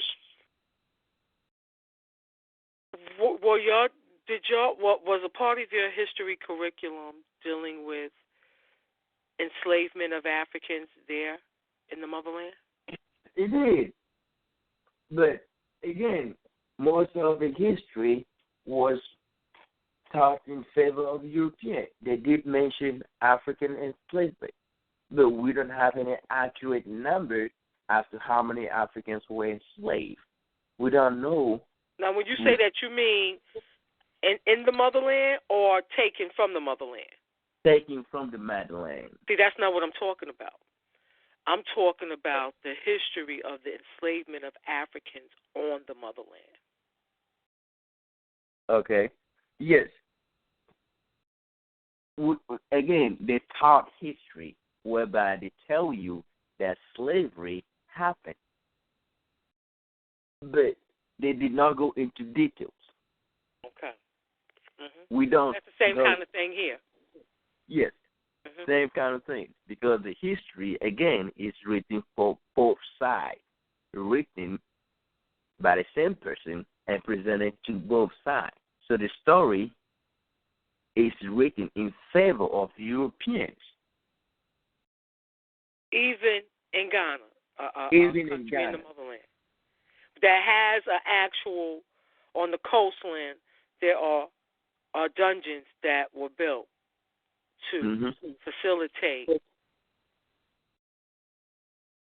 the kidnapping and the enslavement of Africans on this side of the body of water.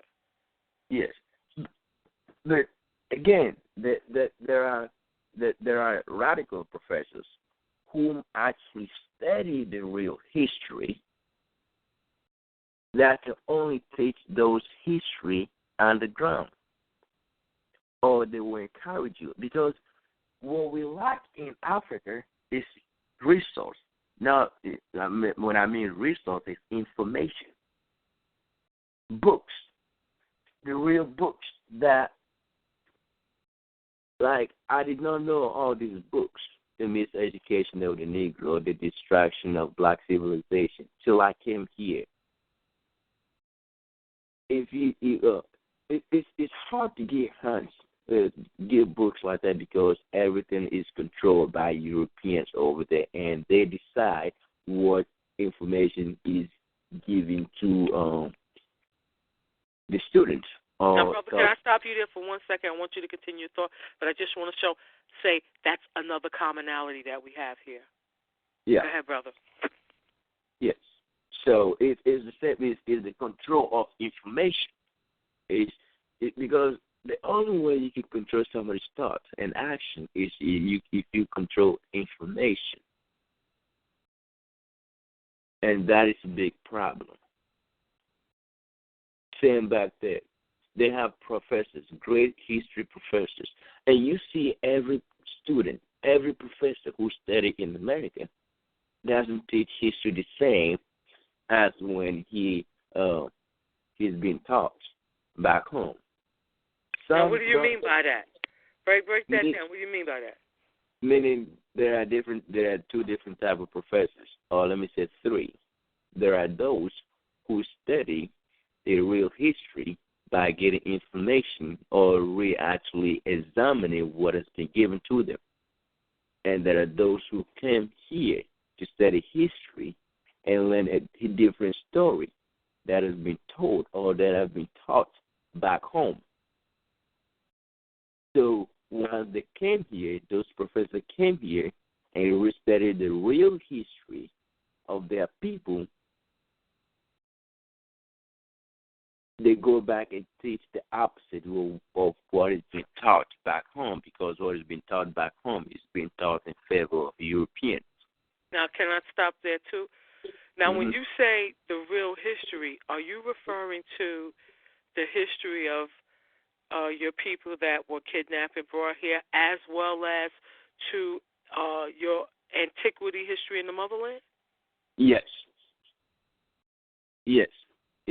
Because over there, here's how it works. If you grew up in Africa, I grew up in Ghana, and the only Ghana that I grew up in, I only know Ghana as my country. The educational system is set up in a way that you don't view other countries as what? Your own kind, even though you're related. You don't see the connection as we are one continent.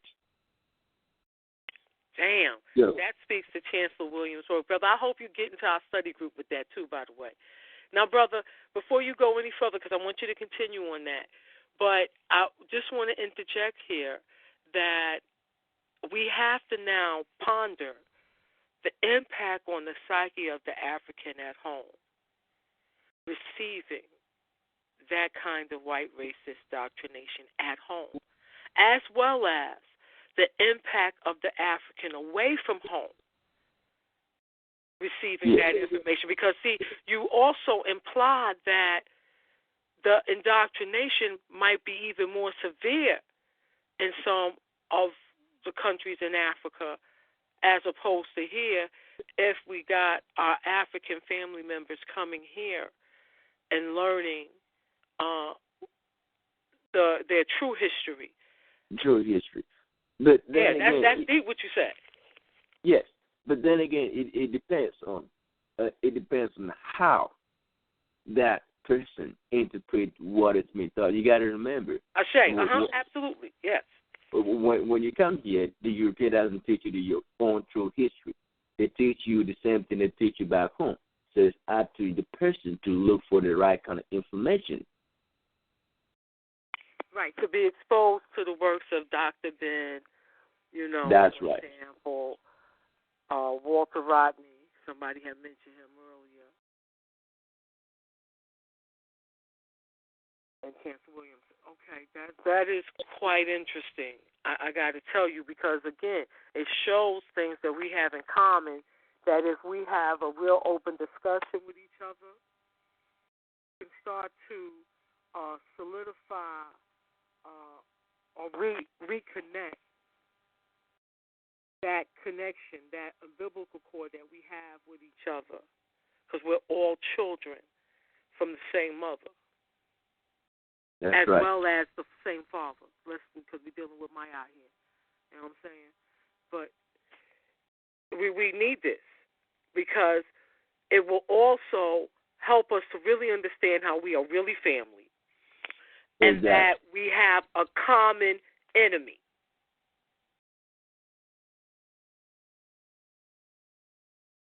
Because I know that's the problem we have over here, and not being in the motherland yet and doing field work. I can only suppose that is also a problem there. You would be able to definitely shed more light on that, being raised from there. Because the question is, if you look at South Africa right now, when that xenophobia happened, why is it that Africans killing their own Africans in South Africa?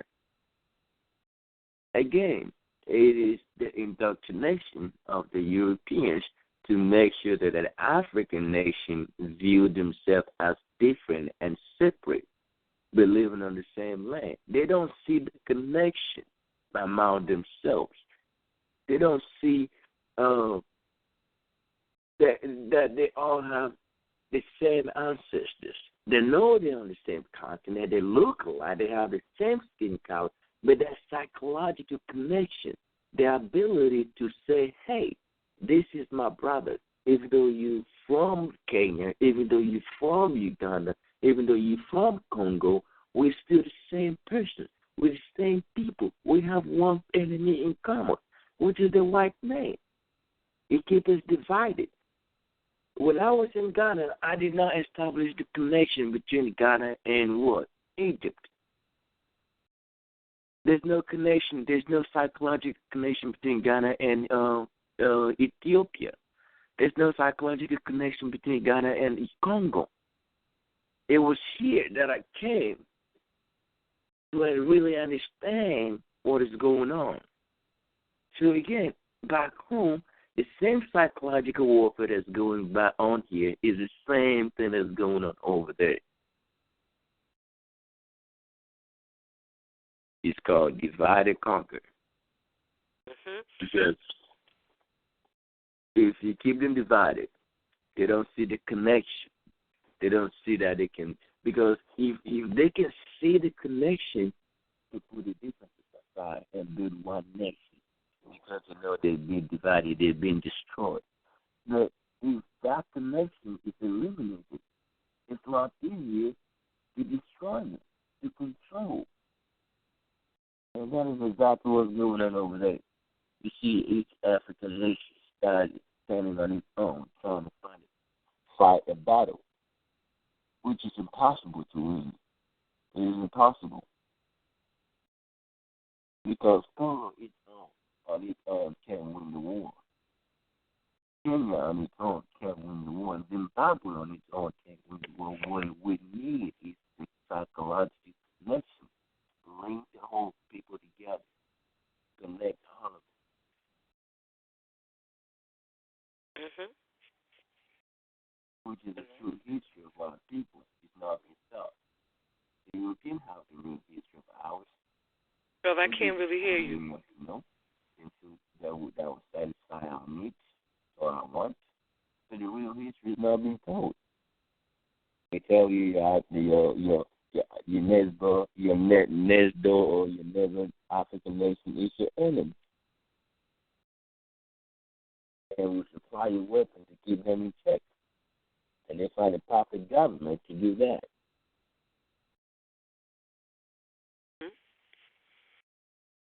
But that takes us back again to all of us, or wherever we are, learning our own history. Learning history from an African-centered perspective. Because one of the things that Chancellor Williams' work is bringing into view is that the same situation that we have here, I'm not going to say to the same extent, but there is a relationship. And the situation I'm referring to is how those of us over here that are African centered, we understand that in a real way we are related. Reading the history of our enslavement, and one of the sick things that they did was breeding us to get the strongest offspring. Okay? We look at that as a badge of honor, making us super African. Mm-hmm. And when you look at the migrations that took place in the motherland due to invasions, right, by the enemies, whether you want to call them the European or the Arab, don't matter, all the same, Asian, all the same. You have that same mixing that I don't know is really acknowledged. And what do I mean by that? Because of the forced migrations to get away from the attack, whether it was Islam or the cracker beasts with Islam, or the white or the other cracker beasts with Christianity, Catholicism, Judaism, they moved inland. They moved southernly. They moved inland westerly. Mm-hmm. And this caused that caused an I don't want to call it an interbreeding because it's the same people, but that same breeding process, not on a plantation as we experienced over here, but in the motherland, but in lands of in the directions that I mentioned. And one of the what first put me on this was studying Shaka Zulu for a program that we had and going over a lecture that Dr. Clark had gave, and he had revealed from his research that the Zulu tribe that Shaka came from wasn't originally called the Zulu. It was the Ngunu. And they came from Eastern Africa. But they ended up in Southern Africa, or first the Congo, and then going southernly, because of these horrific forces coming in from the northern coastline and the eastern coastline. This is prior to later hitting the western coastline. It could have been, depends on the time period, because Cristobal Colon was already in 1432. Mm-hmm. As a young man, 1438. The young man on the coast, snatching people up, taking them back to Europe. That's right. So that's happening on the east side, and you got that going on the west side. But I bring that up to say, so you also had Africans then, too, in that direction, moving inland. So there is a mixing, and that migration also speaks of smaller groupings of Africans being encompassed by larger groups, willingly giving up their own sovereignty to get into that larger group for survival. And I don't know, you know what I'm saying?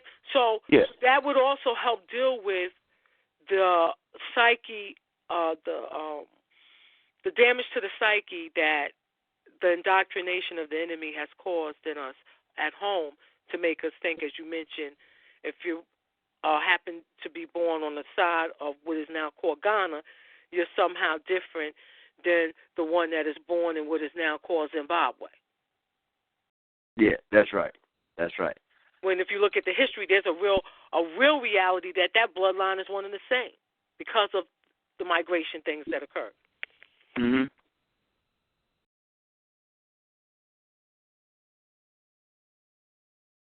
And again, that's what Dr. Hanley Clark says, that Africa is under siege from south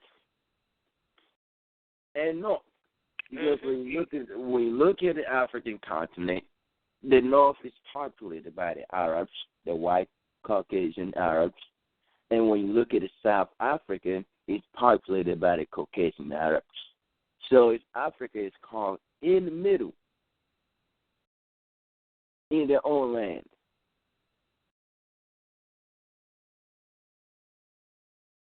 Slowly, because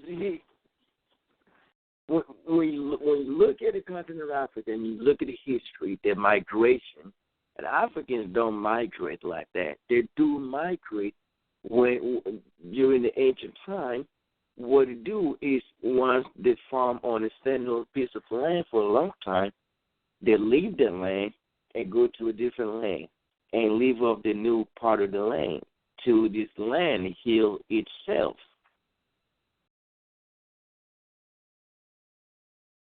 But what the Arabs have caused and the Caucasian have caused is to push these people far away, far from away from themselves. So that brings us back to Marcus Garvey's philosophy. If we are able to establish that connection, that line, that seeing other brothers on the other side of the continent as their own, and not see them as just people that were taken and who don't know who they are, I think that will be a turning point. We need a turning point like that to change the mindset of both here and back home, to change the mindset how we Africans here view Africans back home and how Africans back home view Africans in the Caribbean and in North America. Without that, I think it would be impossible. We need that psychological connection and how the Africans themselves in Africa view other Africans as related to them, but not as enemies. Again, when you look at when United States invaded Iraq, United States also used the Tutsi troop in Rwanda and Nigeria to invade Congo. The question is why? Why would they use Africans to invade another African? If they were to make them known or to have knowledge of themselves, say, hey, we can use our own resources. We can all come together and forget about differences. Forget about languages. Forget about the culture and everything. Culture can be practiced by each state. Everything can be done by each state. But let's unite. That's what Kwame Nkrumah said. Language is not a problem. That's so the white men make it seem like it's a problem because they can't speak our language. You can't learn our language, so it makes it seem like it's a big problem. But again, with the unity, the ability to unite, we have to put our differences aside. Language, culture, all that don't matter. Because Africa under one federal government is what Africa needs for survival. So it's going to take teaching the right information for the Africans to look inward, to look to their people, not to look out to the white man to come and save them. It takes that history.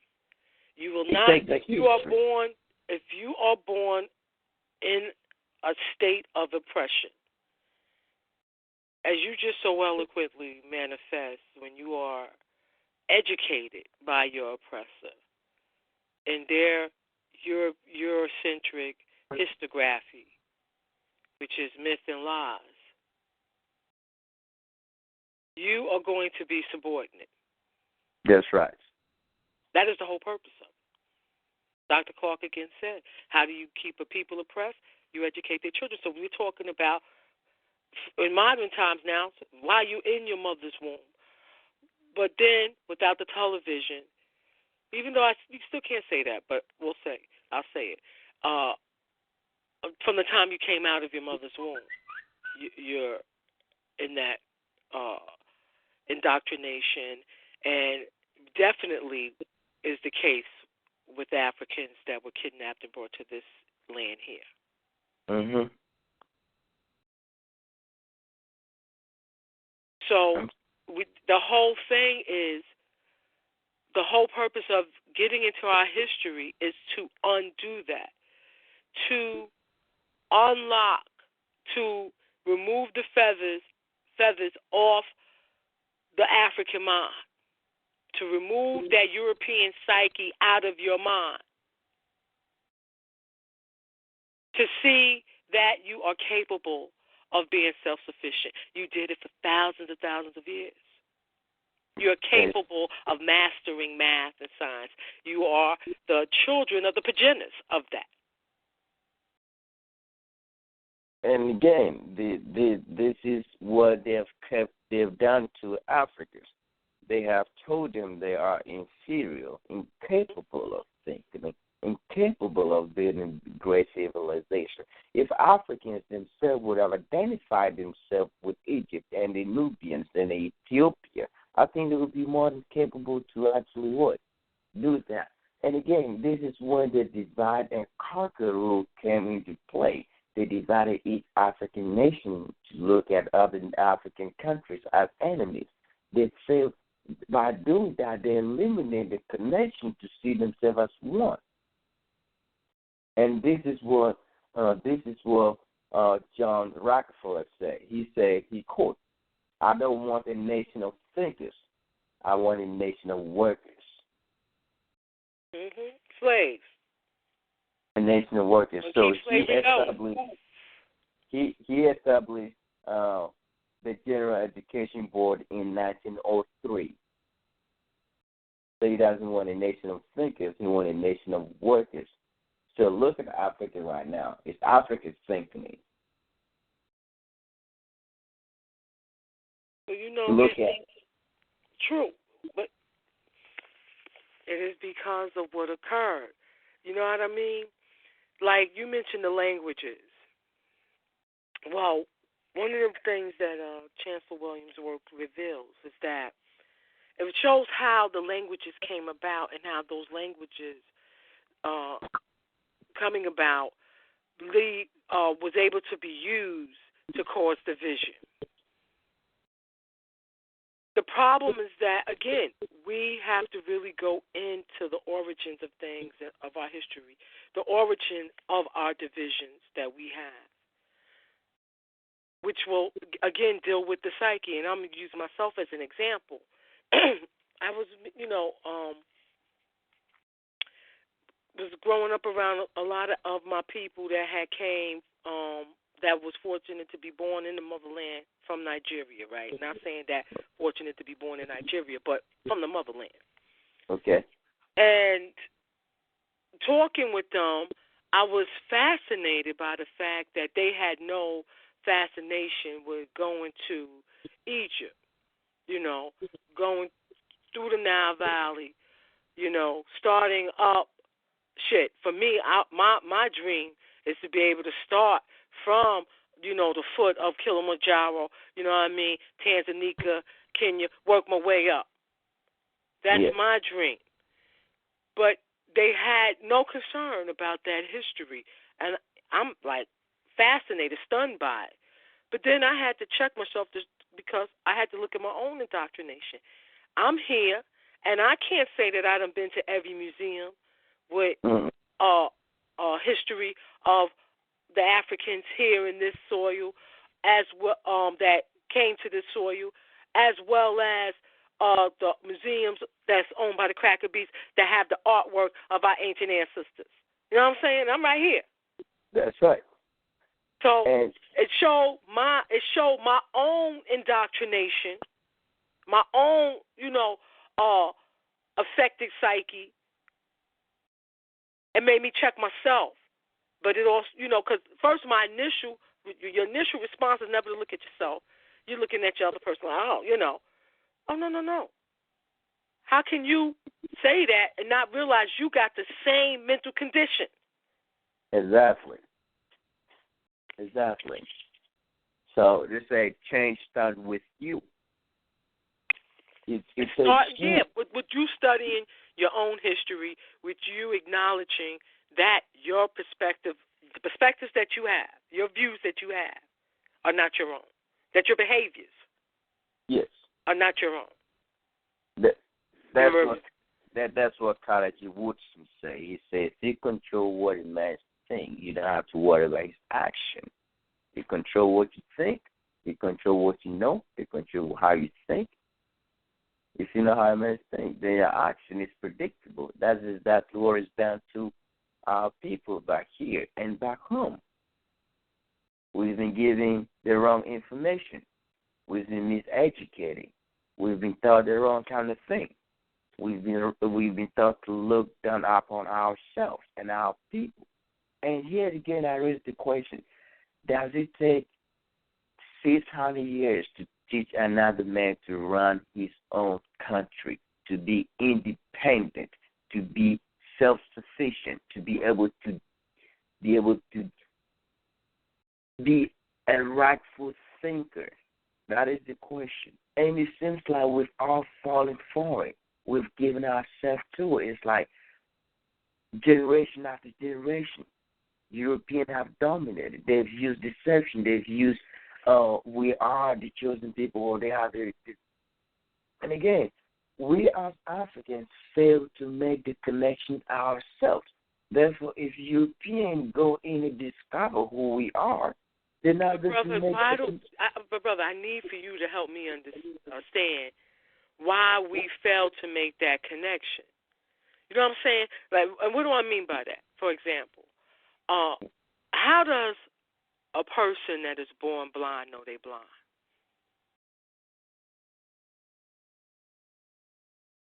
That's a good question. But whoever is in charge should be able to tell. Because, again, it's not how we now. How does a blind person know they're blind?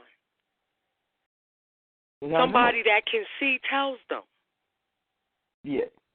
So, you know, we got to remember, I think, that we are just waking up as a people. You know, we're a product of master teachers laying the seeds. Now, how were they able to become master teachers? Because we're coming out of that period, as you had mentioned earlier, where it was illegal for us to read or write. That didn't just happen here. We got to understand the history and realize that it happened back home, too. So that's why the cracker beast of the 1800s, in his ignorance, even though they benefited now for several hundreds of years, at least you can definitely say 200, that he's still ignorant by the 1800s when he coming into certain parts in Africa, and he's seeing us after surviving the horrors of horrors and what it has done to us, to those that he encounters, as being savages. No knowledge of the destruction that his fucking forefathers committed. And if he does, he don't give a damn anyway because it's benefited him and her. Let me point something out, okay? When we look closer to African origin of civilization and teaching, we know that the Africans don't write things down. Africans talk orally. Africans teach their people orally. They narrate stories to their children, grandchildren, and children. And then when you go back to the Egyptian mystery system, the neophyte, you have to go through initiation. You have to go through a series of stages whereby writing is forbidden. So what did the Europeans do? They took advantage of us not writing stuff down and used it to their advantage. True. But how could they use it to their advantage? Something had to occur where there was a breaking up of the remembrance of the oral tradition and history in its wholeness. That's right.